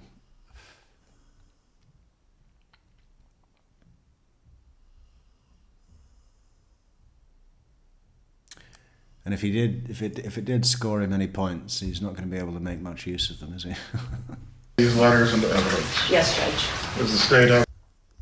I'm sorry, but just look at the fucking people, okay, now my chat thing is in the way. Let's just hide the chat for a moment. Why the fuck? Let's hide that big coffee badge. Look at the layout of this. Who wants to watch that? That is so overwhelming. Any objection? No, Your Honor. They will be composite defense 1 for Sonson. Thank you, Judge. Doctor, lower your hand. You may speak. Thank you, Judge, and respected officers. Oh, just before we continue, I really appreciate the comment there, Patricia Burns. That's very kind of you to say, and we can only hope. Testimony you're about to give will be the truth. Yes, I do. You can lower your hand. You may speak. Thank you, Judge, and respected officers of the court for allowing me to speak. I have been Donna Adelson's husband for over 50 years. My wife sacrificed everything so that she could pour her heart and soul into our children, our grandchildren, and our marriage. This summer was our 54th wedding anniversary, and I had to spend it without her, hand in mine. She has done nothing wrong, and yet is being punished for a crime that she did not commit. I thought we lived in a different kind of world, but I guess I was wrong. I have listened, watched, and sat in the courtroom for the entire trial, and I could not help but scream in my mind by the witnesses that were brought forward by the prosecution who told outright lies. I didn't know that you could lie in a courtroom, but apparently you can. Danny's parents contend that they have never seen their grandchild. But for years they say they've never seen her. But Wendy has shared with me. Okay, Danny's parents contend for years that they have never seen their grandchild. I mean, I put that down to, misspeaking. Have we missed anything? Pictures and videos, and I could not help but scream in my mind by the witnesses that were brought forward. You know, he also had the point where he said, this summer was our 54th wedding anniversary, and I had to spend it without her, hand in mine. And that was clearly, I had to spend it without her. Sounds like a finished sentence, right? And you know that the end of the line of text, the line of text that was on at the right side margin ended with, I had to spend it without her, and then the new line said, hand in mine. So that's an indication to me that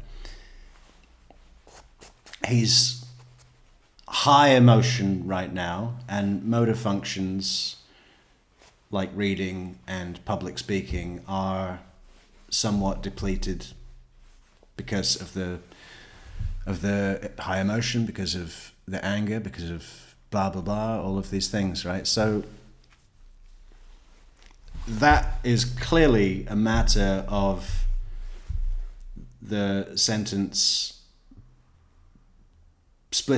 breaking onto a new line. I had to spend it without her. I had to spend it with... This summer was our 54th wedding anniversary, and I had to spend it without her. Hand in mine. You know what I'm saying? By the prosecution who told outright lies. I didn't know, but apparently you can. Danny's parents contend that they have never... Why haven't we got face cam on Georgia Kappelman right now? The prosecution team told outright lies. I didn't know that you could lie in a courtroom, but apparently you can. Like in Georgia giving Sarah Dugan the raised eyebrow. Ooh. Seen their grandchild. I didn't know that you could lie in a courtroom, but apparently you can. Danny's parents contend that they have never seen their grandchild. But for years they say they've never seen her. But Wendy has shared with me pictures and videos and letters from their visitors.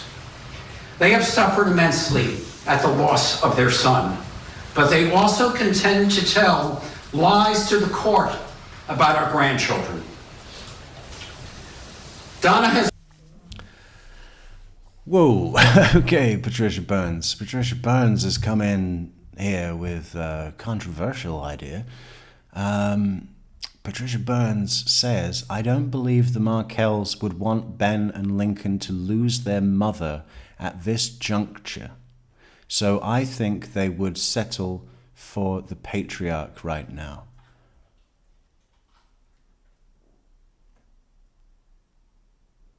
Are you kidding? I mean, so you think that if Georgia Kappelman, forget what I said about everyone else goes free or whatever, focus on Wendy right here, okay? You think if Georgia Kappelman went to the Markells and said, well, today's the day, we've got everything we need. It's a rest day. But we want to give you the option. Should we do it or no? You think that Ruth and Phil are going to sit there and go, well, we do really want to see retribution for our son, but we think it will be best if you don't arrest Wendy. Come on, Patricia. I mean, no way, no way, no way. Always loss of their son, but they also contend to tell lies to the court about our grandchildren. I feel like But for years they say they've never seen her. But Wendy has shared with me. Yeah, okay, so for years they say they've never seen her. That's what you meant by the she statement, Jano Yano, yeah? Let's just go back again. The prosecution who told outright lies. I didn't know that you could lie in a courtroom, but apparently you can. Danny's parents contend that they have never seen their grandchild. But for years they say they've never seen her. But Wendy has shared with me. Well, I think if it would be that he was intending to say. For years they say they haven't seen like them, but said quickly. But it does sound like. But for years they say they've never seen her. But Wendy has shared. Into this, what was Jano Yano's original comment? Where were we? When did Jano join us? Oh, after that.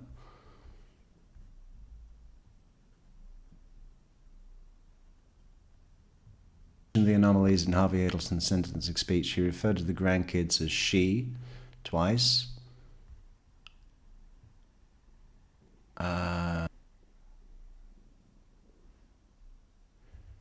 And then Deborah said, a lot was brought to light about Harvey and his knowledge of and potential involvement. Jano Yano said, you are mouth. He doesn't even say they, he 100% says she. Well, it's her unless something else is coming. And then Deborah says, the info and testimonies spoke more about what Harvey knew and did. The info and testimonies of who? You mean in general? Just of the whole trial? The info and testimonies spoke more about what Harvey knew and did. Harvey's own testimony was damaging IMO. Others believe the same It is my own opinion. I never follow the crowd. Okay. So Harvey's own testimony was damaging to who? To him? You're saying that his testimony is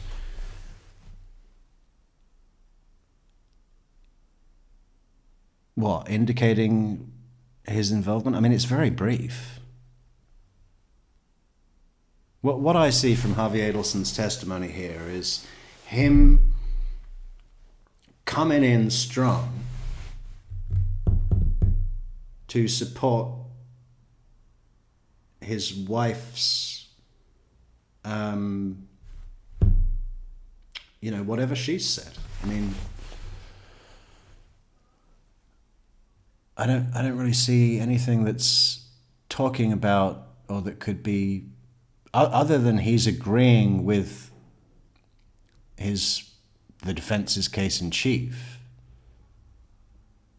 I don't really hear anything that's indicative of his own role.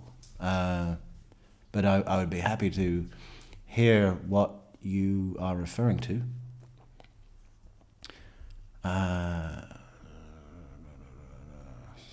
Is there anything else here? And then Deborah says, Wendy was the reason it happened. Everyone else were pawns and puppets. Why jail peons?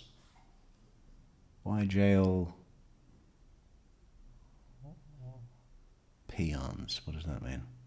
Why jail people when big boss walks free?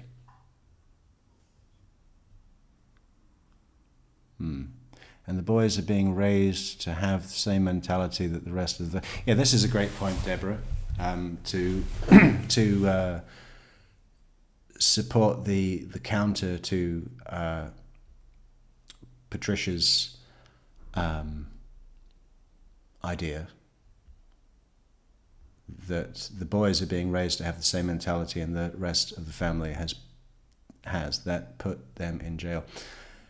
You know,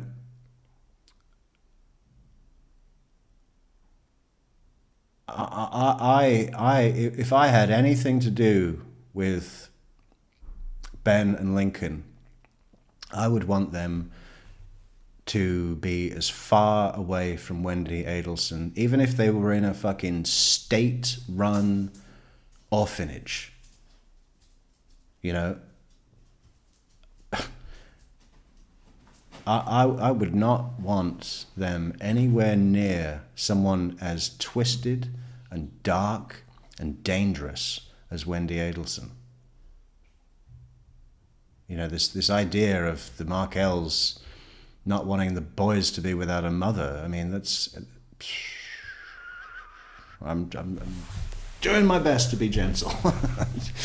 Yeah, strongly disagree. With respect. Uh-oh.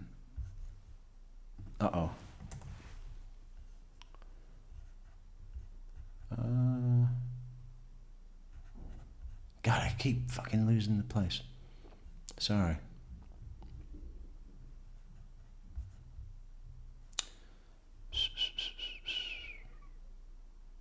He says, never seen her.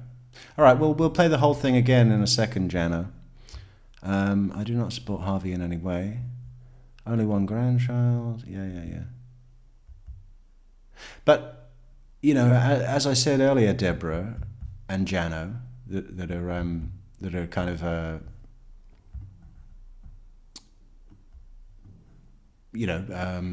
telling us about what we should be inferring from Harvey Adelson's statement. I mean, what is it exactly? Because, like I said earlier, with that thing where he said, this summer was our 54th wedding anniversary and I had to spend it without her.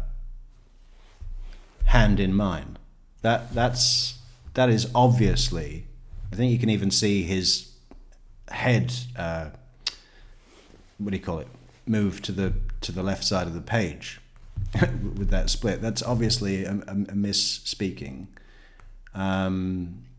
And the fact that he made a simple one like that, to me, I feel like that gives credence to the idea that he would do further misspeakings about possessive pronoun or,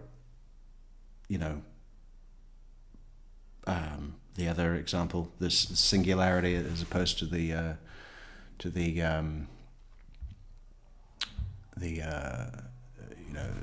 grandkid or what's the opposite of singular? I'm quite tired now. Oh my gosh! Hello. Yes. Good job. Hey! Silence!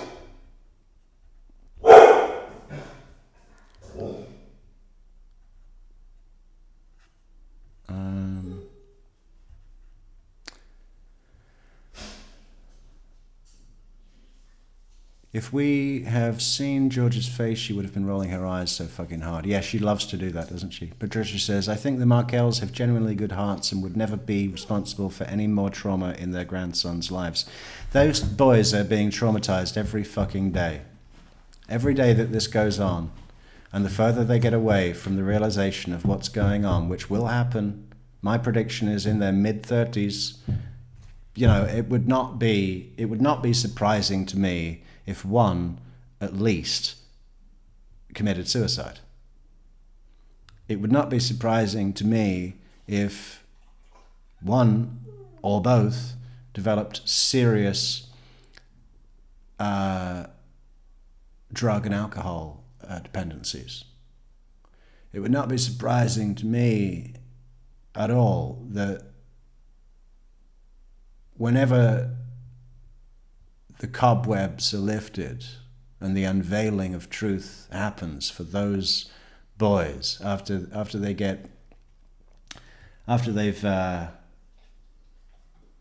stopped this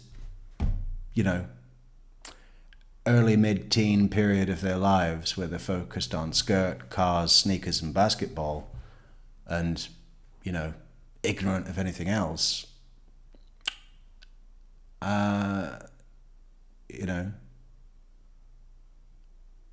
The best thing to have happened would have been for all of the Adelsons to be arrested, as far as it's concerned for the boys, for their mental health and adaptation to become well-rounded people, free of the kind of risks that I've just mentioned. The best thing for them would have been for all of the Adelsons to be arrested in 2016 and for them to have been relocated and raised by Ruth and Phil. That, obviously, in Toronto. I mean, the further we get away from that, the bigger the problem becomes. There's no maybe if they can just finish school, go off to college, and then we arrest Wendy, that would be less impactful for them. No, it's not the case at all. I don't believe it is, and I don't think any psychologist would think it is either. The further we get away from what was the best solution, which was relocation for the boys to Toronto in 2016 and have them be raised at that age where they're still, they would have been what, 5 and 4. That, they could have got out of this completely. The further we get away from that, the worse it becomes.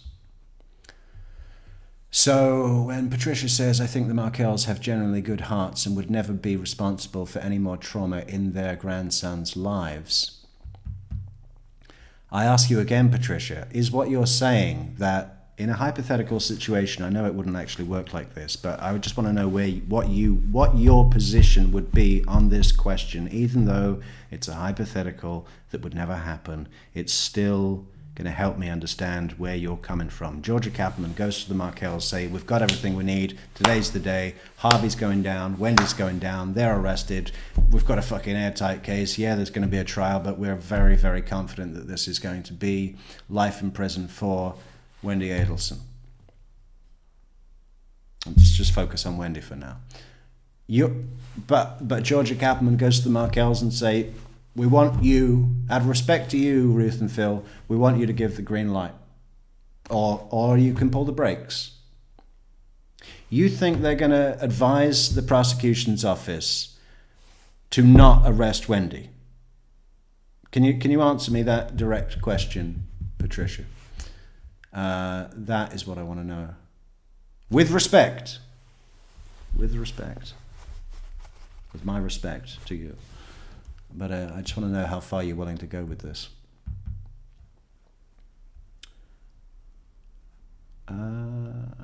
Patricia says her is referring to Wendy. That was my first thought as well. Let's just see it again. By the prosecution, who told outright lies.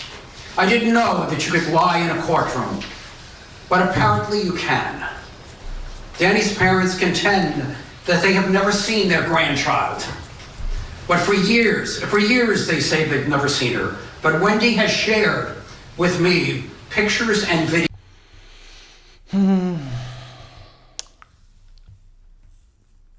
Yeah. I think if he'd have mentioned Wendy before he said her, that's what I was looking for the first time I put it back. But he only mentions Wendy after. But like I said, all of this is, you know, do you think how do you prepare for making this kind of statement? I mean, surely he read it to himself in the mirror in his hotel, 100%.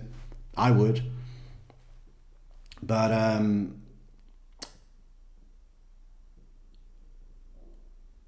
you know, there's all sorts. This is not just public speaking, okay? This is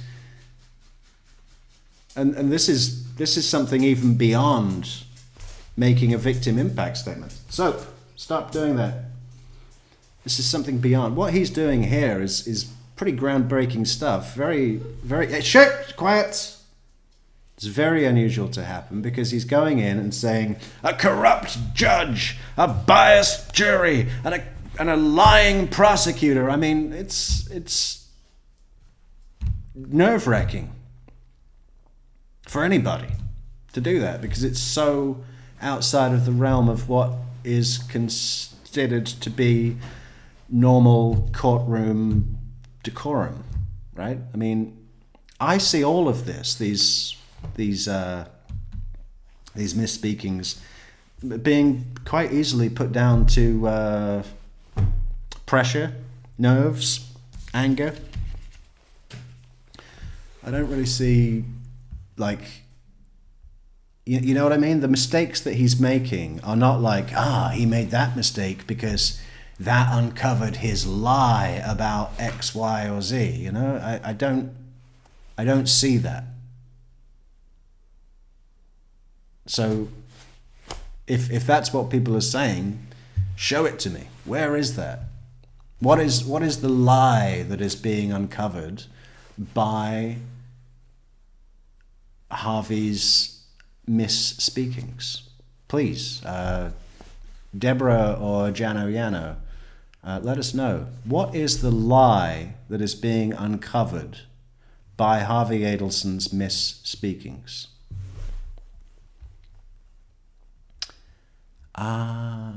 Okay. Deborah Rockhill says, yes, the whole trial. Even their friends were not helpful.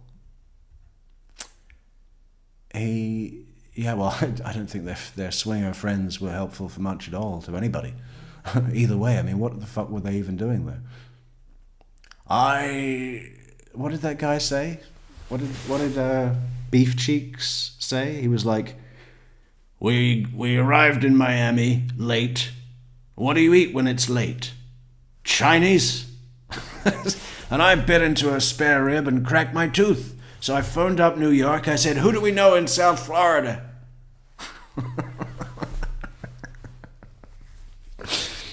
Oh, hilarious. Harvey stuffed up a memorized banter fueled with rage. I love that. I'm writing that down. Who said that? Jano Yano. Jano Yano says, Harvey, I've really got to learn how to shorthand right. Stuffed up a memorized banter fueled with rage. Yeah, that's exactly what I see happening here. I really don't see much else. Deborah Rockhill says, okay, so let Wendy raise the kids. Let Harvey just walk and enjoy the rest of his money, and the Markells will never have total justice.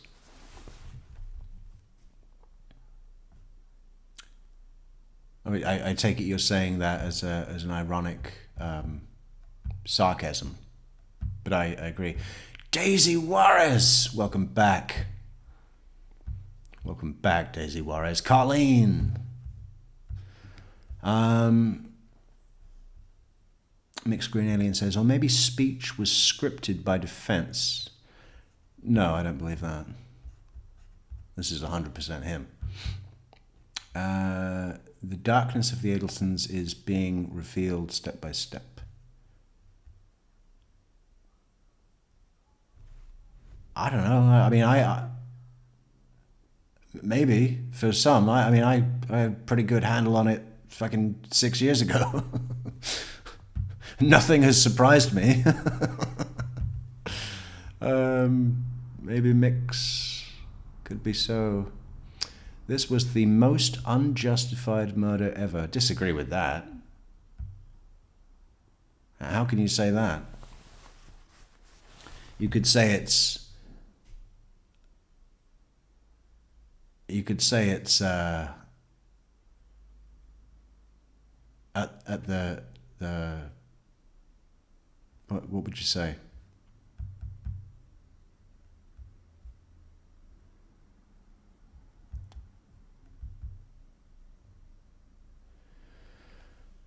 This was the most unjustified murder ever.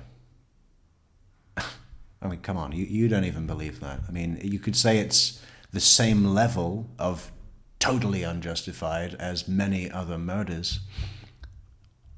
You know, I can think of 50 people off the top of my head that have been murdered with equal level or greater of non-justification. It was limited immunity, she can be arrested.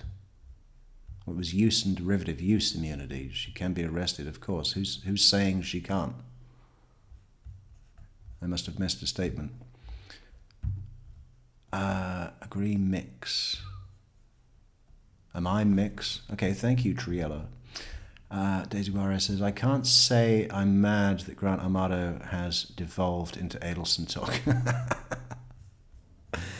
We don't even use that word anymore, Daisy. It's referred to as that case. Have we suddenly gone up to 100,000 people in the live stream? He's talking about the Adelsons. Oh, 23. Well, it's 5 o'clock somewhere. He doesn't stand up for his son, Chatley, or only Donna. Yeah, I mean, neither did Donna. I mean, Donna alluded in her statement that, she didn't outright say it, but this was all Charlie, you know, heading in that direction. Which message? The speech or immunity? I don't know what that means. It shows he is not really meaning what he says. Well, I think we'd get that without the errors.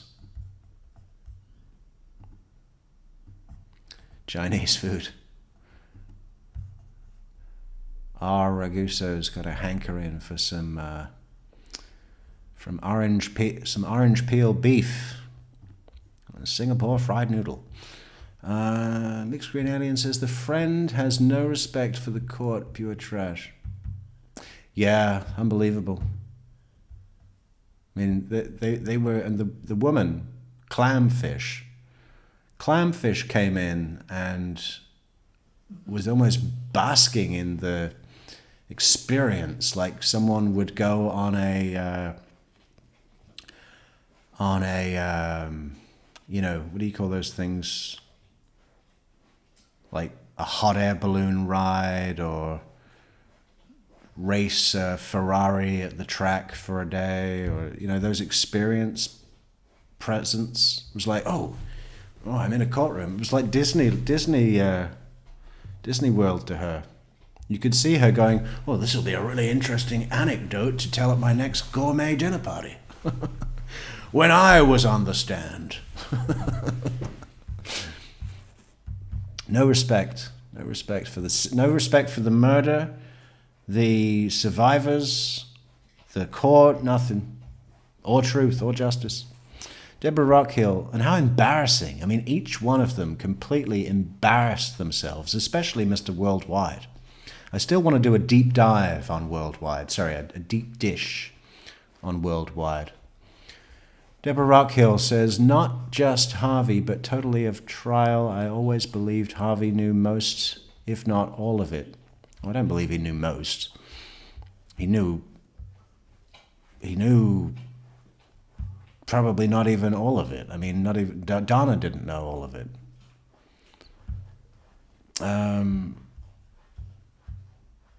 You know, I don't know what you mean by all of it. I mean, even Charlie didn't know Lewis was going.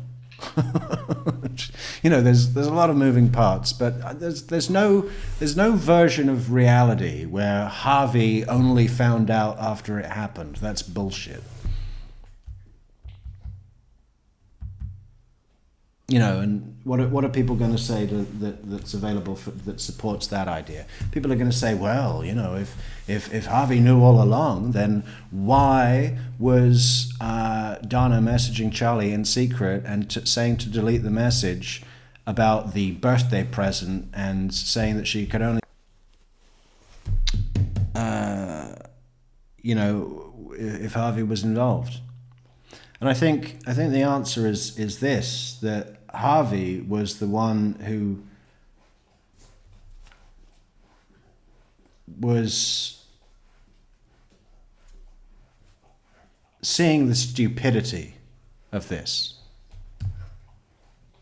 and begrudgingly went along with it because Charlie and Donna said, don't fucking worry about it, pussy. We've got this sewn up. Charlie has friends on both sides of the track. One call to his Cuban brothers, and this is taken care of. It'll never come back to us. Stop being such a fucking, this is the only way. We're doing it. You know, I think Harvey was probably capable of saying, this does not sound like a good idea. I'm against this, but of course I will support you. Does that mean he's any less culpable? No. But I think that those texts from Donna to Charlie where she's like, I'm in the gas station in Gainesville. I can't talk for only a minute, but I'll call you about the birthday present. Delete this text. You know, those kinds of statements do not show that Harvey was unaware of what was happening. They show that he was stressed, uncomfortable, didn't really think it was a good idea, but did sign off. That's how I see it.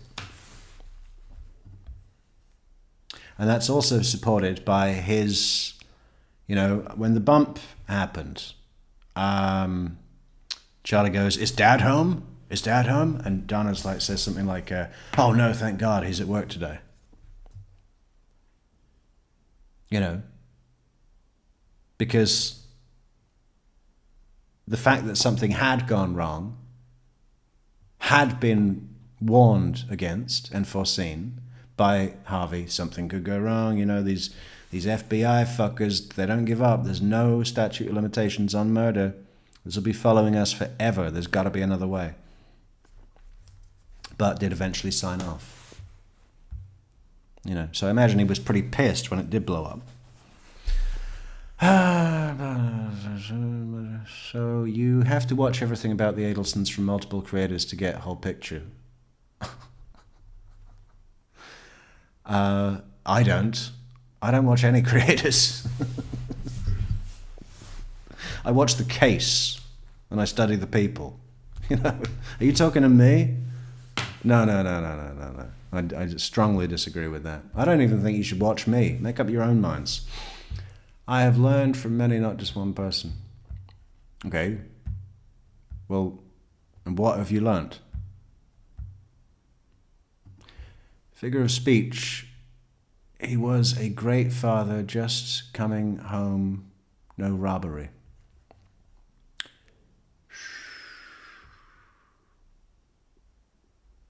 Figure of speech. Yeah. No, I get it. I get it.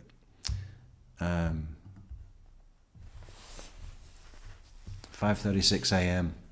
Yeah, it's 10:43 here.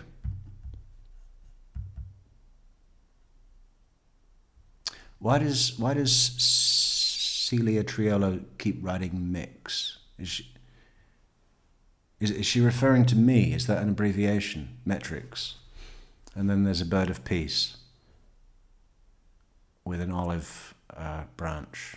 Or no, what is it? What is that? What is that in the story, the Noah's Ark? It's a fig leaf. I forget. What does the dove have in its mouth in Noah's Ark? Am I not being peaceful? Am I starting to stand on people's throats? I'm sorry. I do try to monitor that and keep it all nice. Keep it all nice. We're doing Chinese for Christmas, I think. Great, good. I never celebrate that either. Starstruck, ham, turkey, pizza for Thanksgiving. Okay. Taco. Trying to buy coffees. How? Somebody get that link. There you go. Thank you so much, Daisy Juarez. There you go. Bosh. There's a great link I just put in the chat box for Daisy and anyone else that wants to support the channel on buymeacoffee.com/True Crime Metrics or PayPal. You know, all the links are in the description for the video. You just go under the video, you click whatever it says, and then there's all the links. Okay, so maybe I'm taking too long getting through these comments. Let's wrap it up. I laughed out loud, thank you. We've still got about another 40 minutes of Grant Amato to go. His brother's going to come into the interrogation room. Deborah Rockhill says, I meant about the plan, not who was involved. What man lets his wife run the house and money? Fucking a lot. A lot. It's not 1954, Deborah. I mean, a lot of men do that.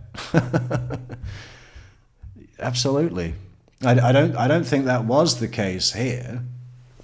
Really, not in the regular sense of the word. They were partners in crime. They were very, very mutual in their functions. What man lets his wife run the house and money? Many do. What man lets his children run free to unalive someone? Well, less men do that, yeah. Harvey knew and maybe was against it. Well, begrudgingly accepted is how I put it. Against it sounds... He was always against it. I think he warned against it. I think it made him uncomfortable. I think he thought it was stupid. I think he was able to see the bigger picture because he's not so living in a fantasy as Charlie Adelson, like, I'm Paul Castellano. I'm going to take a drive to Little Italy. I'm going to take a drive to Mulberry Street and open fire. You know, and Donna's just too neurotic to even have a real world opinion. Harvey Adelson, you know, is much more centered. I see Harvey Adelson as being much more centered in his reasoning.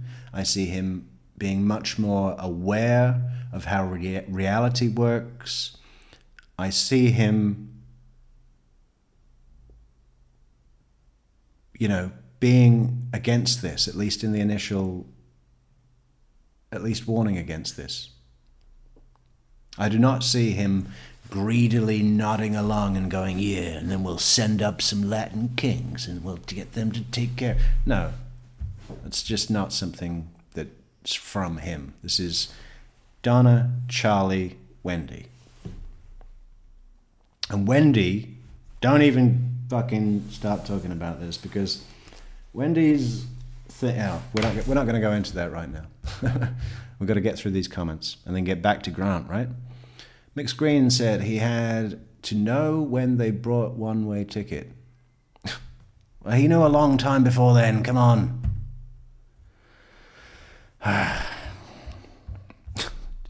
Fuck. Referring to the one-way ticket to Vietnam, he had to know when they bought a one-way ticket to Vietnam. Come on. Patricia says, there once was a woman called Donna. Had a life she did live without honor. She enlisted her son to get a man with a gun to make sure her sunshines shone on her. Very good. Mixed Green Alien me. I am learning true crime metrics and only been watching true crime for a year or so. I enjoy people's perspective if logical, but don't handle lies well. Which lies? I enjoy people's perspective if logical, but don't handle lies well. Well, I don't think anyone really enjoys being lied to, do they? Yeah, no, it's. I realize that many people have come into this at a late stage, and it's a bit of a double-edged sword, really, because on the one hand, that's great because with each trial that happens, a whole new round of people. There was a bunch of our closest followers only learnt about this case at the Charlie Adelson trial in 2023, which was about 2 months before this channel started. And then, they want to know what happened in the previous trials. They want to go back to Wendy's interview. And that's great for me because with each trial that happens, a new round of people, and then they go and watch old content. But I am aware that there's a mix, right? There's a mix of people that are still finding their feet with this, and then there's people here that have been here all along, So there is a balancing act, but it's all good. Sorry, it's short, Miss Green Alien. I get it. Right. Yeah. How egocentric of me. How self-obsessed. There's someone in chat with the first 3 letters of their word are mix. You'd think I would have picked up on that. But no, I had to make it all about myself. Is that me? Are you referring to me? You must be referring to me, right? We've been revealed, Soap. We've been revealed. I blame you, Soap. So are you Mick? Probably that too. The live court TV page is a bit fucking busy, isn't it? That's what I said as well. I was just like, oh my god, it's overwhelming. Hey, Metrix, take Soap out. Has Metrix... God, look at this. Look at this Liverpudlian Soap. We have to educate. Has Metrix taken Soap out? I'm sorry. Okay, let's wrap it up. Videos and letters from their visitors. They have suffered immensely at the loss of their son. You see there, right again, they have suffered immensely. Right? I mean, I really don't read anything into this other than he's fucking stressed out and fudging his script. With me, pictures and videos and letters from their visitors. They have suffered immensely at the loss of their son, but they also contend to tell lies to the court about our grandchildren. Donna has always been a loving and caring wife and is innocent of the charges. A biased judge and jury were influenced by years of one-sided news pieces and Before you social continue, media. Doctor, Ms. Fulford, this has nothing to do with the character of the defendant May or I relates to the sentencing. May I just one moment, please? Go ahead.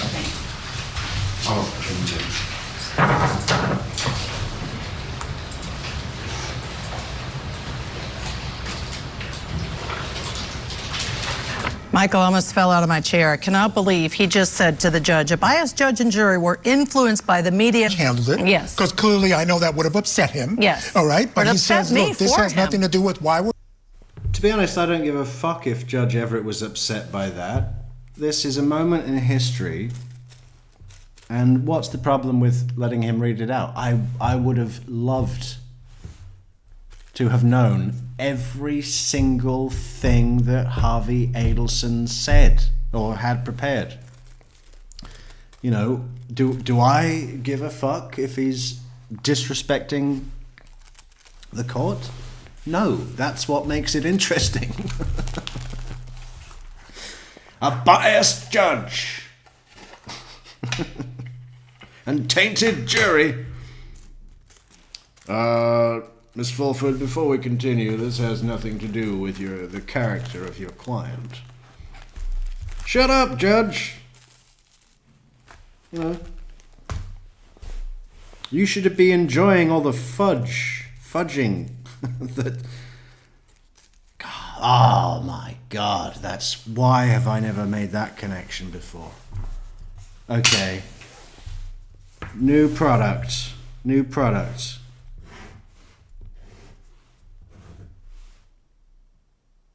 Oh my God. Judge Fudge.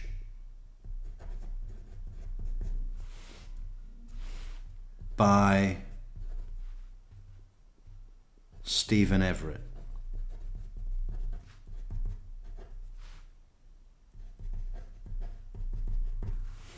We need to speak to a confectionist.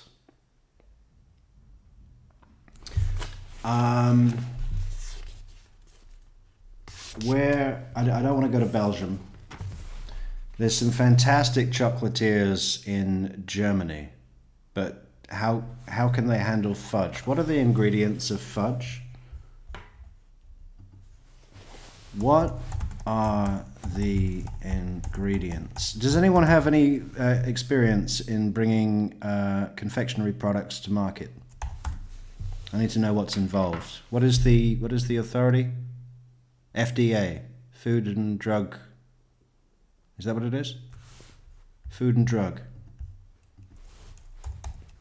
FDA, Food and Drug Administration. Yeah. Okay. All right.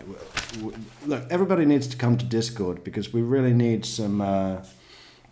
We're opening up Discord to brand new things. Okay. And if anybody, I know that people come at me all the time and they're like, well, I've got experience with that, or I've got experience with that.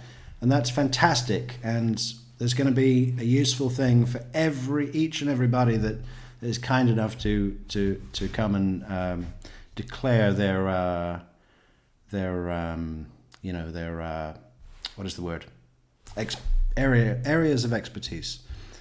But right now, we need an inside man at the Food and Drug Administration to tell us the scope of how to bring this product to market. Judge Fudge by Stephen Everett. And I'm going to make sure that he gets a fucking year supply. If we can use his face on the wrapper. You think he's going to say no to that? He's going to jump at that.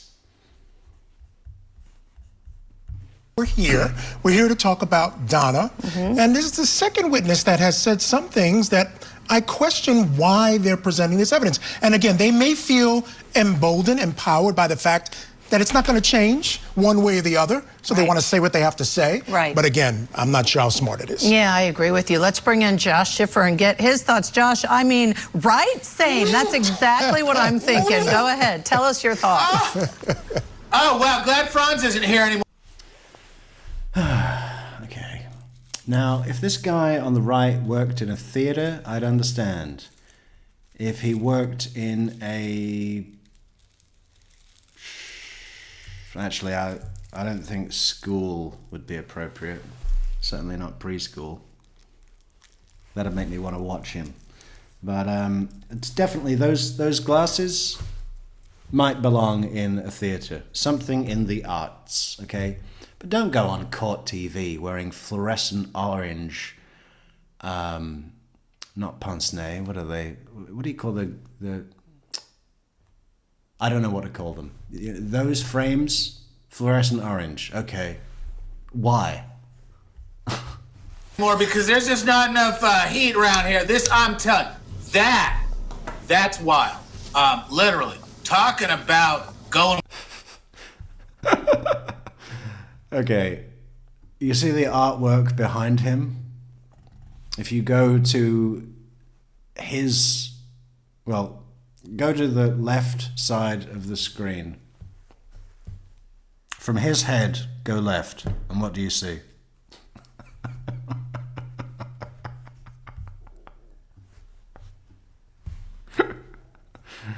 Oh my God. Do you think he did that himself?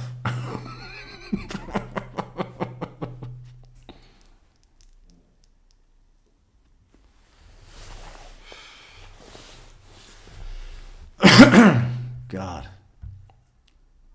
Amazing.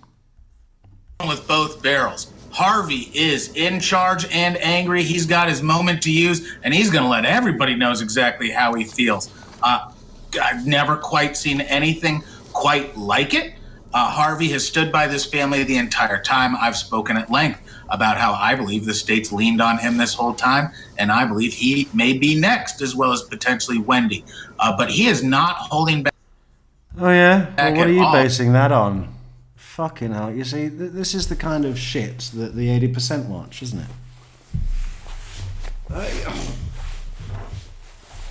I believe that he may be next, along with possibly Wendy.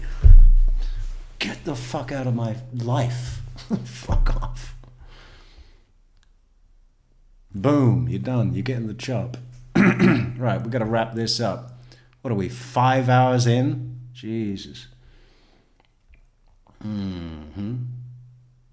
Where's our chat comments? Beautiful chat comments. Oh, that's been up in the wrong place. Wait. Chat. Move it down, down, down. We're going to go over here. Okay. How long have we got then? 44 minutes. We can do it. Stay with us, team. Like 30,000 or something. So around 200,000. And the vast majority of this money went to some girl on the internet.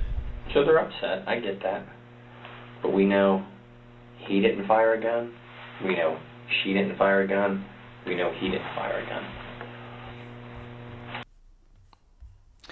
Jano Yana says, most folk don't make those errors of gender when telling facts. I've seen numerous examples of that happen in Charlie's testimony, Katie's testimony, Jackie Fulford does it quite a lot. You know, even Georgia Gappelman does it, but usually catches herself and rephrases. I mean, it happens all the time. Yeah, I really didn't see anything of other than an 81-year-old man in a high-stress situation No sympathy, by the way. I'm not saying that, but 81-year-old man, high stress situation, going up to attack a judge in a courtroom. I mean, that is not a normal set of circumstances, and there's not even a lot of examples that you could draw upon that would be comparable. So yeah, I saw nothing there than fudge. He shot the second he walks in the house. At what point does he come into the house? It's like 10:30. And where does he enter? Through the garage. So where does he park his car? Under the awning thing. Outside, not in the garage? Right. So do you see him walk in? Or hear him come in? No. So you're upstairs maybe, or where are you when he comes home? When he came home, I was gathering some of the power bars into my little shoulder satchel thing. And where are the power bars, in the kitchen, or? In the kitchen. So you see him come in? I hear the door, but then that's it. And then when do you see him typically? I see him when he walks into the kitchen. And what is said? He asked me what I'm doing, and I basically tell him the quick, short story, because at the time my dad and my mom were talking. Where were they? They were in her office. Okay, and what is the short story you tell That Cody?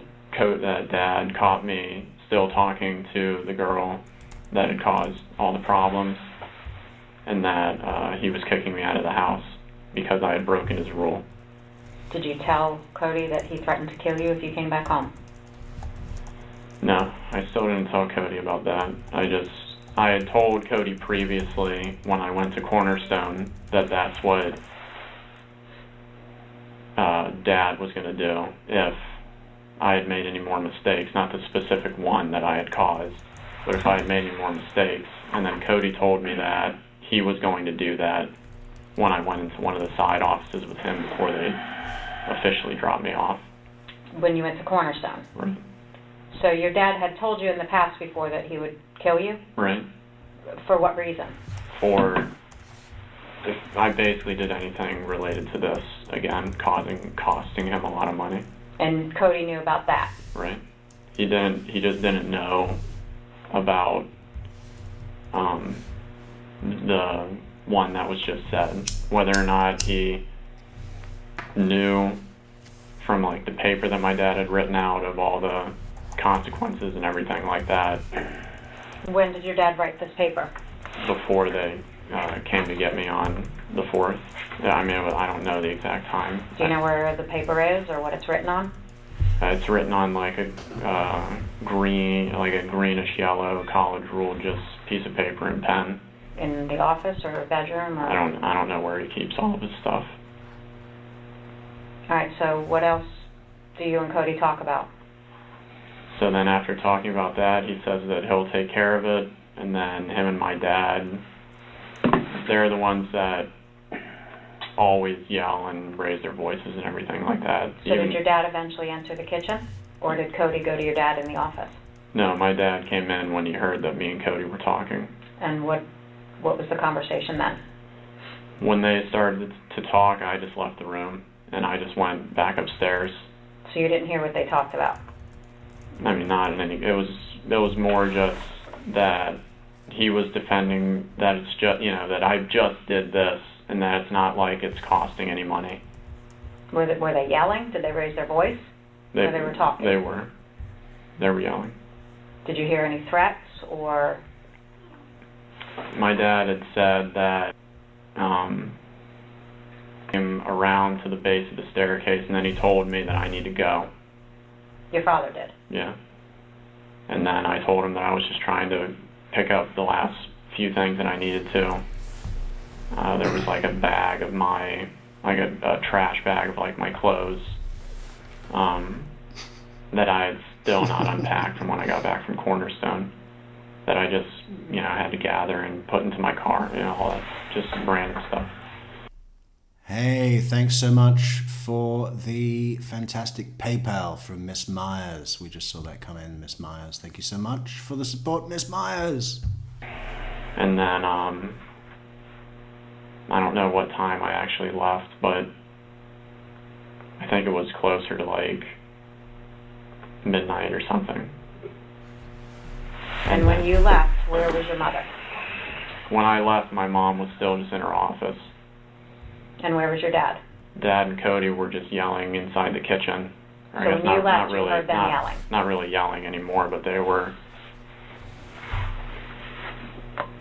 It was basically just the same exact conversation that had been going on, where there was nothing left, and then Dad looked through some of my things to make sure that I wasn't taking anything that wasn't mine. I think the only thing that he had a problem with was that I had taken like some of my paper. Oh, check this out. Check this out. Thank you, Deborah Rockhill. I got to screenshot this. Is this a fudge recipe? Is this bespoke? Or did you get this from AI? 3 tablespoons unsalted butter, cubed, plus more for pan, sweetened condensed milk, 1 tablespoon pure vanilla extract, half a teaspoon, the teaspoon of vanilla extract, half a teaspoon of salt. Okay, I've saved that. And then what do? What is the method? You got the ingredients. What's the method? And we'll make it today. We'll make Judge Fudge today and tell you all about it. We got our power turned back on now, so, you know, we can do things that involve heat. Paperwork bills from like the Chapman Law Group, but then since I wasn't the one paying for it, that they would need those, but then I still just ended up keeping it because I figured nothing else was going to. Okay, we'll let Patricia Byrne get her limerick out.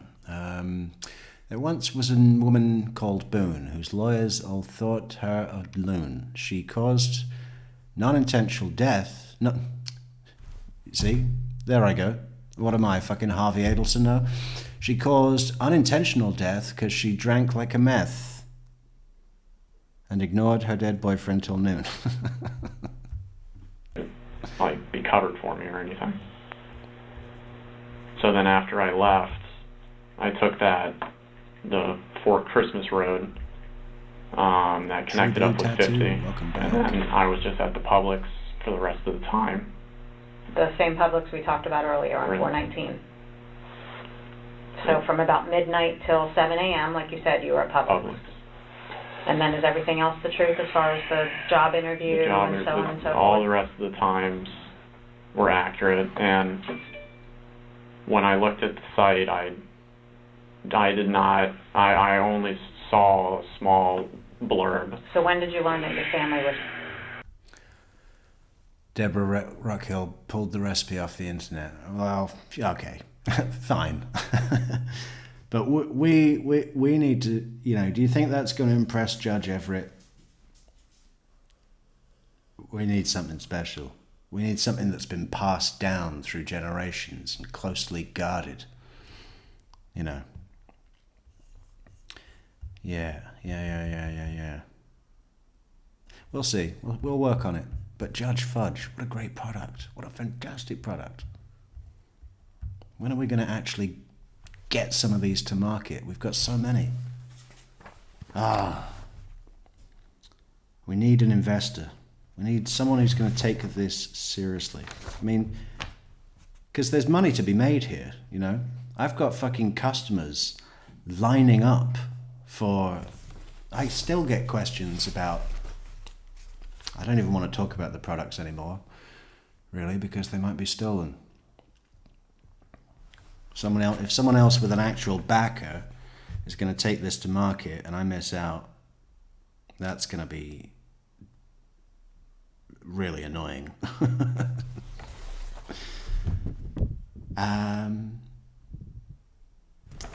Maybe we should do a GoFundMe. But then again, how do you publish your idea before you've taken it to market? If anyone's interested, speak to me privately. Discord, private message, Instagram. A lot of people talk to me like that. Email, truecrimemetrics@gmail.com. You can send anything there, by the way, if anyone's got any requests. Maybe we should create a new email address. Like, this isn't created yet, but investinmetrics@gmail.com. Dead. I had been worried since last night when I was just in the hotel, but I knew when you guys told me. I mean, like, I knew when you guys had told me. You already knew, though. But I had... You already said... You knew.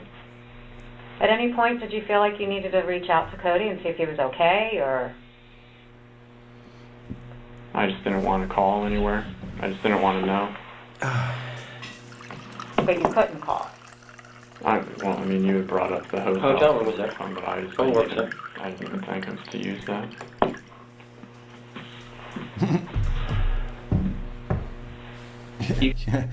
Yeah. Oh, so you didn't call anyone? Well, I couldn't call anyone. There was a phone in the hotel room. Yeah, well, you see, if you'd have actually wanted to call anyone and met that kind of speed bump where you're like, oh shit, I really want to call, but there's no service on my phone. Your brain finds a solution and goes, oh, look, there's a phone in the hotel. The fact that he didn't do that shows that he had no want or desire to phone anyone because he knew they were all dead. You got a medical background, correct? Yeah. You ever been to an autopsy? No. Okay. An autopsy tells us a lot of things.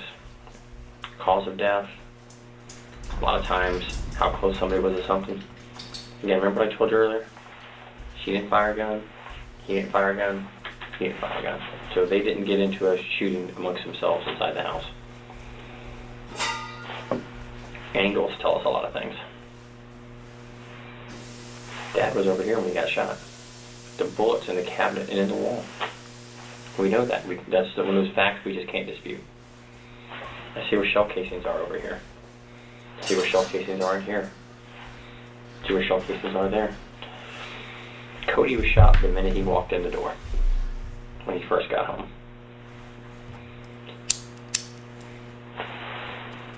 Bullet went through him from his head to the back of his head, hit the door frame, and impacted into the wall. He never fired. He never fired. She never fired.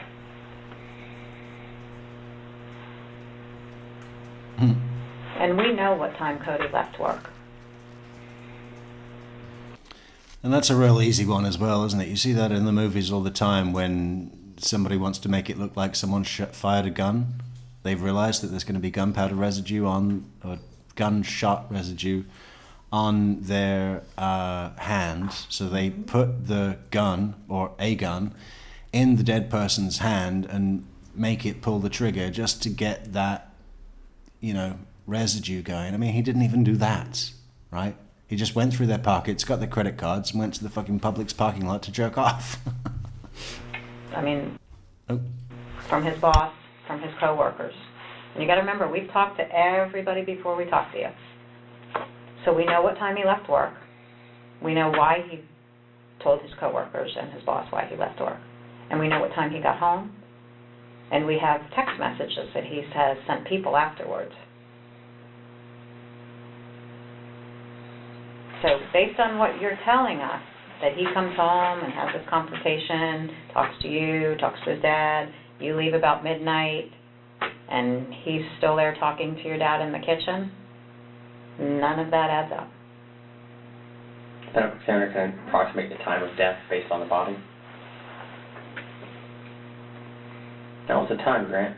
Now is the time, buddy. I'm just... So I believe this, and this happened while you were still present in the house. And for whatever reason, you don't want to tell us. We understand your father was abusive, and we understand that he was the asshole. And if he threatened you, that he was going to kill you when you came back, you were probably in fear, were you not?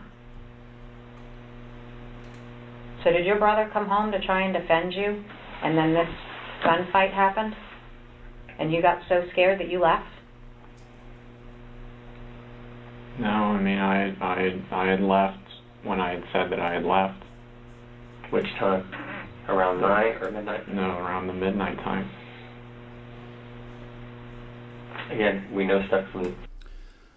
Deborah says, I'm glad you're covering this case, True Crime Metrix. Like I said, I like interrogations. I love when they realize they are caught and this suspect is an idiot, so even better. Well, that doesn't happen, actually, here. At all. We haven't got long now until the brother comes in. Or is that... Maybe that's it. Oh, fuck. That's going to be in a... Right. We're not doing that today. That must be in the extended version. So we'll have to come back to that. From the medical examiner office? Of times. Said this a couple of times. He never fired a gun. He never fired a gun. She never fired a gun. Nobody did. Nobody in the house fired a gun. Fact. We know. I'm running at DNA off the guns that are on scene and the cartridge casings. And all Any that. reason to believe that your fingerprints or your DNA will be on any of those weapons or the cartridge cases that are on the scene? I mean, not that I can think of. I mean, I know that me and Cody had, you know, like, I mean, we had used each other's guns before in the past, like when we go to the range, but... But you said you had no access to these guns now. Right. I mean, but yeah, I mean, that was a long time ago. So, I mean, there's... So the gun that's still on scene and the gun on your father's waistband, is your DNA or fingerprints going to be on it? Not that I can think of. Let me throw something at you. We pulled... Not that I can think of. So the gun that we found in your father's waistband, is your DNA or fingerprints going to be on it? Not that I can think of. I mean, I fucking hope not. Pulled financial records from your dad, you, Cody, and your mom. Remember that payment you made? Which one? The payment on that bill you had? The $599.99. I saw that one. Well, guess what got paid right about the same time? What? $33,000 of debt was paid off of his credit card. Same time. Within a very short time of each other. Those things go together. Records. The records show what was happening. Wait, what happened? $33,000 on, I think your dad, it was a USAA credit card. He had $33,000 was paid to pay off that credit card. I just don't know where else to go to get you to come around, because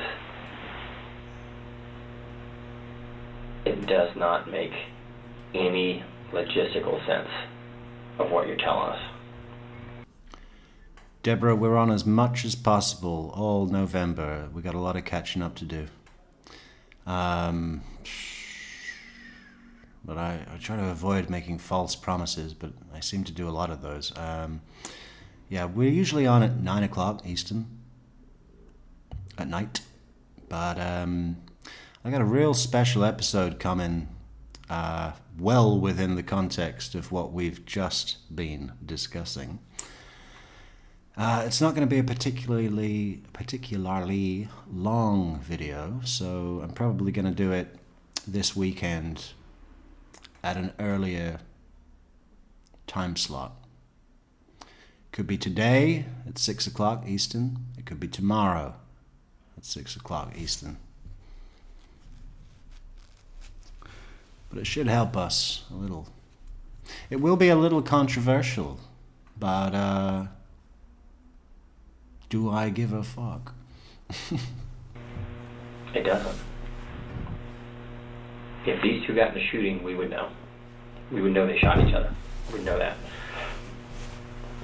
But why Mom? things just got so bad and out of hand like never it's been before in your life. Never been here before in your life or your family's life. He's pissed. His future, his retirement, his plans are being upset by you because of the financial cost. I would almost bet this is just a horrible, bad incident that on any other day wouldn't happen. But you and me both know, as does she, what happened that night. You're coming around, and I really appreciate it, Grant. I do appreciate it. Now you're starting to tell more of the truth. Everybody minimizes when they're in a stressful situation. They do. My boss can start yelling at me and try to minimize the effect of it, thinking about what am I going to do? How do I explain to him what happened legitimately? Not that I want to be a liar, but let me explain to him how legitimately something happened. How I bumped my fender on my car, got a ding in it. Try to think, well, how am I going to explain this? And you've already told us a lie. This whole map thing is bullshit. So when people start telling little fibs, they add up to big ones. And I told you, just tell the truth. I already know the truth. I know the truth.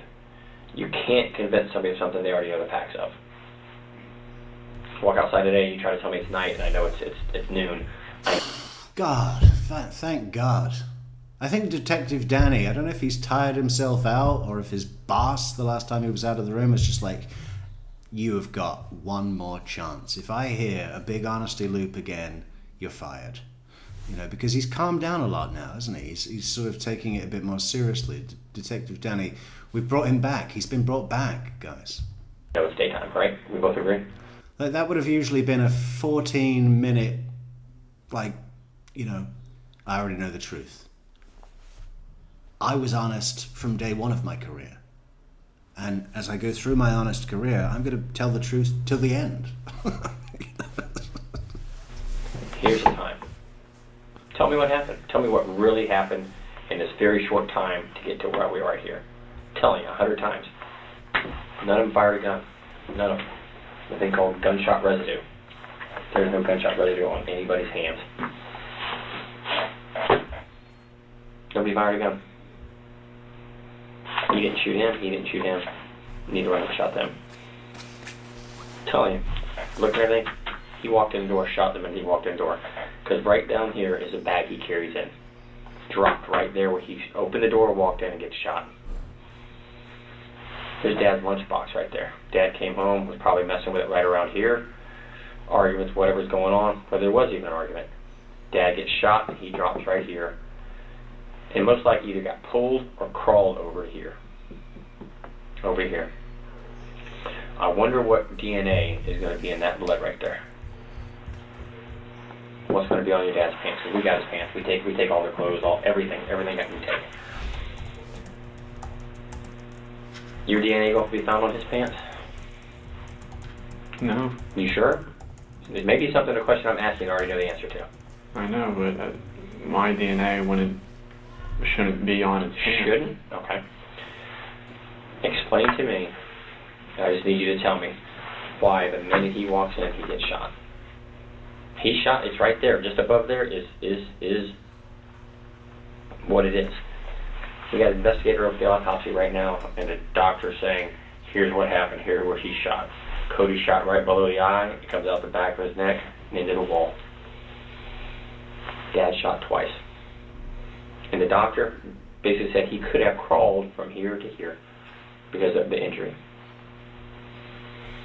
And we're going to look at their clothing, your clothing, for DNA, gunpowder, blood spatter, all of that. Inside of your car, all the stuff that's in your room, all your electronic footprint, we're going to look at it. We will look at it. We will see it.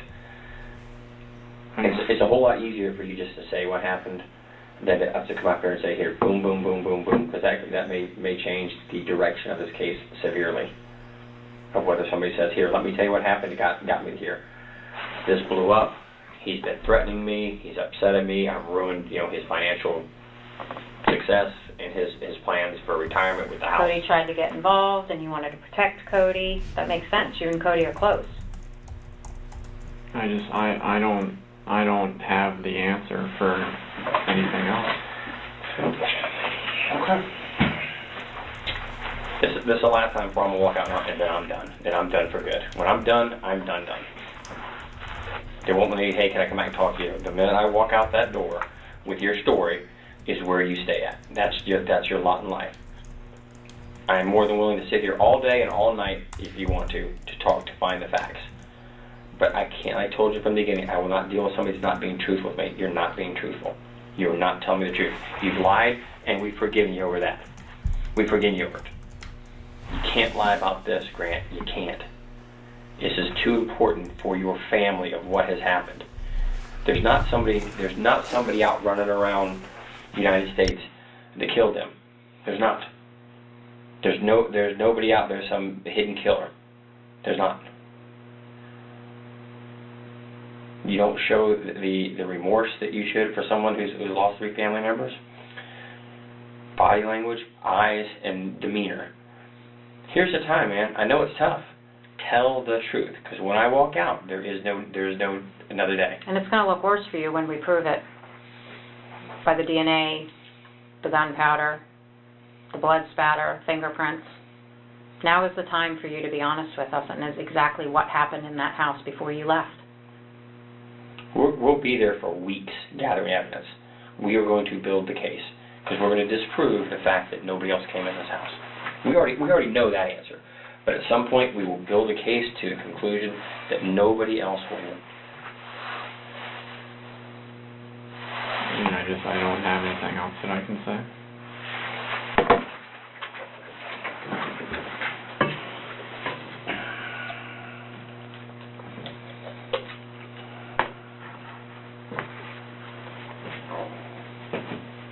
You know, my brother even said the same thing of like, when all this financial stuff was happening, like why I couldn't show like sadness towards it. And I just don't know. I mean, I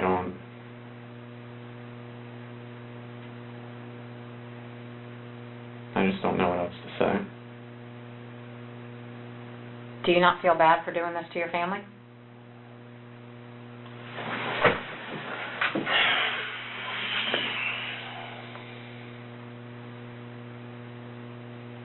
I don't know. You don't know what? You don't know if you feel bad for doing this to your family? I mean, I've been getting blamed for the last half a year for everything, and I've been trying to move forward into a positive direction. And then every day I'm reminded of all the trouble that I had caused. And then I keep being told the same thing over and over again, but there's nothing that I can do to change it.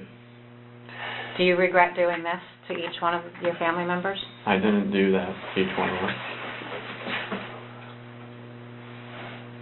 Who did?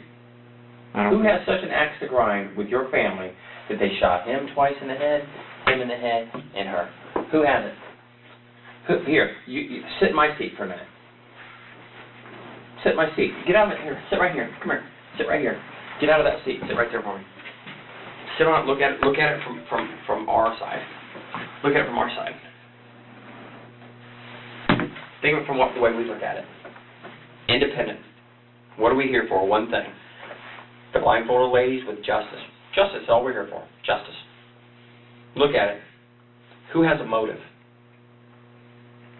Who has a motive to hurt your family? You could say Jason, but we already know what Jason was. I can account for every bit of Jason's activity. Every bit of it. Jason gave a statement. What's the first thing we looked at? Is Jason telling the truth? Can we verify what he told us? And in quick succession, we did. He said I was XXXXS, and he went, yep, he sure was. And we know exactly when Cody left work. And know when Cody got home. And know when Cody stopped answering his phone. And know when bills were paid. And knows when vehicles left.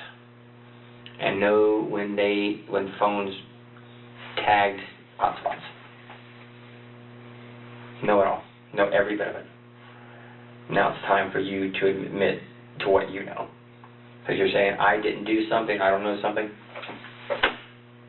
It's an easy thing to say to yourself, but you can't say it to us. Because facts and evidence don't lie. I've done everything I can do to get to the bottom and the truth. And we're not getting there. But I promise you down at some point, the facts will get there. And then you're going to ask, hey, can I talk to you and tell you what happened? And the answer is no. After we walk out of the room, like I said, it's done. There is not a second chance. There's one time to make a first impression. You heard that one before? This is it. I believe you're not a bad guy. I do. I believe you want to tell us what happened. And there's a reason this got so bad. There's a reason. That's all I'm saying.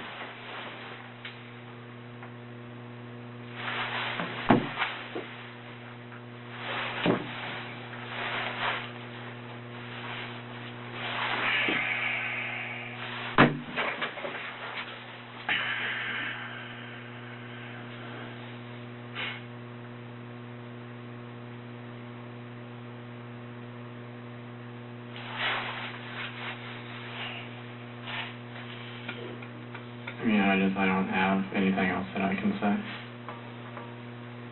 I don't have the answers. That you can say or want to say? That I can say. I don't know. I know from sitting over here what it looks like. It's just like when I was accused of the whole grand theft thing. And then it's, everything from security cameras and all this other stuff for saying this, that, and the other, but then there's nothing that showed that I had done anything wrong. And I don't know what else I can say.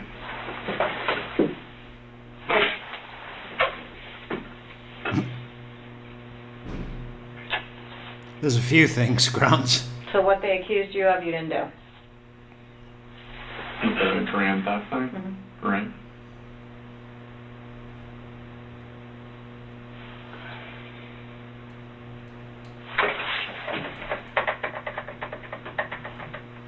Two things that happened here today.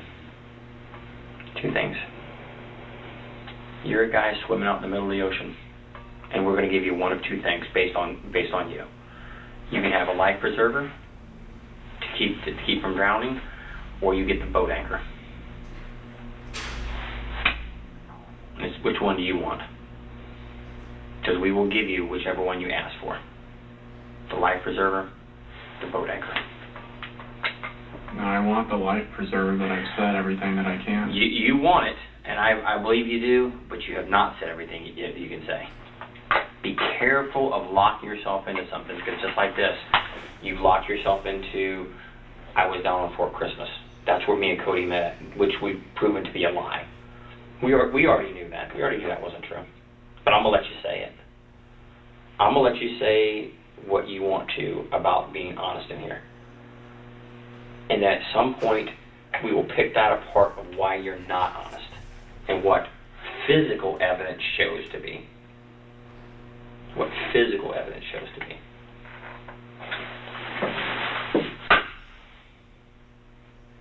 If you want to be honest, this is it. This is the time right now to be honest. You see, if I can say what you're saying, what you want to say to me right now, just like you wanted me to believe that you were down on Fort Christmas down the road with Cody, that you wanted to. That's what you wanted me to believe. And there's a reason you were being deceptive to me, because it doesn't matter where you met him and had this conversation. If you lie about something small, you lie about something big. You're being deceptive over something that doesn't matter if you met him down the road or not. There's no reason to lie about where you met him at. This is it. Your one chance in the rest of your life to be honest about this right here. You say, I've told you what I can tell you. You told me what you want me to know. Just like you told me what you wanted me to know about that, and for Eva to know what you want to know about that. But it's not true. Just like you want to tell me what you want me to know about this. I get this. I get that. I don't get that. I don't get that. I don't get it.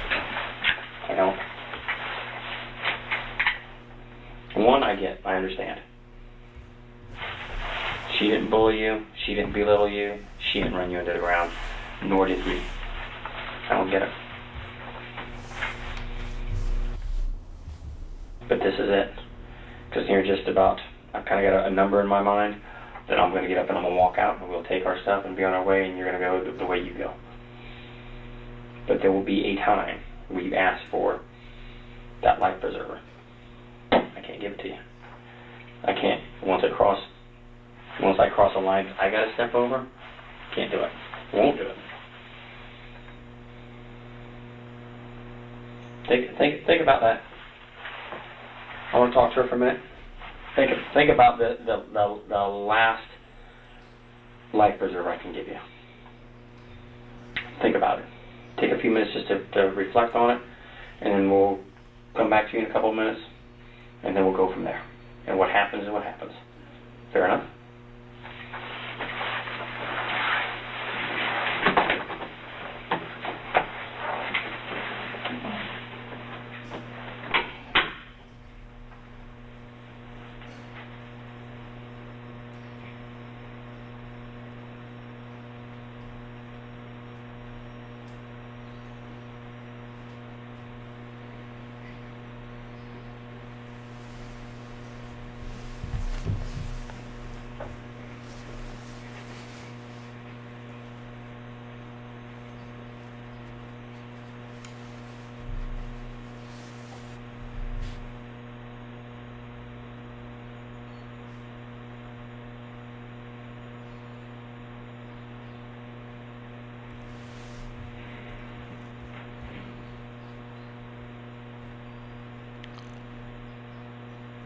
So funny that he's in his nursing scrubs as well. They take his clothes for evidence, you know, to see if there's residue or whatever, and they give him the stupidest clothes. It's like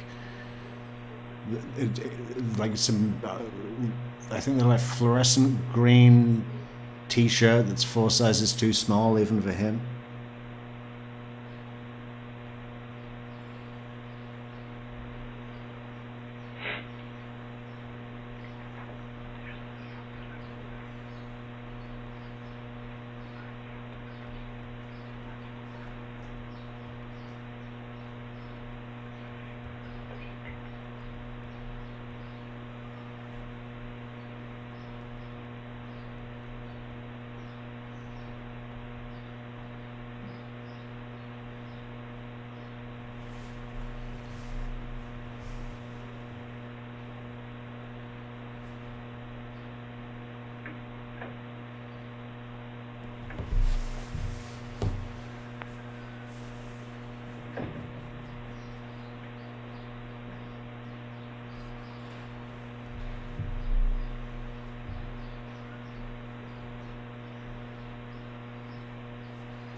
How's it going, Grant? Okay, I think the detective's coming back in momentarily. Need some And we wrap up. It's time for one more cigarette. You alright, Grant? Okay. Need some food, some water. Good. You good to stay for a while longer? You okay? I mean, I just don't have anything more that I can say. I don't know what the next. I'm not keeping you. If you want to stay, well, I'll talk to you till whatever, till you're happy with everything. I'll talk to you till whatever, because I tried to go out there to speak with other policemen and do some cop things, and I started talking about honesty, and everyone pushed me out of the room. So, like, en masse, 6 people just grabbed me and forced me out of the room and slammed the door closed. So I've come back in here, and I will talk to you about honesty and truth till the end, Grant, till I'm blue in the face, so that I can go in front of anybody in God and say, I don't care, I told him the truth. You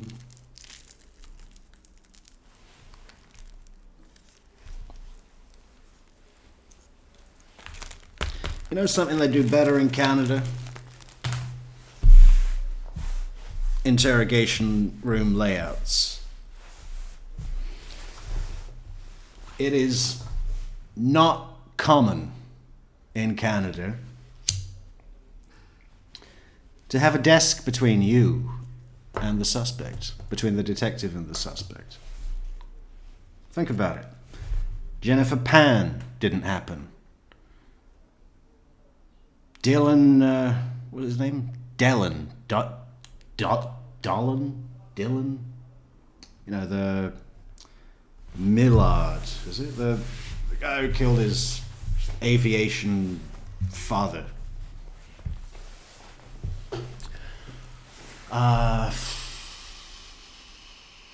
What's his name? Michael Rafferty.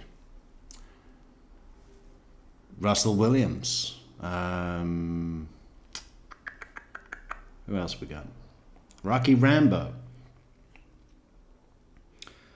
God, I'm going through the catalogue in my mind. I can't think of, off the top of my head, it probably does happen, but I can't think of an example of a Canadian interrogation room that has the layout as such to allow a table to be in between a suspect and a detective. Like, it doesn't allow for the detective to close the space and get in someone's space as effectively. And granted, you can move the chair and sit on the other side of the table, but we saw when Detective Ava was about to take the lead and show the pictures, she actually positioned herself. They repositioned and she went on the other side of the table. You know. But those crazy Canadians and the OPP especially, I mean, they've just got such they're so what is the word? It's not really forward, like advanced in the psychological aspects of what they do. They really, it's like a religion to those people, along with maple syrup. Everything, and you're okay. You're not detained. You're not being kept here. You're here. You're here willingly. Remember we talked about that? You're still, look at me. You're still here voluntarily. I'm not detaining you. I'm not keeping you here. Like I said, if you want to walk out and take a break, catch your breath, get something to eat. If you want something to eat, I've been here for a while. If you want something to eat, I'd be more than happy to get some food, whatever you want. We'll send somebody to go get it, or whatever you want to do. It's totally up to you. Like I said, you're voluntarily here. I mean, I don't know what the. I will stay here and talk to you until you get everything off your chest as long as you want to, but you're here on your own accord. We talked about that at the beginning, remember? You're here because you want to be here. You don't, you wanted to come up here. You had no problem coming. You're here. So, you don't want to be here, you don't have to be here. I don't want to be here anymore. Okay. Give me a minute, we'll get you out of here. Yeah, I don't want to be here anymore. Oh yeah, you're free to go. It's amazing that they let him out. They didn't need to. I believe they had enough to arrest him, obviously. I think they wanted to see if he was going to do anything.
You all right?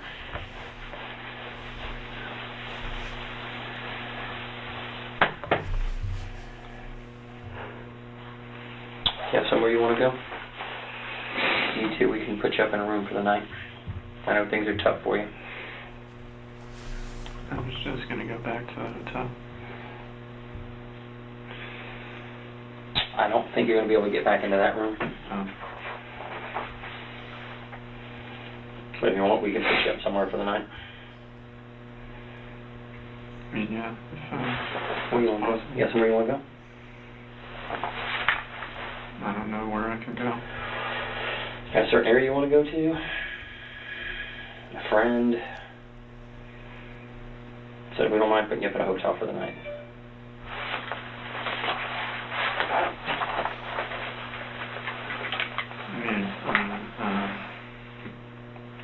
We got some hotels right here in Sanford. Would that be all right? Get you in there? Okay. What we'll do is we'll get you up somewhere. I'll give you my card, my phone number. If you want to talk to me, you're more than welcome to call me. And we'll move forward from there. Fair enough? Any questions of me before I go? Or before we walk out? I'd be happy to answer any questions you may have. Like, what am I, allowed to do? Live your life. And what, I mean, 'cause it's like I have my, my wallet and all that stuff is back at the hotel room and... An incel on the sly. He's also got this kind of Neverland thing, you know, of, well, I'm just not going to grow up at all. I'm going to focus on anime. And, God, I bet he was really into fucking porn anime as well, huh? The way I understand it is that that's a big industry too. Never really understood cartoon pornography. I do remember seeing one of Marge Simpson once, a long time ago. Oh, these guys. Anyway, should we... Part 2. Should we continue? What time are we? We are 6 hours and 15 into a stream. How many people do we have in chat? Not many, I don't think. 22, and they're all asleep, apart from Patricia. What time is it in the US? East Coast, it's 7 o'clock in the morning. West Coast, which is where we started this shindig, it's 4. I guess we should end it, huh? We'll come back. Don't worry. 41 minutes. Is that? Let me just see if this is the one. Crime for Dummies, Part 2. Yeah. When Is did this your where the dad brother write comes this in? paper? Before they came to get me on the 4th. Oh my I mean, God! I There's don't know the another. exact time. Do you know where the paper is or what it's written on? All right. There's another. It's written on like a green, like a greenish yellow college ruled just piece of paper and pen. In the office We've or done the that, bedroom? haven't we? I don't know where he keeps all of his stuff. All right, so what else do All right. you and Cody talk about? So there's 2 hours. Let me just see how much is left. We've done most of this. I don't know why he's put up, or they've put up, part 2, when that's mostly what we've just covered. What about part 3?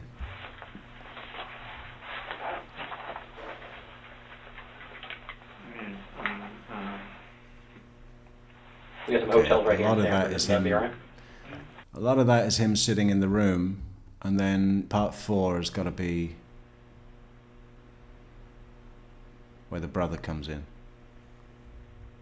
No? Yeah. There he is.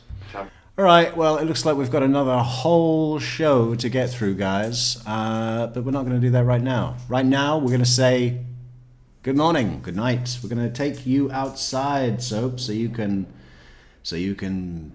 piss and shit. Okay, great. Good stuff. Let's just get through these comments. Deborah says, what does Deborah leave us with? Deborah leaves us with, I agree about him being an incel. Ah, yeah, Alex Minassian. That's a very good example of autism.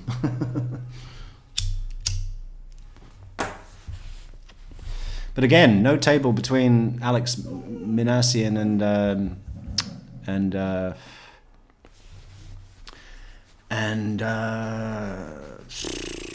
the detective, right? That happened right on Young Street. Can you imagine? Who are the tears for? Himself or what he did? Well, I don't think he gives a shit about what he did. He's still complaining about it in his letters to the journalist. Oh yeah, we're gonna do some members only letters from Grant. Check that out on our membership packages. We've got YouTube memberships, Buy Me a Coffee memberships, Patreon memberships. Those are the best memberships available. Patricia says, upset that he got caught. Yeah, like so many of them, right? How often do we just see genuine remorse for their actions in these cases? Not much. Not much at all. Deborah's awake. Go to bed, Deborah. Christine, 7 a.m. Eastern. Love you, man. See you later. Love you too, Patricia. Thanks for the limericks and everything. We'll try to find you tonight, True Crime Metrix. Yeah, alright, well... I'll try and get the notification up early, and I'll put it on social networks, Facebook, Twitter, Instagram. Check those out. Add us in the description. Follow us. I'll try. I don't know what time we're going to be doing it. We usually aim for 9 o'clock Eastern, but who knows? Today is all backwards because I fell asleep and then started late, and now it's 12 o'clock in the afternoon. So I don't know, but I gotta stop promising times and then not delivering. So just keep an eye on those social networks, keep an eye on those YouTube notifications, subscribe to the channel, ring that bell, get the notifications, like, share, leave a comment, and support the channel on buymeacoffee.com/True Crime Metrix. PayPal links in the description. True Crime Metrix. Thank you so much to the chatters, the super chatters, the super, what is it? Thanks so much to the chatters, the super chatters, the super sticker givers, the super coffee go-getters, and the bulletproof Metrix moderators. We haven't seen Acapella in a while. We have to send out a search party. I wonder if he carries a gun everywhere, every day. Into the shower. He's from Texas, as far as I remember. Yeah, okay, we'll be back. Thank you, everybody. Thank you, everybody. Strange times, but good times with Grant Amato, and a little bit of Adelson involved as well. Nice, the gift that keeps on giving the whole year round. Thank you, everybody. Good night.